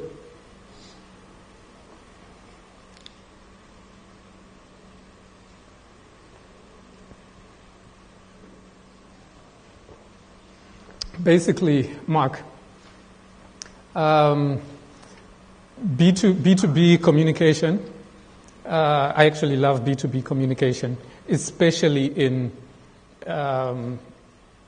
organizations or industries where your work is project-based. So with B2B, take note of the orange ones there, right? It says your audience's biography. Your audience. You are not chasing 25,000 likes. You might be chasing 25 views. And then those 25 views can yield 2 phone calls. And those 2 phone calls can yield 1 conversion.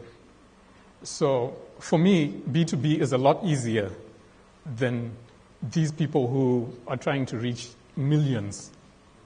You know exactly who you need to speak to.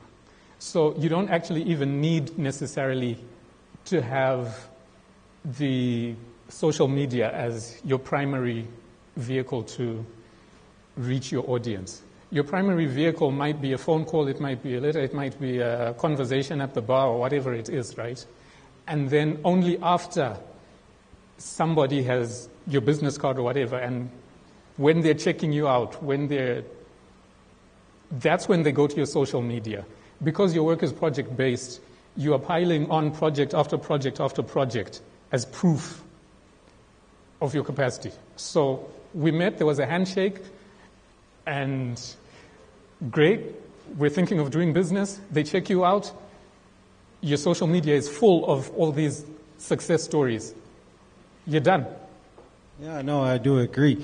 But our challenge is mostly, we know who our audience should be, but what are the channels to get to them? And you have many. Because if you know who they are, how many projects do you do a year? What's your target? I would say we want to do 50. You want to do 50? Yeah. And you know generally what's your conversion rate, whatever method of communication you've been using so far? So mainly we use social media. So we are on Facebook, we're on Instagram.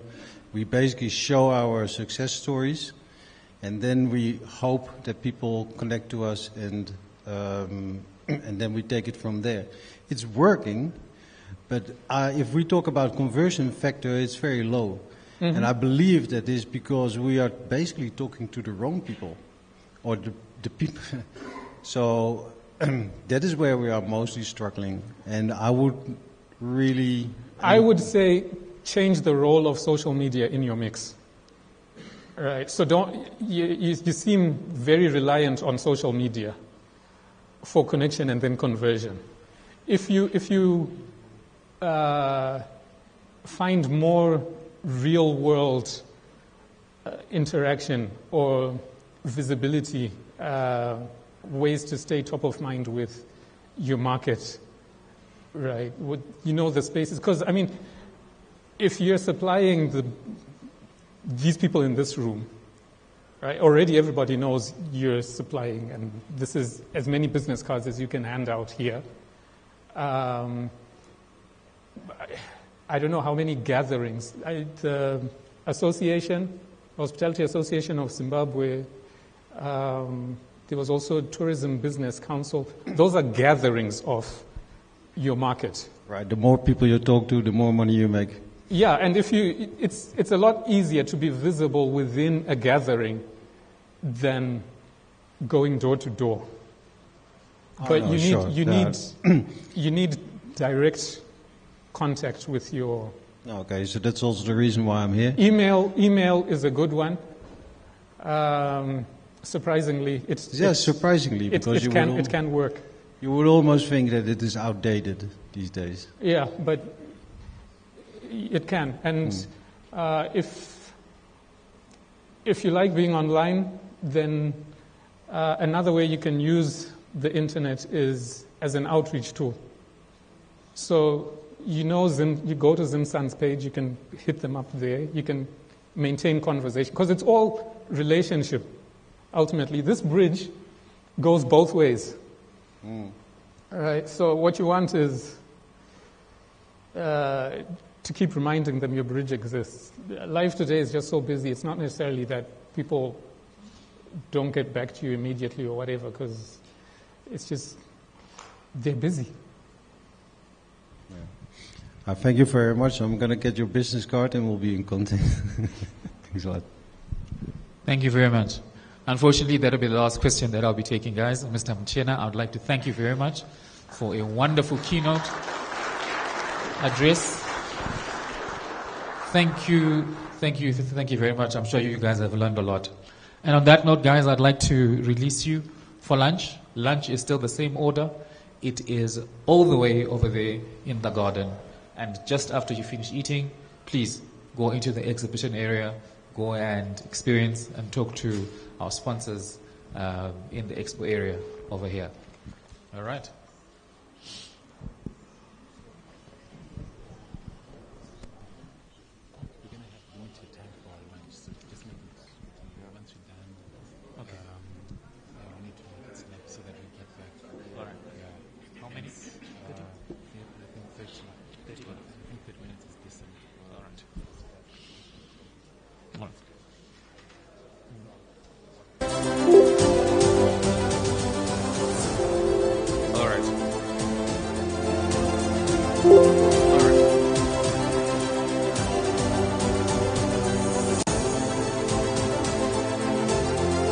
Sorry, AV.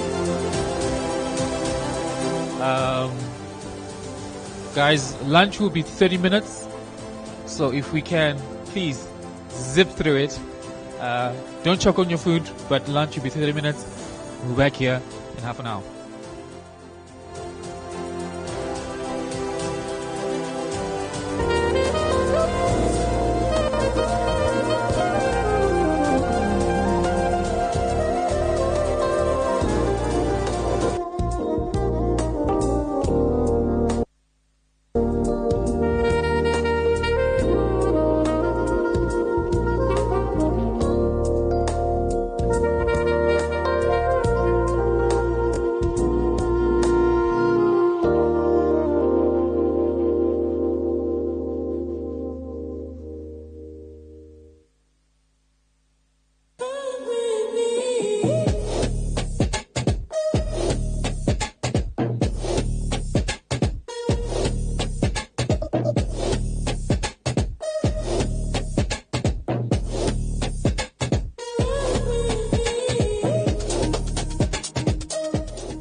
Today, I'm reviewing Funded Squad's Instant Light account.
low activity.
Hello, hi. If we can start coming in, everyone. If we can start coming in, everyone. I would like to continue. We are behind time. Everybody outside, please, let's start coming in.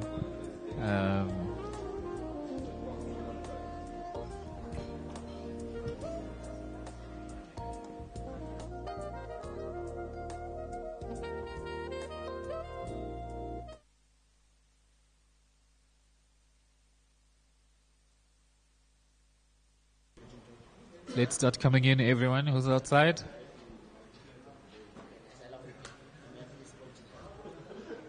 Let's start coming in, everyone that's outside. Lunchtime is over.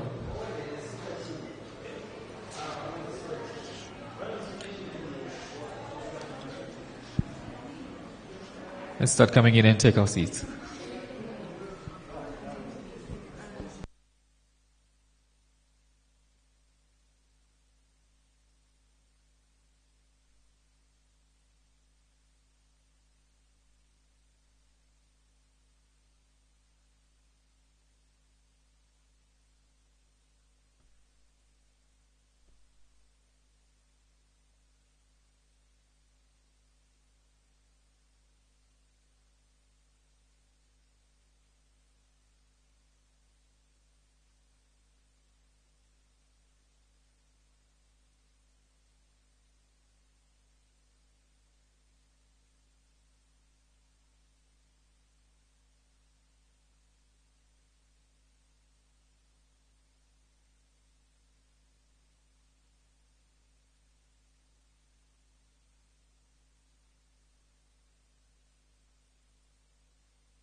Hello.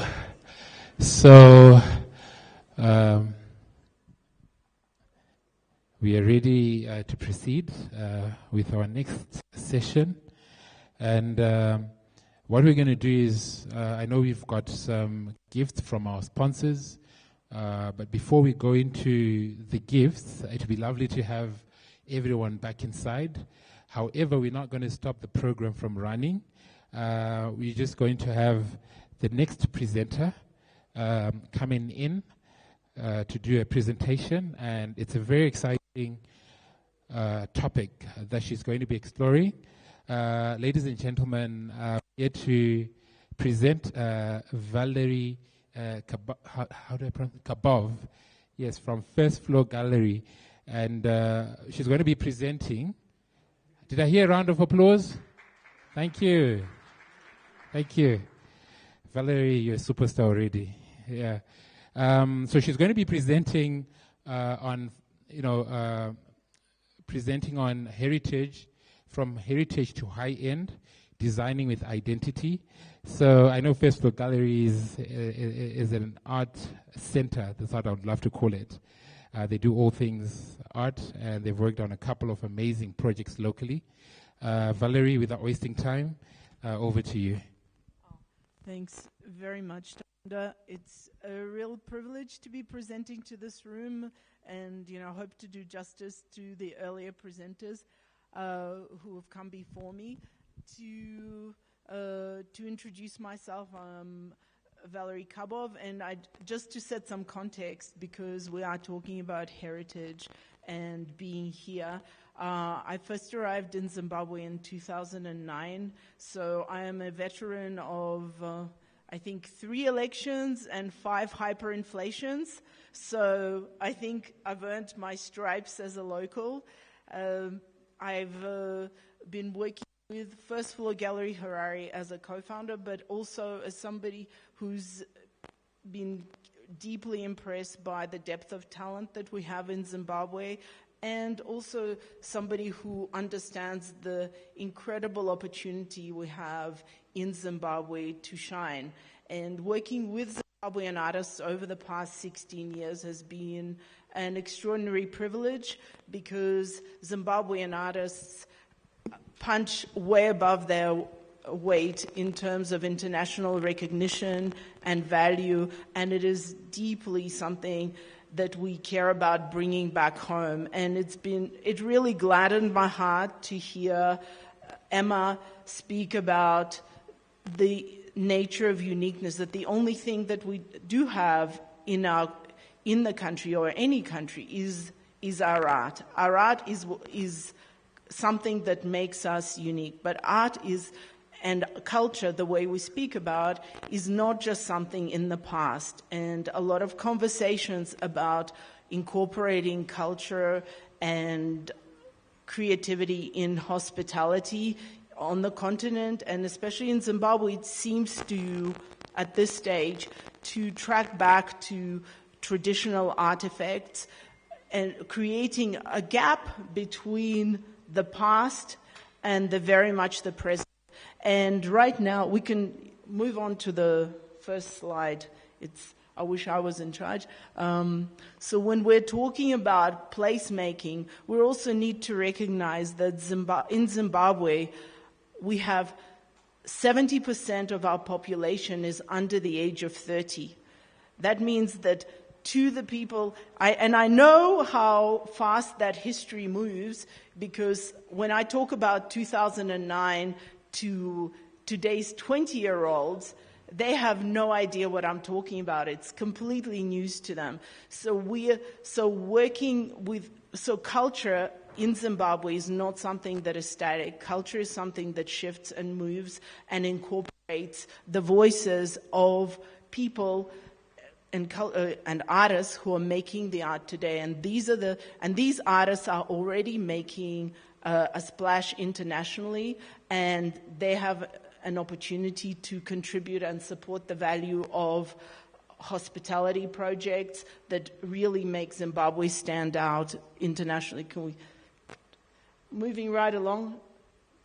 Right, so as numerous speakers before me have mentioned that culture is no longer a decorative backdrop in modern hospitality. It is a center point of attraction and uniqueness. And so, I don't need to go over Emma's incredible, it was really an inspirational speech. So you've paved the road right for me. But I also wanted to highlight something that art is often, and contemporary art is often in, because numbers show that 56% of all high net worth individuals collect art, spending on average $108,000 a piece, right? Zimbabwe is unique in attracting an inordinate number of high-value travelers. We know that just because of the sort of clientele that Vic Falls attracts, and we know that, and yet a lot of our hotels, again, that as much as I appreciate people being very efficient and economical with decorative means, I don't think $100 decorations will cut it, right? It is something that, and we know that a lot of premium hospitality venues like Singita Lodges, like Sigera Retreat in Kenya, Mount Nelson Hotel, apologies for the typo, and Silo Hotel are already incorporating art as a center point of their strategy and the personality of their hotels. It is Zimbabwean contemporary artists are also already represented in numerous of these destinations, and we're only just getting started in Zimbabwe. Can we have the next slide, please? So one of the challenges that we have as a gallery, as an art advisor, is engaging developers and architects at the correct time, because we need to build a sensibility around where art sits in the project management process, in the design process. And what we find time and time again is that people come to us when they've run out of budget, and yet they've built a 5-star hotel, but they want a 1-star artwork. And that just is not going to cut it going forward, right? So when you treat art just as a line item, it is going to end up underselling your property and underselling your investment, because art is something, needs to be treated as an asset and an investment by hoteliers, by people who are building brand value proposition. Nyaradzo was talking about communication and the value of communication going forward. Art is something that constantly communicates your value proposition and your aspirations as a brand, silently, consistently, 24/7. Not only that, if you invest properly in art that speaks to legacy and treat art as an asset, it is something that appreciates in value. It's not an OPEX. It is an asset that contributes and builds value over time. And so there's so many numerous wins to working with art as part of the property development and hospitality projects. Can we have the next slide, please? So here I have an image, and it's an AI-generated picture of what a premium hotel would look like, with an insanely beautiful work by Troy Makaza, who's an internationally recognized young artist who's 32 years old. He represented Zimbabwe at the Venice Biennale. He's in numerous museum collections in the US and the UK and France. And think about, and he makes works at large scale that are both they're made from silicon, and the way they work is it's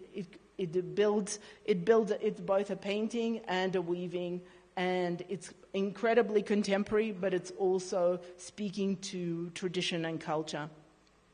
Can we have the next slide, please? So this is what we aspire to in developing projects and collaborations in Zimbabwe. Of course, we're very happy that our friends at the Hyatt Regency Harare are taking part in this conference. We have been supporting the hotel and collaborating with the hotel since its renovation 2 years ago. So this is images of some of the works that we have in the lobby and the restaurant area of the hotel. And you can see how artworks create a focal point for conversation, but also making a space that is generally a neutral space that comes alive just with the presence of an artwork. Next slide, please. This is an image from Amanzi Lodge where it's not the most ideal image, but we also collaborate with Amanzi Lodge. Again, this is a lodge that incorporates traditional, and for those of you who do know Amanzi, they have a thatched roof structure and traditional fireplaces and a very, very old school feel, and yet they've incorporated contemporary art effortlessly in creating atmosphere that is both compelling and intimate in the space. Next slide. We've also, one of our artists, Helen Teed, has collaborated on developing work for Matetse Lodge. So these which feels like where her works are present throughout the whole lodge, and they're bespoke. It's a bespoke commission, and you can see how effortlessly it fits into the space, creating a sense of elegance and lightness without any, and it's a silent and yet very eloquent lightness and aesthetic element. So these are the current leaders in the hospitality space who are already incorporating contemporary art. Of course, we also work with corporates as well as, and other hospitality providers. But these are examples of what is possible and what can be achieved. Just with these references, all of the artworks and all of the artists that we work with, and this is a particular point, is that it's more than a decoration. All of these artists are internationally represented. All of these artists are people who work professionally. This art is, and I need to indicate that art needs to shift. Zimbabwe needs to shift its paradigm of how it regards artists. Artists are no longer people who sit by the side of the road tinkering with something. Art is no longer a place, a destination for somebody who has failed their O-levels. People are writing PhDs in art. Art is a $60 billion industry around the world, and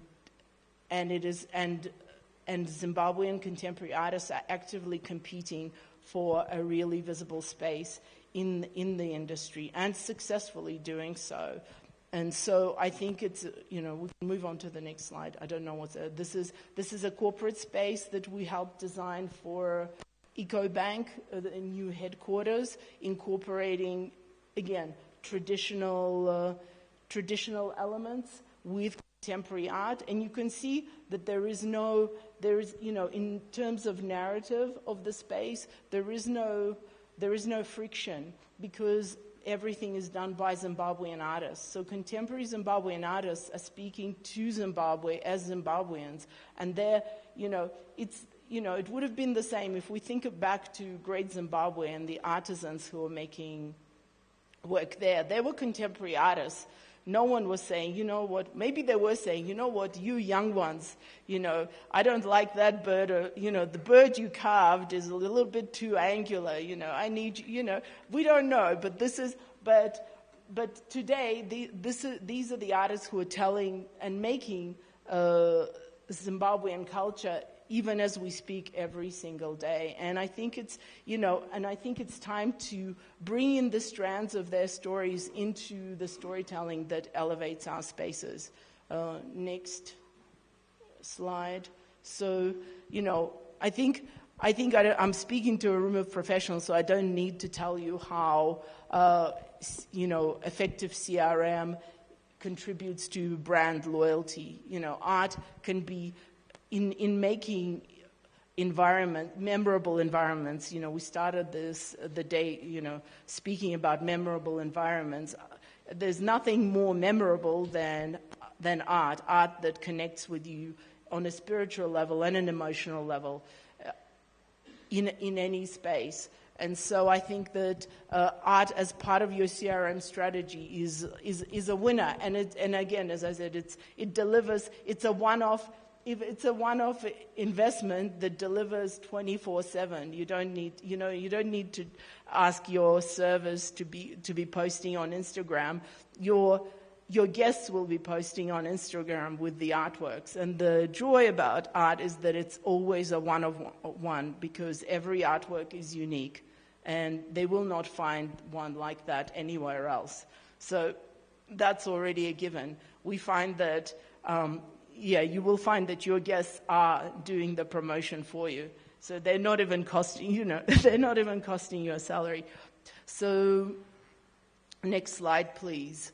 So some of the challenges that people have in engaging art is actually, in our experience, is knowing where to go, right? And knowing what to expect.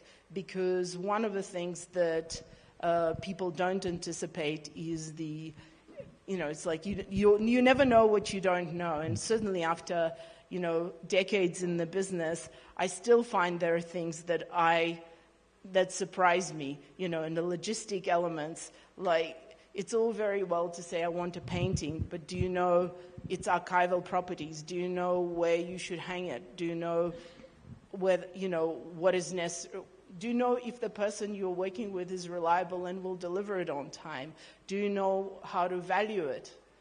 Do you know what the insurance value should be? Do you know how to install it properly? And we find that a lot of we also get called in for rescue efforts when things have gone desperately wrong. So one of the advantages of working with a professional outfit, and you should treat these, we all are here as members of professions, and we all know the intricate details that make our profession sophisticated and requiring training and experience, and art is no different.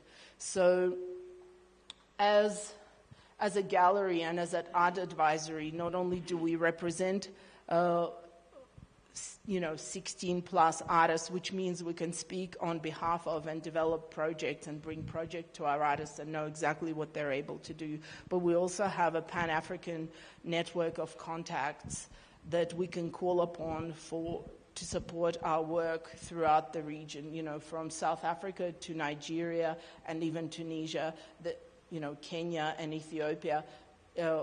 We are able to support projects which include logistics like shipping and transit and packaging and all sorts of things that people, that developers might find challenging when working with art. The upside is always with working with professionals is that you pay a premium, but it's a guarantee of quality and execution that we all know, as professionals in the field. Now, what else did I want to say? Can we have the next slide so that I remember what I wanted to say? Right. So the value proposition is to build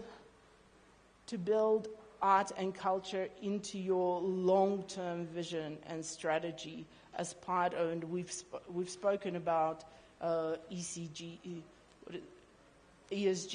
and social license to operate. It's engaging the community and reflecting the community and respecting the community is something that is built into art. It's its natural purpose. You don't have to, it doesn't require an artificial effort. That's the purpose of art, is to connect with audiences and to connect with its community. So art is art is your natural partner in these efforts. And not only that, you can build a valuable collection in the process.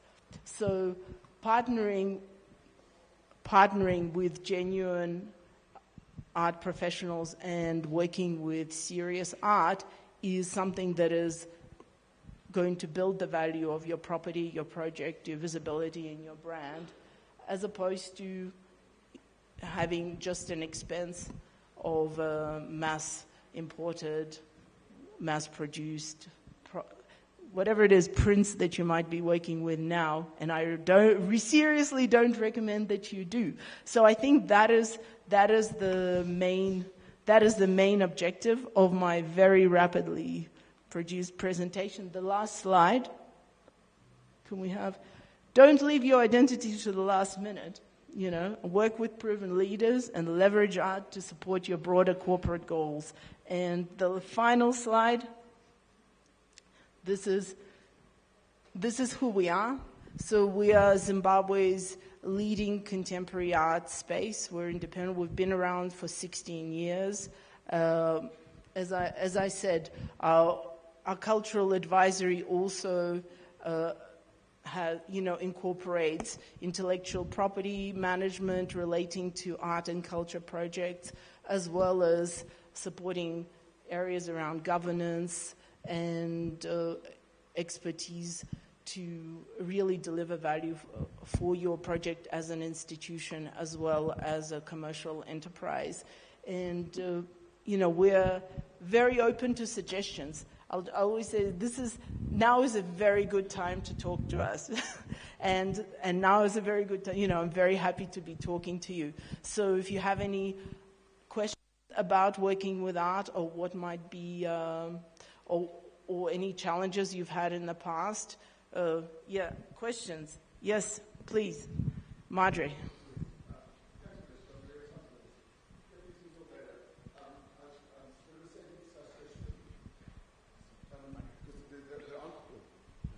There aren't many of you around. So for 20 years, this by default became my job to find things in places. And it is difficult because there aren't galleries, no representation, and it's a very informal kind of structure. So my question to you is, I think art in hotel is a really difficult thing because not everything can be investment art. It doesn't make sense in that model. So my quest has always been to get a balance of fantastic artists and then find what I call agreeable artists. Because we do need something that we can, say for example in bedrooms, it can't be all original, we can't afford that. So what we've set up in the past is commissioned, say it's a collection of 3 pieces from someone, and then do printed, signed prints to run through 500 bedrooms. And typically for me that's been a very difficult thing for people to accept, because it's not the way they sell their art. What I find frustrating in that, because my real passion for it is that we still all suffer from this thing of the starving artist, because you sell paintings only every now and again. And for me, actually here is a real great opportunity to affect the art world, to say, actually we can get somebody quite up and coming if they're willing to do this thing. The other reason for the agreeable artists is there are brand requirements, and heavy ones. With a lot of them we can't use things like black eyes, human figures, dogs. We have to we're speaking to an anonymous public, so we have to, anybody that has a cultural, disdain for something. So sometimes we have to ask people, unfortunately, this is the last thing artists want, we need something in blue, but can we not have any black in there, please? So my question is good. I think that can still work, because I think there are places in the hotel that can, it must be a diverse collection that says, here are places where we can place investment art, and they'll also be safe in these places, in these larger places, but where we need art, but it's not so safe, we can use prints, once we get it off the internet, we can use an artist to create a collection and all of those. So my question to you then is, this is a question. I don't know if do you have, or do you think you could collect some artists that will work in that way, that's in the agreeable section of what I'm asking about? So this is my response, and I think your concern is always, is a very common one. This is why working with an intermediary like us is better. Because one of the reasons I exist, and I say that to both artists and collectors, is that we're there to protect the artist from the collector and the client requirements. Because I was a young artist many years ago, and I remember having some people coming to my apartment to look at some art, and they said, we saw it in a restaurant and we thought that it was really nice to eat next to, and I kicked them out of of my place because I was so humiliated, right? Of course, as a gallerist, I don't have to, I can say yes to the client and shield the artist from the sense of compromise. So we've done a number of projects where we've developed products for clients and negotiated with the artists in the most respectful way possible. For instance, we had and it's a really funny story. And it's the collector is an architect, and he said, look, this is the space, and this is the size, this is the exact size. I really want this artist's work. Can you do it? Then I had a message from the wife of the architect saying, listen, I know what he said to you, but you have to remember that this is also a family house, right? And the artist has, let's just say some of his images are immodest. And I said, sure, no worries. So did I go back to the artist and say, look, you can't do this, no boobs? Did I say that? No, I said, why don't you make two of the same size and we'll see which one we go with. Ended up I don't know how it happened, but he managed to skip the boobs on that piece, right? With no compromise, and we installed it and everyone was thrilled. But my job is to mediate, right? And we've developed projects where we had limited edition prints. Right now, an individual artist can't necessarily afford to produce something like a limited edition print, but we're in a position to do it. As a limited edition print, it becomes way more affordable in value. However, it still retains investment quality because it is produced in a limited edition. It'll still signed, and it's numbered. So you're retaining the collectability of a project while reducing the price, right? And also, there's also the aggregate. We can also look at an aggregate project and give discounts in an aggregated way that an artist alone cannot do, And so this gives us, obviously this gives us a lot of advantages when working with developers and on large scale projects, because we can have bulk discounts, as you say, we're all among friends here. Okay, thank you for that response. We're going to take 2 questions only simultaneously. I've seen a hand, Shingai. Anyone else wants to, before I move across the room, who's got a question?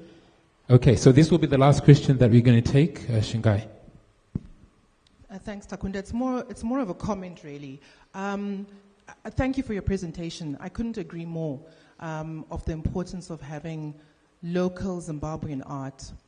My finding with our projects that we work on, especially the corporate projects, is that often, unless a corporate has decided to have a long-term permanent collection, that investment is too large, right? You're looking at an average piece for a really good artist, Charles Nkomo, can be 50, large scale, 50,000, 60,000 going up. So we're working with the National Gallery of Zimbabwe. The National Gallery of Zimbabwe has a permanent collection that is currently valued at 75 million Zimbabwean dollars. These are artists that are Zimbabwean. Some are living, some are dead. There are also some, the Italian masters are in there. So there's a lot of art in Zimbabwe that is currently sitting in vaults. You know this, Valerie. So there are options, there are alternatives for corporates that are not ready to have maybe a permanent collection to dip their toes in the art space, to have authentic, value-giving pieces in their spaces, and the investment would really be the insurance, the monthly rentals, etc., while they transition to permanent collections. Sure. Can I respond to that? Please. Sure. Several things. I think part of supporting culture, and let me be an advocate for living artists, is let's support living artists. So a lot of the things that are in the National Gallery permanent collection, they're permanently owned by the gallery, right? So we also, as First Law Gallery, we have actually recognized that need in the corporates and in the ability to OPEX. So we do have a product called Art and Sight, where you can rent to buy. Right, so what we're offering corporates and, and organizations as an opportunity to also pay monthly rental, right? But the advantage is that you would have the choice to have those rental payments contribute to the purchase price overall. So if at the end of 2 years, you may have paid off the work. So, and the additional bonuses is that the money is going to living artists, right? So thank you actually for raising that point. I think that's an excellent point because a lot of corporates are thinking about the bulk outlays. I also have to add that the price of an original artwork it doesn't have to be 50,000. The most expensive living artist in Zimbabwe, her highest price at auction was $330,000, and retail you can probably buy it for $150,000, and that's the most expensive artist we have, right? On average, we have artists selling, depending on the size of the work, from $500 to $30,000. So again, we're not talking impossible prices. I think it's really, really important to recognize that art can be within your reach. It does, but again, this is why you need to be consulting professionals and, giving yourself the space, saying, what is your goal? What are you trying to achieve? What is your budget? Where can we meet in the middle? What is the optimal way? And the best person to speak to is the person who has access to the largest number of artists and who has an understanding of the field and can actually leverage that information effectively to provide the solution. Thanks very much, Shinga. Right. I think we've taken all the questions for now. Awesome. For the sake of time, a round of applause, ladies and gentlemen, for Valerie Kabov for a wonderful presentation. I think I'm considering being an artist. You said 350. What? How much is the most expensive, Valerie? 330. 330 grand. It gets better than that. Okay. Please support me when I start my journey. Okay. So we're going to head into the next session, and for the sake of time, we're going to try and rush through. I know everyone has sacrificed their time to be here, but I'm sure you can agree with me that we're having lovely conversations that we don't have every day that contribute to our businesses. So please do bear with us. I know we're behind time, but I've spoken to the remaining presenters, and they're going to try and be gracious with the time. So that everyone gets to rest, but we also want to give everyone an opportunity to talk to us because getting moments like this is so hard. Ladies and gentlemen, help me to welcome the next presenters. So we've got one of our platinum sponsors, 5 Keys. They've been doing amazing works, and they're going to be presenting on the next topic, which is delivering exceptional hospitality. So help me welcome Amrik Penta and Calvin Motsi as they come up the stage. A round of applause for the gentlemen, ladies and gentlemen.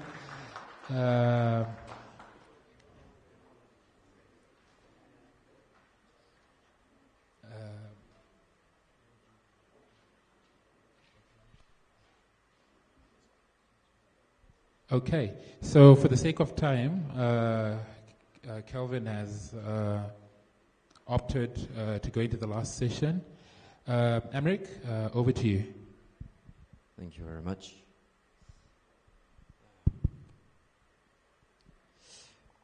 All right.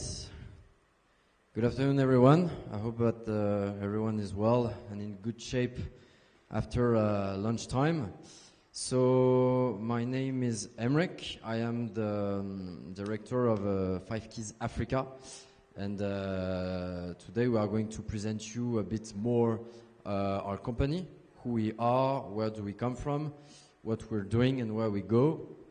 And once again, I'd like to thank Takunda for the opportunity of being here and having the chance to present to all of you our company. So just a brief historical of the genesis of Five Keys. I'm going to talk to you quickly about the founder, Grégoire, which is French like me. He launched this business model about almost 20 years ago. He worked initially with wealthy French family office, the Rogeri family, who created the Batipar group, and basically it's been more than 15 years that he developed this supply chain business model in hospitality in Hong Kong. So that's how the genesis of Five Keys came, because he basically this group has more than 180 properties across the world, and they were struggling with their supply chain, their procurement business models. They were running out with delay, with additional costs, with a lot of quality control. So basically they took everything internally, and this is what Grégoire did. He opened the procurement supply chain platform in Hong Kong and Asia, rolled for more than 6 years, and he did this for a long time. And in 2023, he took the decision to continue the adventure on himself and to do an MBO, management buyout, and to continue the same business model, the same adventure with the entity of Five Keys. So this is why that Five Keys is a company who is like 3-4 years of existence, but we have almost 20 years of experience by fitting out hotel projects across Africa. I think we did more than 30 properties around more than 15 countries. So this is a bit the genesis of Five Keys. And so we opened an office. We have 3 offices. We have the headquarters in Luxembourg, the back office in Hong Kong, and the operational hub, which is now located in Zimbabwe. And why we've been so familiar with all this is because Grégoire, when he was young, he was fortunate to go to boarding school in UK for more than 8 years, and this is when he was able to develop its connections with a lot of different people who were coming from, a bit of the Commonwealth, like the Nigeria, Hong Kong, South Africa, Zimbabwe, etc. He went to Zim the first time when he was 15 years old. So this is how he developed all its appetites for all these cultures, and he built up this business model. So next slide, please.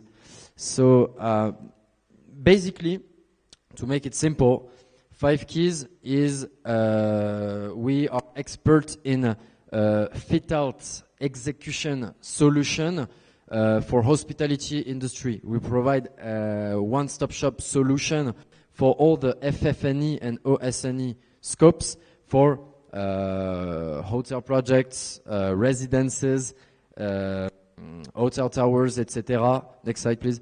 So this is our core. Next slide, please. So we have developed this expertise by providing solution in all the different steps of the Five Keys, which I will explain to you a bit later on. Next slide, please. So what we mean by this one-stop shop solution is that we take care, you know better than me, than providing all the fit-outs of a construction project is a complex and long processes. So we take care of all the empathies of the project, from the project management to the procurement, sourcing, manufacturing, logistics, shipping, installation, and handover of hotel properties. And for that, we only have this solution. We go directly to the investors. We are not. How could I say? We are not a construction company. We are not architects. We are not designers. Basically, we are hospitality partners, and we work directly with the investors for this specific scope, which in a global hotel construction project represent usually 10 to 15% of the budget. So we are specialized in FF&E fitting, fixtures, equipment, and the operational supply and equipment. We have only one point of contact, which is the project manager, who deals with all the different suppliers. We work at the moment with Afreximbank in Harare. We are completing for them their upcoming trade center, which is in the CBD by Greenwood Park on David Livingstone Avenue, which is a complex with 2 towers, a hotel tower of 120 rooms, with a conference hall, with restaurant, with a pool deck, with a gym, with outdoor areas, etc., and a hotel towers of 8 floor as well. And all this is managed by only one point of contact who deals with more than 50 suppliers, with an invoice of more than 1,800 references, and which represents more than 60,000 products for the whole project. So, and you have also only one accountable for all the projects. Next slide, please. The family of products that we cover are pretty large. Comes from the signage to the curtains, the lighting, the indoor, outdoor furnitures, room joinery, cutlery, etc., etc. Basically, we used to say that if you take a hotel and you flip it 90 degrees and shake it, everything that falls down, we are supplying it, basically. It's an image, of course. Don't do this. But so that's the range of scope that we basically come at the end of the construction, of the works, of the big works, and then we install all the final fitting. Next slide, please. And why we developed this business model is because, as I was telling you before, Grégoire, enfin voilà, we noticed that our clients were frequently facing situation where they was losing a bit out of control of the budget due to the raw material cost escalation, due to the cost omission, because once again we provide a full solution for all the different type of products. Also challenges in terms of deadline meetings, in terms of quality. I think that you will all agree with me that quality is essential, is critical in this type of operations. So at 5 Keys, for example, we, for our Asian suppliers, we have a full-time employed quality team who is all year inside the factories, working directly with the suppliers and controlling the quality on a daily basis, doing quality reports. They are on the production line to anticipate the bottleneck, to meet the delays of production, etc., etc. Next slide, please. So, next slide as well, please. Why 5 Keys? Maybe you ask yourself, where does this name come from? So basically, the keys is because in hospitality industry, usually you talk in terms of keys. If you have a hotel project, you say, how many keys do you have? Afreximbank is 120 keys. So the first keys. The key also is the unlocking to your issue. You unlock the key, you open the door. And the 5 keys, as I was saying before, represent the 5 steps of completion of this kind of projects that we provide services for. So the project management, budget engineering, scope, BOQ, risk mapping, etc. All the production and the procurement, the manufacturing, which is mainly handled by our hub in Hong Kong. Then the logistic, the installation. So we are currently doing the installation of the Afreximbank project here in Zimbabwe, monitored by our operational hub in Harare, and the customer support. And the 5, if you look at the logo, you can see that you have the F of 5 keys, the V is the 5, the Roman number, and if you flip it like this, it makes a key. So that's why. And 5 is also Grégoire's wife and 4 kids. So next slide, please. As I was saying, one of the big strengths of 5 Keys is to be implemented in different continents. So we have the headquarters in Luxembourg, which we target the whole main major European cities.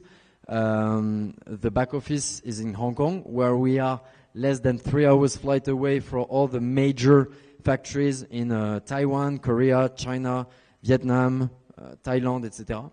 And now the Zimbabwean hub that we have recently opened, and where Kelvin and myself are fully based. And you know, I was saying before, it's been more than 20 years that we are building properties in Africa, so it makes totally sense for us to be local and to hire our local team and to be physically present on the continent. Next slide, please.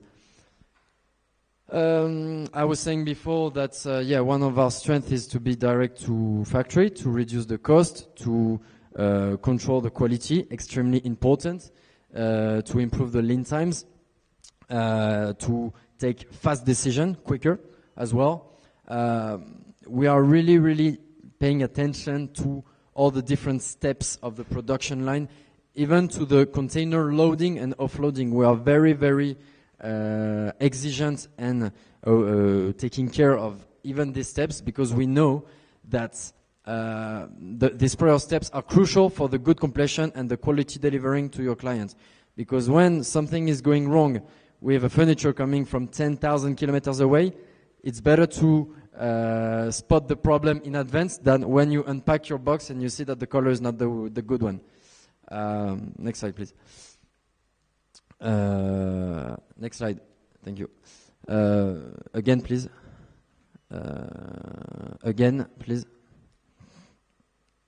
So, we were talking about ESG commitments before and labeling, etc. So, obviously, 5 Keys is very attentive and impose itself to meet quality labels through all its products, whether the wood, the steel, whatever, the linen, only for our brand image, of course, but also because it's required by our clients. And also something I'd like to mention quickly is that whenever we fulfill a project, we try to get a local impact in any way that we can. So at the moment, 5 Keys in Zimbabwe, as we're working with Afreximbank, we are also collaborating with David Livingstone Primary School. I don't know if you know where is it. It's really 5 minutes by walk from the site. And we work with them and the Ministry of Education to refurbish for free all the chairs and the desk of the infants of the school, which is more than 2,800 pupils.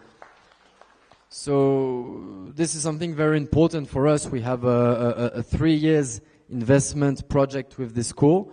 And we also, as Grégoire, part of his culture, is a huge fan of rugby. We are also working with the Sables and sponsoring them as they are qualified for the World Cup next year. So we are also very happy of this partnership, which will occur next year. Next slide, please. So I think I've said most of it. I could have speak a lot more about 5 Keys, but basically in the big lines, I think you have just a quick overview on the projects we are working on at the moment, so you can have a bit of insight. Next slide, please. We are working with Accor, the French hospitality group, for the first hotel they are building and opening in French West Indies by the end of the year, which is 102 keys, and will be the first flagship of the group in the French Caribbean after 40 years of going away of this region. Next slide. We are also working with Covivio, which is one of the biggest French real estate company, actually even European real estate company. They are building properties, residential properties in Berlin, and we are also working on this project with them, which is a project of more than 300 keys. So we are very proud of this achievement as well. And obviously, next slide, the partnership with Afreximbank, which is actually how it started. all have started with them. It's our trusted partner for more than 6 years now. We're very proud of it. And the managers of Exim-Bank, they came to Grégoire, they say, Grégoire, the business model that you've developed with your previous company, we need it to complete the trade center that we are building. So this is how we completed last year the first trade center in Abuja, in Nigeria. And right now we are working on the one in Harare, and in the close future on all the other ones that they intend to build. I think it's by 2032, something like this. Okay, I think that's most of it. Next slide, please. No, that's the most of it on my side. I think I'm still on the schedule. Thank you everyone for your attention, and if you have any question, feel free to raise a hand. Thank you. Thank you, Amrik. Any questions for Amrik? Kevin, you can come if you want. Not yet. Any questions? Okay. There's one question. Yeah, so if you don't have any questions now, these guys are going to be on another panel, so don't worry.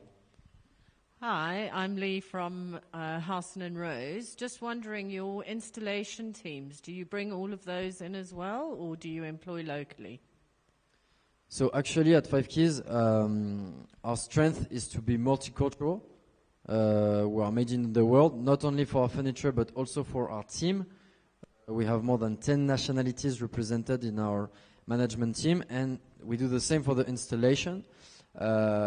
Usually we deploy installators coming from the factories where we manufacture, because they are the best one to, it's not a matter of cost or whatever, it's just because they are the best one to know how to install properly the furniture and having the best finish as possible. And for example, we are working with Vietnamese team at the moment at Afrexim, and of course we combine with local carpenters, installators as well. So it's a mix, basically. We believe that the success of the project also relies in being able to mix knowledges, to mix skills, to mix cultures. So the Vietnamese people are working with the Zimbabwean installators, handing over the knowledge, etc. This is something which is really important for us. Okay. I think that was the only question we had. Ladies and gentlemen, a round of applause for Amrik for a wonderful presentation on what 5 Keys gets up to. Nonetheless, we're going to move on with the plan. I know we're supposed to have like a panel discussion around procurement issues, but what we've done is, for the sake of time, we've compressed it into for the one last session. So they'll be joining us. So if you do have questions, please stick around. Don't go away. I'm sure they're eager to engage. So our next session is something that's very interesting, something that's growing in Africa, and something that I would want to take part in someday. I haven't done it for some reason. I've gone for game drives, but never stayed in the safari per se. So ladies and gentlemen, help me to welcome the next presenters for designing iconic safari lodges. Inner Fury, I always have a tongue twister. It's Lubbe, spelled L-U-B-B-E. And Johan Murray. A round of applause as they come to the stage. All the way from South Africa. I know for a fact Johan, manufacturers, is in the top 5 manufacturers of safari tents in the world, not in Zimbabwe only, not in South Africa, sorry. So I think, we'll go in with the presentation. So I'm going to ask the gentleman to take a seat and then join in. Okay, Ina, the stage is yours. A round of applause, ladies and gentlemen.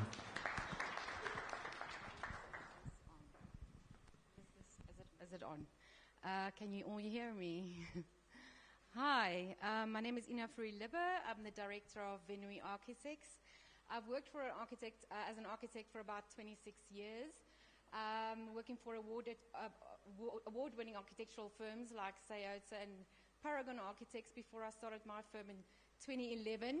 And since then, been working on high-end residential projects, hospitality projects, obviously, and recently a lot of tent designs.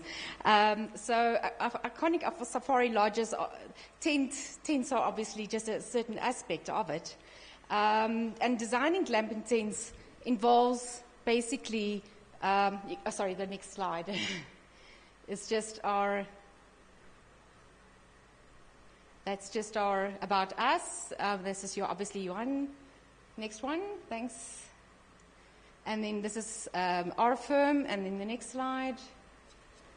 So, yeah, safari tent design is basically rests for me on 5 key elements. And the first one being, the next slide, is respect for the environment, because it was there first after all. So keeping a light footprint is important. Glamping tents, we prioritize lightweight, flexible, versatile design, the key factor being that it obviously can be temporary or permanent. Structures are obviously always elevated or lightweight timber stilts rather than pouring heavy concrete, minimizing the environmental footprint and allowing wildlife to pass through. The timber stilts are raised wooden decks, does not actually have a lot of, does have not only have practical benefits like moisture protection, but once removed, it will also show no trace of it ever being there and have little or no impact on the natural topography.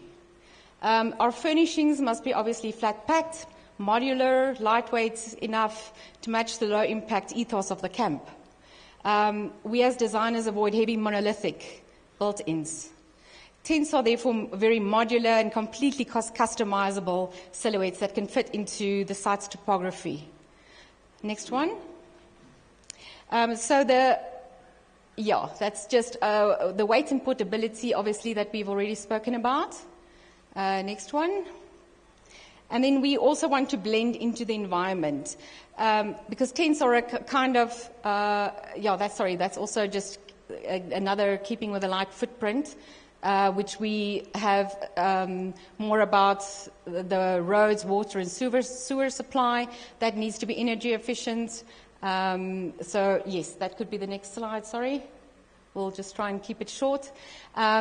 So again, blending into the environment, tents are a kind of organic architecture. It draws inspiration from the immediate surroundings. Camouflage is a very big and important visual perspective for us in order to not stress or disturb animals unnecessarily. So blending into the environment and not trying to overpower it is obviously our commitment to low-impact conservation.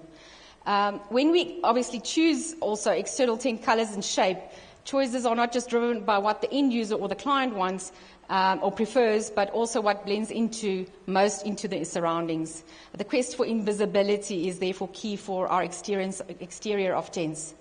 Blurring of the boundaries is using earth tone palettes. Next one. Using earth tone palettes, raw materials like exposed tree trunks, natural stone accents and natural textures. We aim to mirror the surrounding landscape. The boundary between indoors and outdoors is therefore heavily blurred, using expansive glass and folding doors, which is obviously a new thing now in tents. We use glass and folding doors to integrate the outside into the living space more. Next one. The local location and zoning is very important. We obviously consult with local authorities regarding zoning laws and land use restrictions. Before planning, we need to do an EIA that can severely impact our design. And it's always good that the clients approach architects and engineers so that we can help influence choices to be made regarding the exact location of the settlement, for the best views, best camouflaging, best sun orientation, ground formation and slopes. They all play major roles in selecting the perfect spot. Next one. Is the local craftsmanship and cultural heritage is very important. Authentic lodge design leans heavily on custom African craftsmanship. It includes the use of local indigenous crafts like hardwoods, hand-beaten copper, wooden light fixtures, bespoke furnishings, and communal gathering spaces are one of the big influences for us. The traditional African bauma or open-air gathering space. Designs feature the central fire pits and to have a social experience at night. The layout is also obviously often structured and as a series of standalone structures rather than a single massive structure. So you'll have a whole community, a sense of a bush or an intimate bush village, which is important. Creating guest comfort is the fourth factor that is important in our tent design. Comfort and in luxury tent design. Comfort is one of the most important factors. Passive climate control can be heavily effective in tents, much more than anybody can realize. Without relying heavily on electricity, designs incorporate the correct placements of windows and air vents and ceiling fans to encourage natural cross ventilation, even surpassing most modern homes these days. Interior material choices such as flooring, bedding and seating are also impacted by what kind of environment needs to be created. And there's a strong textural focus in tents because the walls are fabric and the interior relies heavily on tactile layers to create warmth.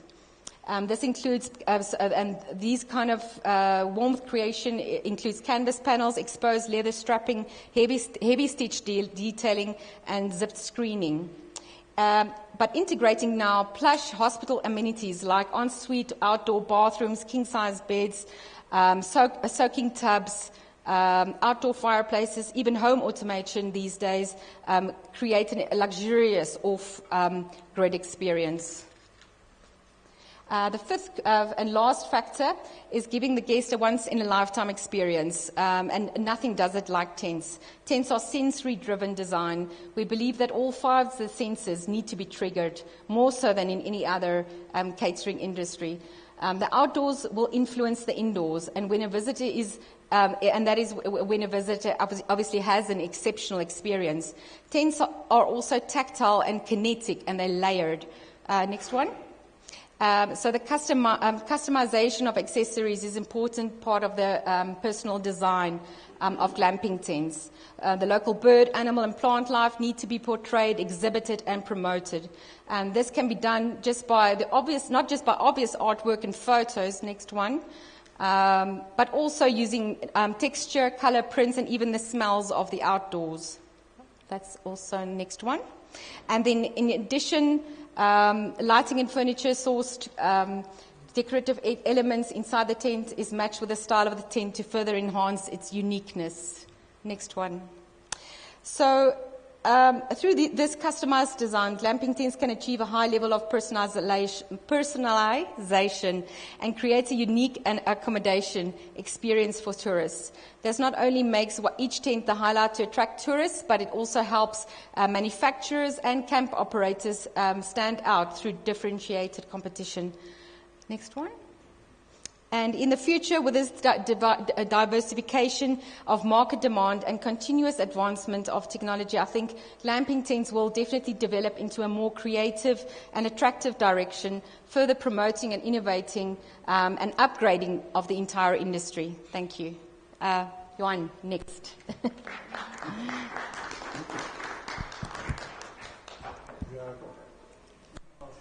I'm just going to sit this side. Sorry. You have actually no idea how good she is. To be a tented camp architect is a really, really specialized occupation. And I've tried, I'll tell you now how long I've been in the industry, with so many architects. And eventually I got her in my life. It's a privilege to be here among so many people who shaped the future of hospitality. architects, designers, developers, investors, lodge owners, visionaries. Each of us, in our own way, creates places where memories are made. And that's actually a tremendous responsibility. Because hospitality is far more than providing a place to sleep. It's about creating places that people remember for the rest of their lives. My name is Johan Maria from a company called Exclusive Tents, and my journey started 42 years ago while I was studying structural engineering, and we had projects and we had to design something, and when I came to my design, I offered to the Professor Holm, and he looked at it and said, which is actually well known today, I don't know if you know rooftop tents. On top of your car, on top of the trailers at the back where they open it and say sleep in it. That's actually mine. So if you forget my name, remember me by the rooftop tent man. And he said, listen, there's potential in this, patent it. So I did. 22 years old, I have my patent and one employee in my father's garage. That's where it all started. And looking back today, it's incredible to think that it started as an idea and it became a lifelong passion in global business.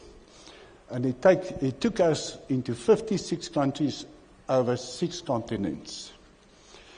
Tents are one of the oldest forms of shelter, and it becomes one of the newest expression of luxury hospitality. I apologize to the hoteliers. At Exclusive Tents, we are proud to be part of this evolution. Not simply manufacturing tents, but create destinations where architecture enhances nature rather than competing with it. A tent invites a guest into nature and allows guests to feel and smell the breath of nature. And this is a very unique philosophy. Tented accommodation has evolved in one of the fastest growing sectors in global hospitality. And that's not all. Tented accommodation gives you guys a massive ROI. Your rates are high. I'm still, again, sorry to the hoteliers, I think per square meter tented accommodation are some of the highest in the world. And the world has changed, and so have travelers. 20 years ago, luxury was often measured by marble floors, crystal chandeliers, and grand hotel lobbies. Today, luxury has become something totally different. Today's guests aren't looking for just accommodation, they're searching for experiences. And I'm talking about the safari industry. And I think in general, they want uninterrupted views instead of television screens. They want silence, privacy, fresh air, nature, authenticity. I'm so glad I could remember this word. It's so difficult for me to pronounce authenticity. I practiced it. And above all, they want to feel something. Because nobody returns home, like a previous speaker said, they don't go back home and talk about the thread counts of sheets. They talk about sunrises, safari experiences, African cuisine, African sunset. Hospitality became emotional. Experience became the new luxury. This shift explains why luxury tented accommodation has expanded so dramatically across the globe. One of the greatest advantages of tented lodges are speed. Traditionally, developments often require years before they welcome their first guest. Luxury tent accommodation can dramatically reduce that timeline. Our specialized team, and somebody asked if we use local people wherever we go. Yes, we do. We send out one person from our company, and the rest of it is being done by local people. And that's all over the world, and especially in Africa.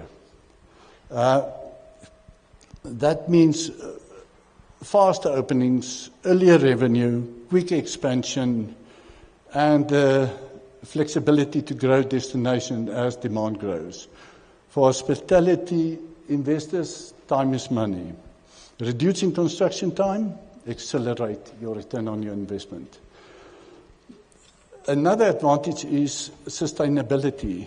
Our industry depends on extraordinary landscapes. If we destroy the very environment, and I think this is an important point, guests travel to experience, I think we've missed the point. Luxury tented accommodation allows us to work with nature rather against it, as you can see on some of our photographs. This is actually, we've done this for Richard Branson in Morocco. Tented accommodation allows us to work with nature instead of against it. Smaller foundations, minimal site disturbance, lower environmental impact, structure that blend naturally into the surroundings. And that's where she comes in. She's got to design it around the surrounding in that area. Preserving landscape while delivering exceptional guest experience. Luxury and sustainability are not longer competing ideas. They are partners. One of our greatest engineering challenges has always been this. How do you take material as flexible as canvas, mix it with rigid steel, timber frames, and I'm nearly finished, and combine it to withstand everything nature can throw it? How do you do it to be able to take a wind load of 220 kilometers an hour? Some stone and mortar buildings can't even do that. And let me make it short, because there's one very important point. And that's got to do with Africa. Just give me a second. I've been privileged to work in many countries around the world. I have learned something really important. The world admires Africa.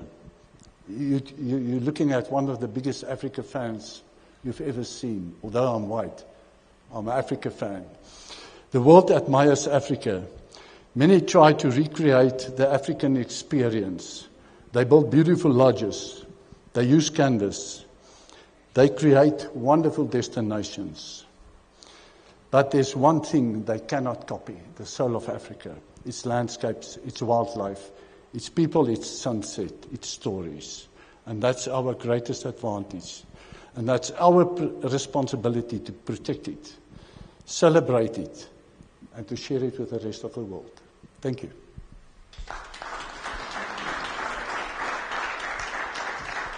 Thank you, Johan.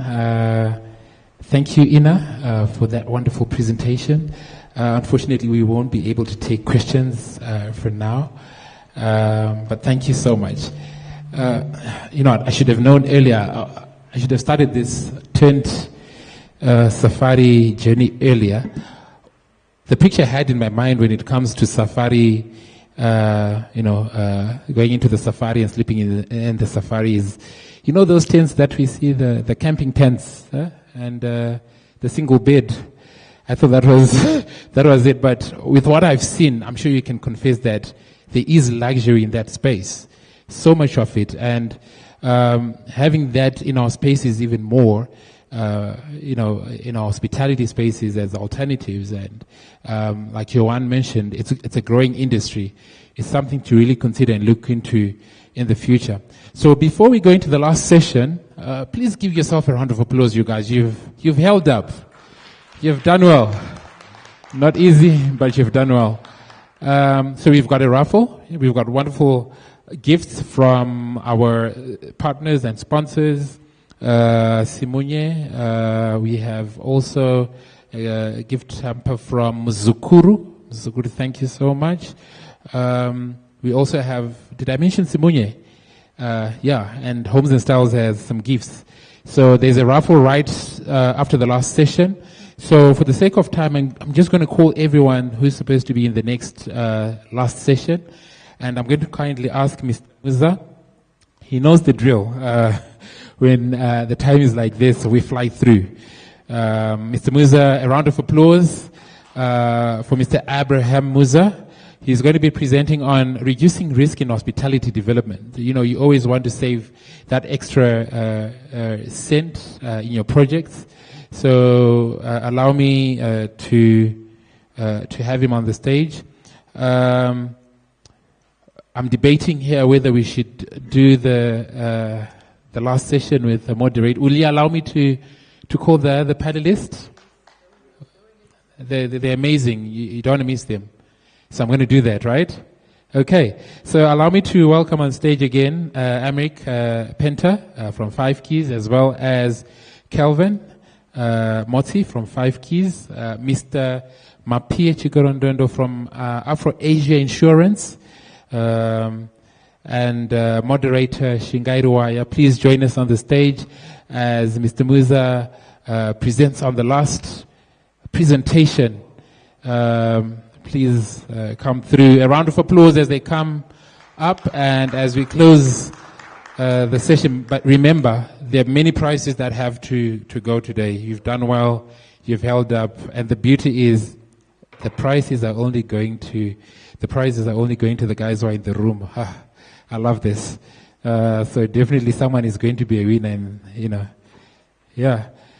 Okay, so moving on with the program, Mr. Musa, please take it away. Thank you. Can you all hear me? I know you're all tired, and I'm not going to take much of your time. I know you are very, very tired. As tired as a postman that has been working the whole day delivering letters to doorsteps. You know that old postman, and what a pity when he gets home, the wife says, "Honey, can we go for a walk?" I hope that is not going to happen to you when you go home tonight. But let me go right straight into it. Risk management is what we are here for. If you go on to the next slide, that is who I am. I represent a company called the Prominent International. We are project managers and quantity surveyors. So the risks that we want to talk about, I'm not going to do your MBA style of risks where you talk about political risks, economic risks, technological, environmental, etc., etc. But I'm going to talk it in my own way, where I'm focusing on basically those 5 categories: financial and market construction risks, location and regulatory, and operating risk, as well as other external risks. So please bear with me. I'm going to waltz through this. In no time at all, I'll be done. Okay? If anyone wants to go through this in more detail, the organizers have got the documents, so feel free to contact them. But if by any means you feel there's an area which you feel we want to go over, let me know and we'll quickly go through there. Okay, if we start with the first category, which I mentioned, financial risks. The first item that you need to look at is when you are doing your feasibility studies right at the inception of the project, do you have your figures correct? I think that one is very, very important, because the moment you get it wrong at the inception, the whole development is off rails. For example, you may focus that your occupancy levels are going to be 70%, but in actual fact, there's a dip in tourism, the market is suffering, there's COVID, and you're getting 45%. This happens quite a lot, and it just throws everything off track. The other areas that you need to look at when you are looking at risk, especially at the beginning, is mortgage, property taxes, insurance, and all the other utility bills are constant, whilst all the other costs are going up. Okay?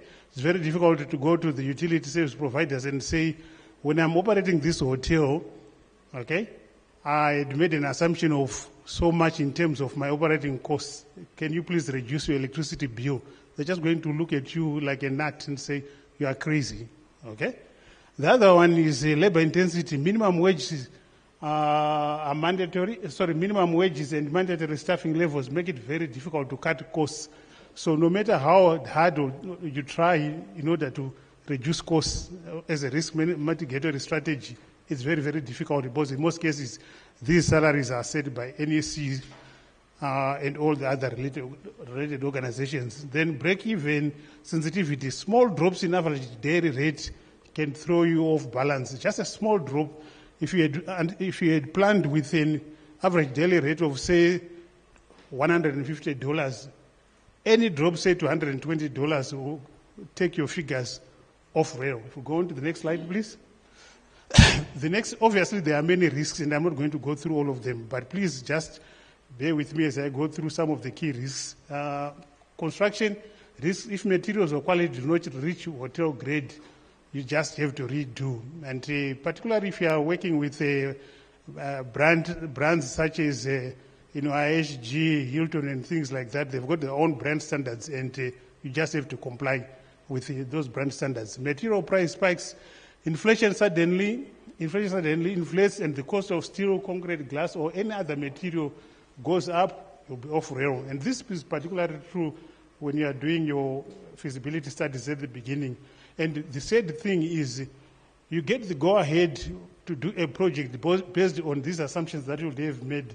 So it is very critical that you get it right from the word go, because if you get it wrong, it means you're outlaying a lot of capital based on assumptions or costs which are just wrong. Procurement challenges, delays at the border. This is why you have people that are knowledgeable, like 5 keys. I hope no relation to 2 keys. Okay? But they are knowledgeable. They know how to handle issues to do with the procurement. So some of the issues, delays at the border, materials out of stock, breakages in transit, you've got things which are out of control, Bureau Veritas, inspections, etc., all which have got a bearing on the delivery schedule and when the project will be completed. Scope creep, frequent changes to interior designs or structural elements can easily balloon the project budget. And more often than not, what we end up calling scope creep is just our failure to fully understand the client and incorporate their requirements right at the way to go. And when we then engage, say, a hotel operator, which is normally our downfall in this country, we normally engage a hotel operator midway through the development stage instead of onboarding them right at the inception, so that we include their requirements at the onset. And when they then come on board, they introduce changes, the budget goes up. Okay? Funding freezes and the defective workmanship. I think these ones are fairly straightforward. Let's go on to the next slide. Location risk, neighborhood demographics and safety, wrong side of town. I'm very proud to tell you that I went to high school in a place called Mbare, Harare High School, where each time we came, we dropped off the bus to go to school, to be holding our pockets because anything could happen. Whilst that was a good place to learn, so I thought that would not be a very good place to put up a hotel, isn't it? So a location is very, very important. Crime perceptions, high local crime rates or visible homelessness, they can easily scare away travelers. Decaying infrastructure, broken sidewalks, poor streets, lighting, etc. All these things have got a bearing on the type of clientele that you get. Move on to the next slide, please. Operating risks, a bad GM or the type of service that you get. If you have got a bad team, no matter how good your infrastructure is, no matter how good your hotel is, that can have a bearing on the on the type of clientele that you get. Okay? Allow me to just flip on to the next slide. External risks, supply saturation. New hotels create oversupply and dilute the local market. This is particularly a big problem in this country, where we have an influx of lodges. Everyone has got a Airbnb, everyone has got a lodge. And for our traditional hotels, I think they are facing stiff competition. Go to Rainbow Kadoma, someone has opened a lodge next door. Go to Caribbean Bay, right next door to Caribbean Bay, someone has opened up a lodge. And these people are very brave. They are eating into the market of these traditional hotels. And one thing that I've noticed with these lodges is all of them have got high jewelry. I don't know, for some strange reason. You would think that they are selling gold inside. Maybe a different kind of gold that they will be selling. Okay, macro environmental shifts, economic downturns, recession sharply reduces corporate travel and luxury leisure spending. And then geopolitical instability, I think this one is fairly straightforward. Climate and infrastructure has got a bearing on the travel. For instance, when it's winter, you hardly get anyone going to Nyanga, isn't it? And people go to Kariba. So all these things need to be factored in when you are doing your calculations. Go on to the next slide, please. Allow me to just look at the future risk management. You've missed one slide. I think there's a slide before this. There's nothing which has come up there. All right, it's fine. Let's pre-construction. There was a slide there which was talking about how you then manage these risks, but not to worry. In fact, I will use a case study to demonstrate some of the ways that people have been using to manage these risks. But just futuristic risk management, and here I'm talking specifically about our country. It may not be futuristic in other countries. They may be doing some of these things.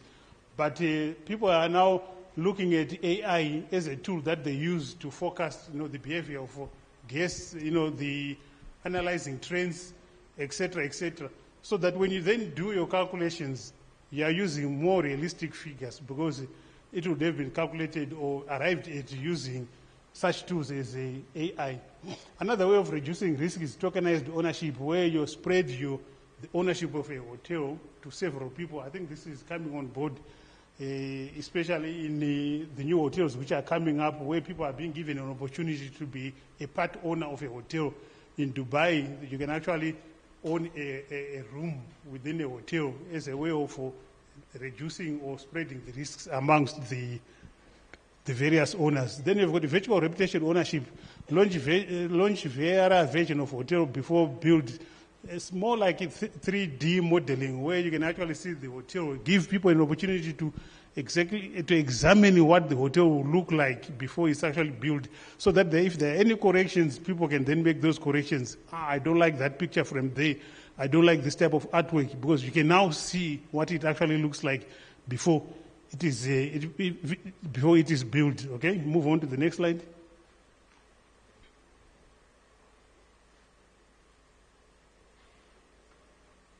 Okay, post-opening operations, AI optimizes room pricing, monitors guest reviews and social media for reputational risk, and predicts maintenance needs and equipment, etc. Okay, financial risk management, I've talked about this.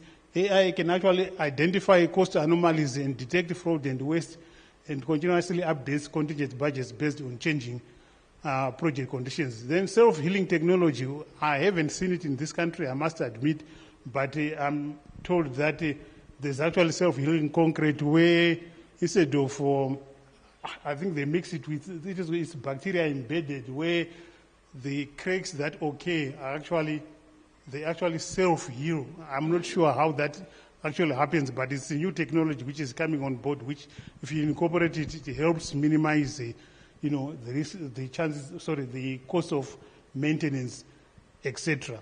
Okay? Move on to the next slide. Real-world cases, there are plenty of cases around the world where people have employed risk management strategies.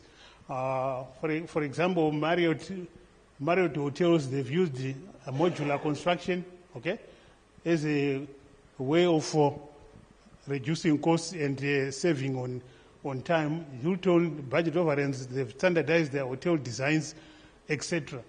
Okay?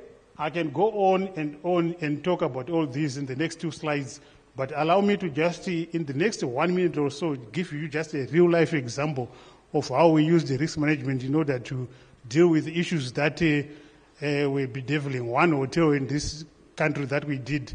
I think you are all aware that we held the SADC Heads of State and Government conference in this country some time ago, a few months back. And what happened is government wanted to put up villas in Mount Abden. I'm sure you are all aware of that. But they later on realized that it was not going to be feasible. They were not going to meet the deadline for the SADC Heads of State and Government meeting. So what did they do? As an afterthought, if I may put it like that, they decided to convert some hotels, and they targeted one hotel, Rainbow Towers, and said, we need to create presidential suites in Rainbow Towers. And the time that was left, believe you me, was only 2 months. Okay? So we were called to one of these scary buildings, Munumtapa building, and we sat down and we were given the brief, guys, you just don't have the time, okay? And if you don't meet the deadline, and it was said, let me put it exactly as it was put to me, we'll cut your heads off. So what did we do? You know, I walked home like a person who was dreaming that, is this really happening? When I got to the office, I briefed my team and said, guys, this is the problem, this is the challenge that we have. We need to refurbish that hotel in exactly 2 months. It must be done. And remember, refurbishing a hotel, as you would know, starts with a design, you get a brief, you know, procure materials, etc., etc. There was just no time for all those things. Okay? Because the time was just not there. I remember telling the designer, the structural engineer what our problems were. In one instance where we needed to cut through these concrete walls, okay? And he said to me, I need to produce a design so that I can tell you how the beams are running and how, you know what the contractor said? The contractor said, we just don't have time. I'm going to use my experience over the years and I'm going to cut and build. Then if you want, you can come back and design after I've built. And that is exactly what we did. But just to give you a few indications of how we managed time to beat the deadline, and here I'm just focusing on the deadline. There were other challenges, but I'm just focusing on the deadline, on the issue of time. We had 72 rooms that we needed to break the walls through and extend the walls, because these were standard rooms, in order to create a presidential suites. And some of the walls, in fact, all the intermediate walls were concrete walls. Okay? So we had to bring in a number of contractors, one contractor per floor. Okay? And we requested that we needed the hotel closed for at least 2 weeks, so that all the noisy demolitions, etc., could be done during that time. Okay? Then 3, we also requested that people should work 24 hours, 8-hour shifts, in other words, 3 shifts per day. And as you all know, Zimbabwe does not have the skilled manpower, so having all those contractors working at the same time, the risk was that we're going to spread thinly in terms of skilled manpower, because you all know that most of our skilled manpower is going to either South Africa, Botswana, and the like. But we were prepared to take that risk so as to beat the deadline. You know, I got my colleague who is a project manager, and I said, you work the night shift, and I work the day shift. Okay? And one thing that I did, because my wife was finding it difficult to understand that you'd work 24 hours and you would be asked to sleep in a hotel saying you are working. when I'm just saying my house is just a few miles down the road. So I said, not a problem. I want you to come here, have a look, see what we are doing so that you really appreciate it, because that's where most of my pressures were coming from home, okay? When she walked through, she said, I think you can stay here. I don't need you for the next 2 months, And I did stay there. So the pressures that we had, the lift would break down, and I could see workers taking a bag of cement up the floor, 9 floors, carrying a bag of cement to the 9th floor, which was very, very tedious, but the work simply had to be done. You would walk along the corridor and you would look at someone almost like is falling down. The guy is tired, okay? The guys were just tired. And in one instance, because of its status, would be getting visits almost daily from people as high up as the VP, okay? Minister of Foreign Affairs, Minister of Tourism, Minister of Public Construction, because in a way they were all involved with the success of that project. And one day, you know what a construction site looks like? It's all rubble, isn't it? And when people came to visit, and all they could see was rubble, and 2 weeks to go, you know what someone from Foreign Affairs told me? He said, you know what? I think it's high time you come out in the open and say, I can't. Okay, so that people make alternative plans. And I said, no ways, we're going to beat the deadline. Anyway, to cut a long story short, we beat the deadline. And I can challenge anyone here to go up to Rainbow Towers, to go and have a look at the rooms that were refurbished and check for quality, okay, and see if, despite all the challenges that were done, quality was compromised. It was not compromised. Why? Because we dealt with the risks which we thought we were going to encounter, okay? To do with time, to do with the quality and all the other issues. In the interest of time, allow me to stop here and allow the next part of the session to go ahead. Thank you so much for listening.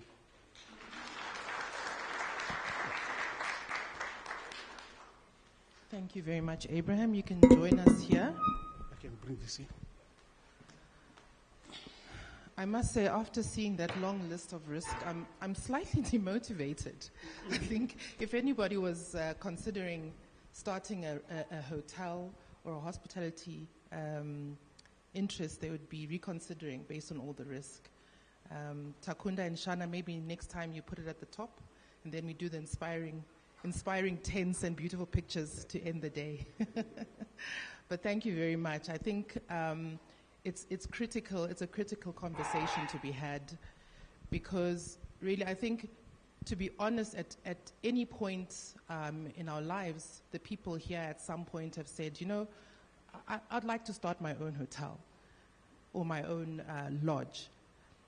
And perhaps the biggest risk is that you might build something and people don't come. Could you speak a little bit, and this is to everybody on the panel, about feasibility studies? At what point do you take a dream that you have and look at a feasibility study and say, okay, this is viable, I'm going to do this? What would be the steps you take?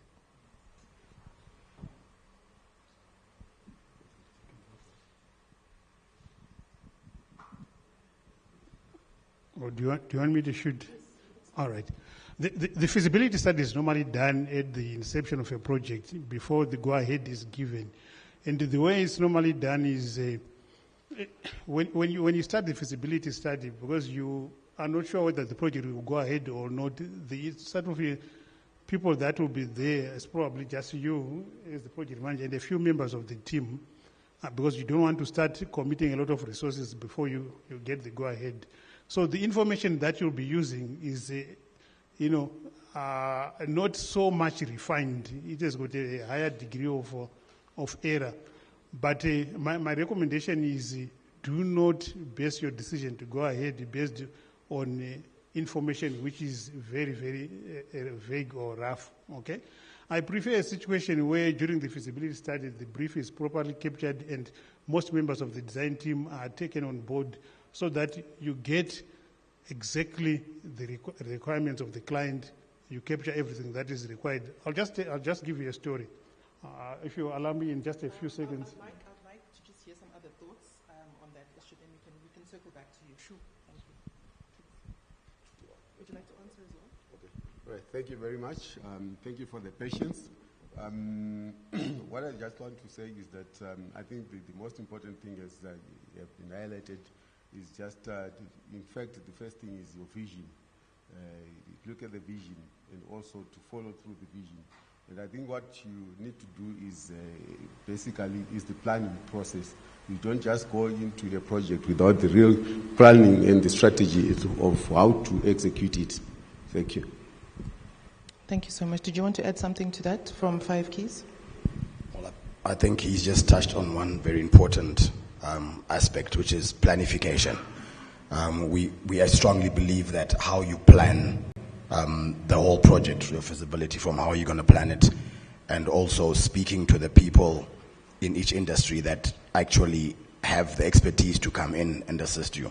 And I think in Zimbabwe we are fortunate. If you look at ZTA, for example, it is well resourced with people that can even help you to start thinking from what star hotel do you want? Are you going for a 2-star, 3-star, 5-star? He also mentioned earlier on about the location. All those things become very key. You don't want to have a hotel that's behind Mbare when you're trying to have a 5-star sort of situation. So I think it's just adding on to the important parts that they touched on. Mm-hmm. Maybe to follow on to that question, from 5 Keys perspective. So, you've done the feasibility study, you have a good report. There will be some natural elements that will always come into risk, natural and unnatural. We have currency risk here in Zimbabwe. We have policy uncertainty. Despite the best plans, how do you account, or how do you factor in those types of risks when you're doing large projects like the Afrexim Bank? I'll speak in part, and maybe Emric will come in.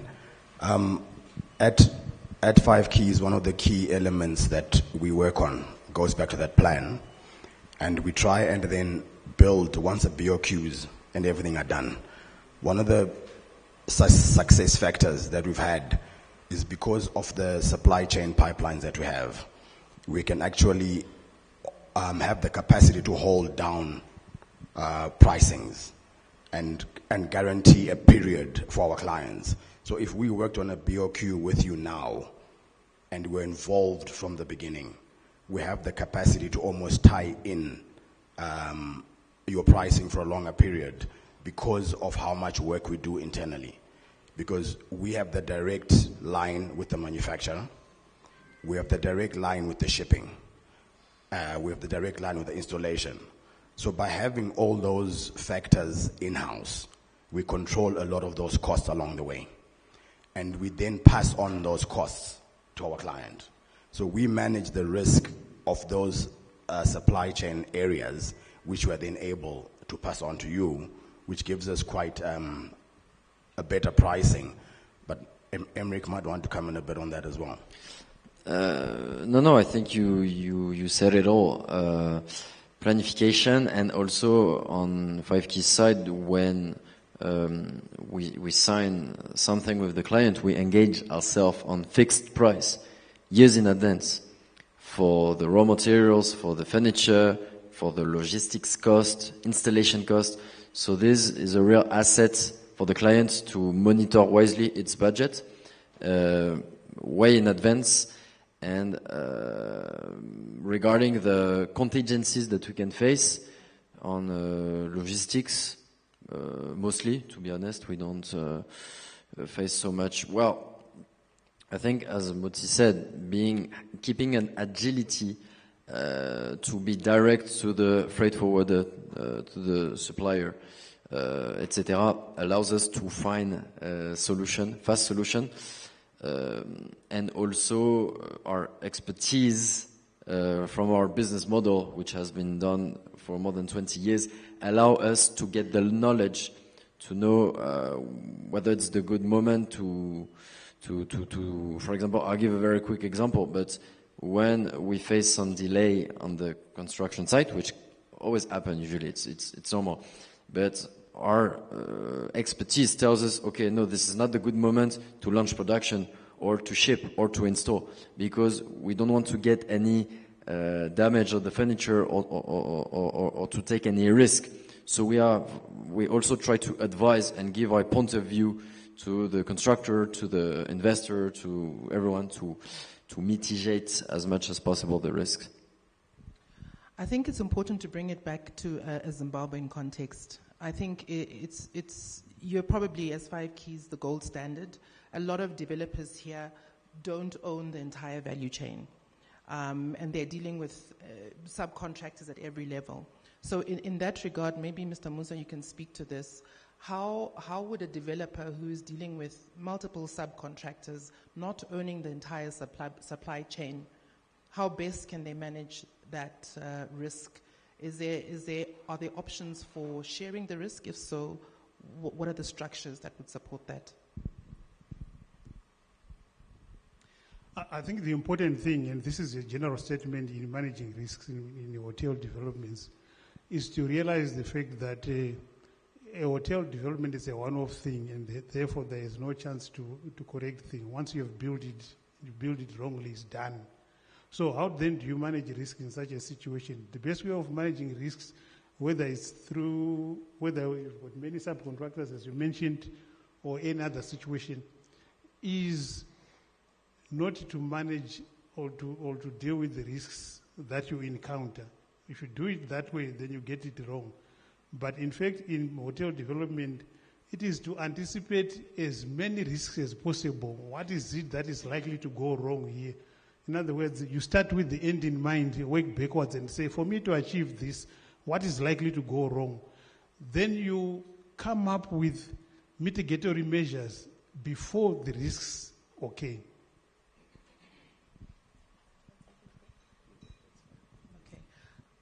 My last question is just to bring up a recurrent theme that has been with us this afternoon, and that is the people element. Speaker after speaker, we've heard how our competitive advantage as Zimbabwe is our people, our Ubuntu, our culture. How do you manage the risk of flesh and blood, of people, of souls, of personalities?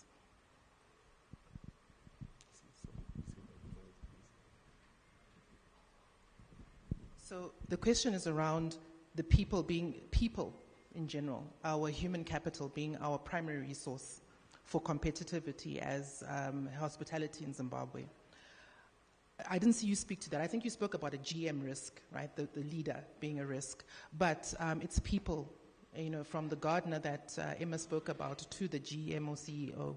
How best can you manage that risk of people?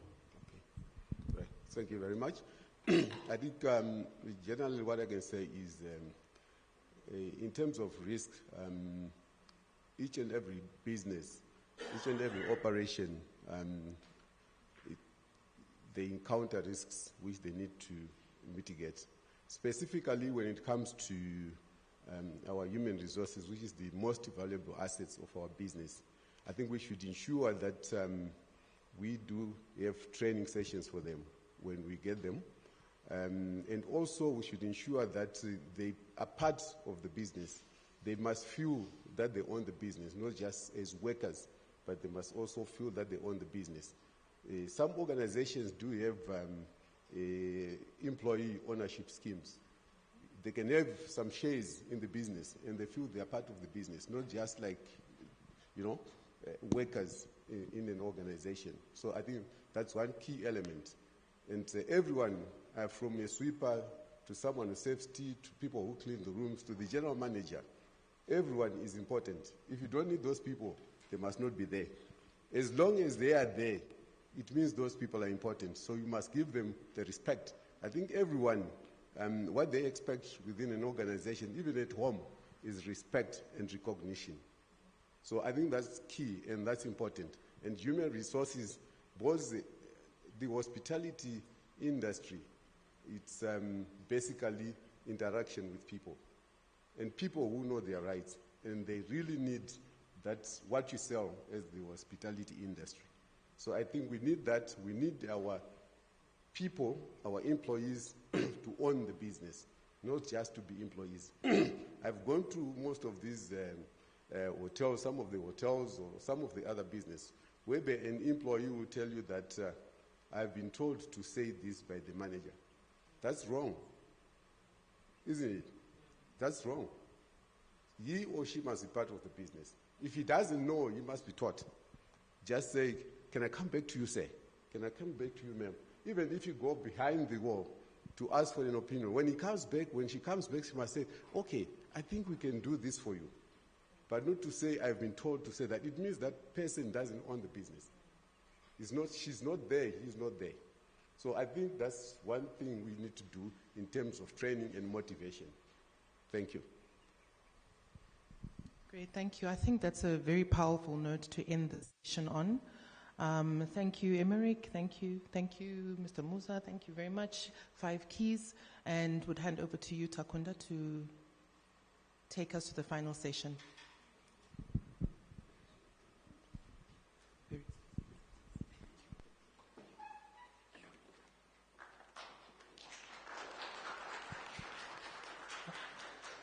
Thank you, Shingai, for moderating this last session of the day. Wow, we've done well. Mr. Musa, thank you for that presentation on risk. It's very important that we protect our businesses. And, we're discussing hospitality design, and with design comes risk. And it's good that we had Mr. Musa, to share with us today. Right, we have made it.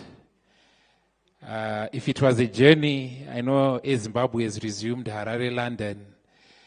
I think we have landed in London. It's been a long journey. It's been a long day, but we've made it.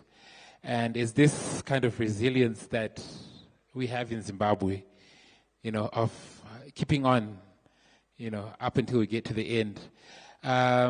Please, before I call upon Shana to come on the stage to give us a round of applause, please allow me to mention our sponsors once again, our platinum sponsors, 5 Keys, RTG, our platinum sponsors as well as National Carpets, St. Gobain, Zebra, Konekole, Everlast, Simonye Art, Siyekhaya, KDV, Zenworks, Good Spaces, Hayat, Deco Design Group, Kaya, Curtain and Blind Workshop, and Muzukuru for supporting this event, not forgetting, obviously, the Hospitality Association of Zimbabwe, as well as the Tourism Business Council of Zimbabwe, who have supported us in this journey to bring design alive in hospitality. Ladies and gentlemen, please a round of applause for our sponsors. And not forgetting the beautiful people. I think something that has resonated throughout the day is the people. I do not want to take your time for granted for making sure that you're here, for signing up, and for supporting us to make this initiative a success. And to you, the people, a round of applause. Come on, guys. Thank you. So as we close up, you know what? Remember I told you that we had gifts for a raffle, and I'm reliably informed that everyone is a winner. So make sure that when you leave, you don't leave without a gift from our, sponsors and Homes and Styles. So you're going to leave with a gift definitely this evening. Ladies and gentlemen, a round of applause for Shana Puwai, Managing Director for Homes and Styles Media. The Homes and Styles team has worked tirelessly around the clock I know some guys haven't really had proper sleep, just to make sure that we deliver something that's sounding, something that, ushers the hospitality space into a different universe, for want of a word. Shana, over to you. Thank you so much, Sakunda. Thank you, everybody. And I deem this as a great honor and a privilege to propose just a vote of thanks on this remarkable and memorable event. The Hospitality Design Conference 2026, under the theme Shaping the Future of Hospitality Spaces in Zimbabwe, has been such a success, a great success. First, I'd like to thank Almighty God for making today's event such a resounding success. I'll also like to take this opportunity to thank the speakers, the panelists for their brilliant presentations today, their willingness to share the wealth of knowledge and experience, the time they spent to research, putting up presentations together away from their busy schedules, and we truly appreciate. I believe we agree that we have been imparted with so much knowledge in this day, which we'll definitely put into practice, and we will make a huge difference in our projects and developments, businesses, etc. We'd also like to thank our valued sponsors and partners for believing in this vision and support. Without you, it was not going to be possible to achieve this goal. And our gratitude goes to the following companies which have been mentioned at the RTG, 5 Keys, Muzukuru, Everlast, Curtain and Blind Workshop, Kaya, St. Gobain, and Zebra, Siyekhaya, Hyatt, and all associations that have supported us today. A special gratitude goes to our esteemed attendees, especially those who have stayed up to this late hour, for coming out in your numbers despite your busy schedules. Very happy to say we had a full house, I think around 11, somewhere there, mid-morning. Yeah, some have been walking in and out, and also we've been doing live streaming, so we had quite a couple of people who had joined in, and we have managed to achieve our goal. Your support and presence is highly appreciated. We plan to have this event every year, towards the mid-year, somewhere there. And the end of the year, we do have a design thinking seminar, which is more it's more to do with developers, more to do with the real estate guys, obviously the contractors, the interior designers, project managers. So it's more or less like, I'm sure you know Decorex, South Africa. So the design thinking is more or less inclined towards that. Yeah, so you're welcome to register for the November event. It's all open for registration. Yeah, so thank you so much. And like Takunda had said, we have prepared gifts for almost, it's not for everybody. I think whoever will walk it out first, I don't know what to say. I think they're about, how many gifts do we have, Michelle? About 20? 20 or so, yeah. It's not for everybody. But it's just for whoever will walk out first. So thank you so much, and God bless you. Bye for now. Thank you, Shana. I don't know whether I'm supposed to be running already the gifts, but thank you, Shana, for those closing remarks. And with that, we come to the end of Hospitality Design 2026. You guys have been fantastic. Have a lovely evening. Have a lovely week. We're midweek. And yeah, to our speakers, thank you. You've held very well throughout the day, so we're very, very happy. I won't say much, and I won't add to what Shana has, but all I can say is have a lovely evening and enjoy. And please, we have some teas, so if you want some teas, just networking in the exhibition area, please feel free. to interact, and it would be lovely if we're in the exhibition space to have a group photo for those who can. So yeah, just in celebration of the day and what we've achieved. Thank you so much. Have a lovely evening.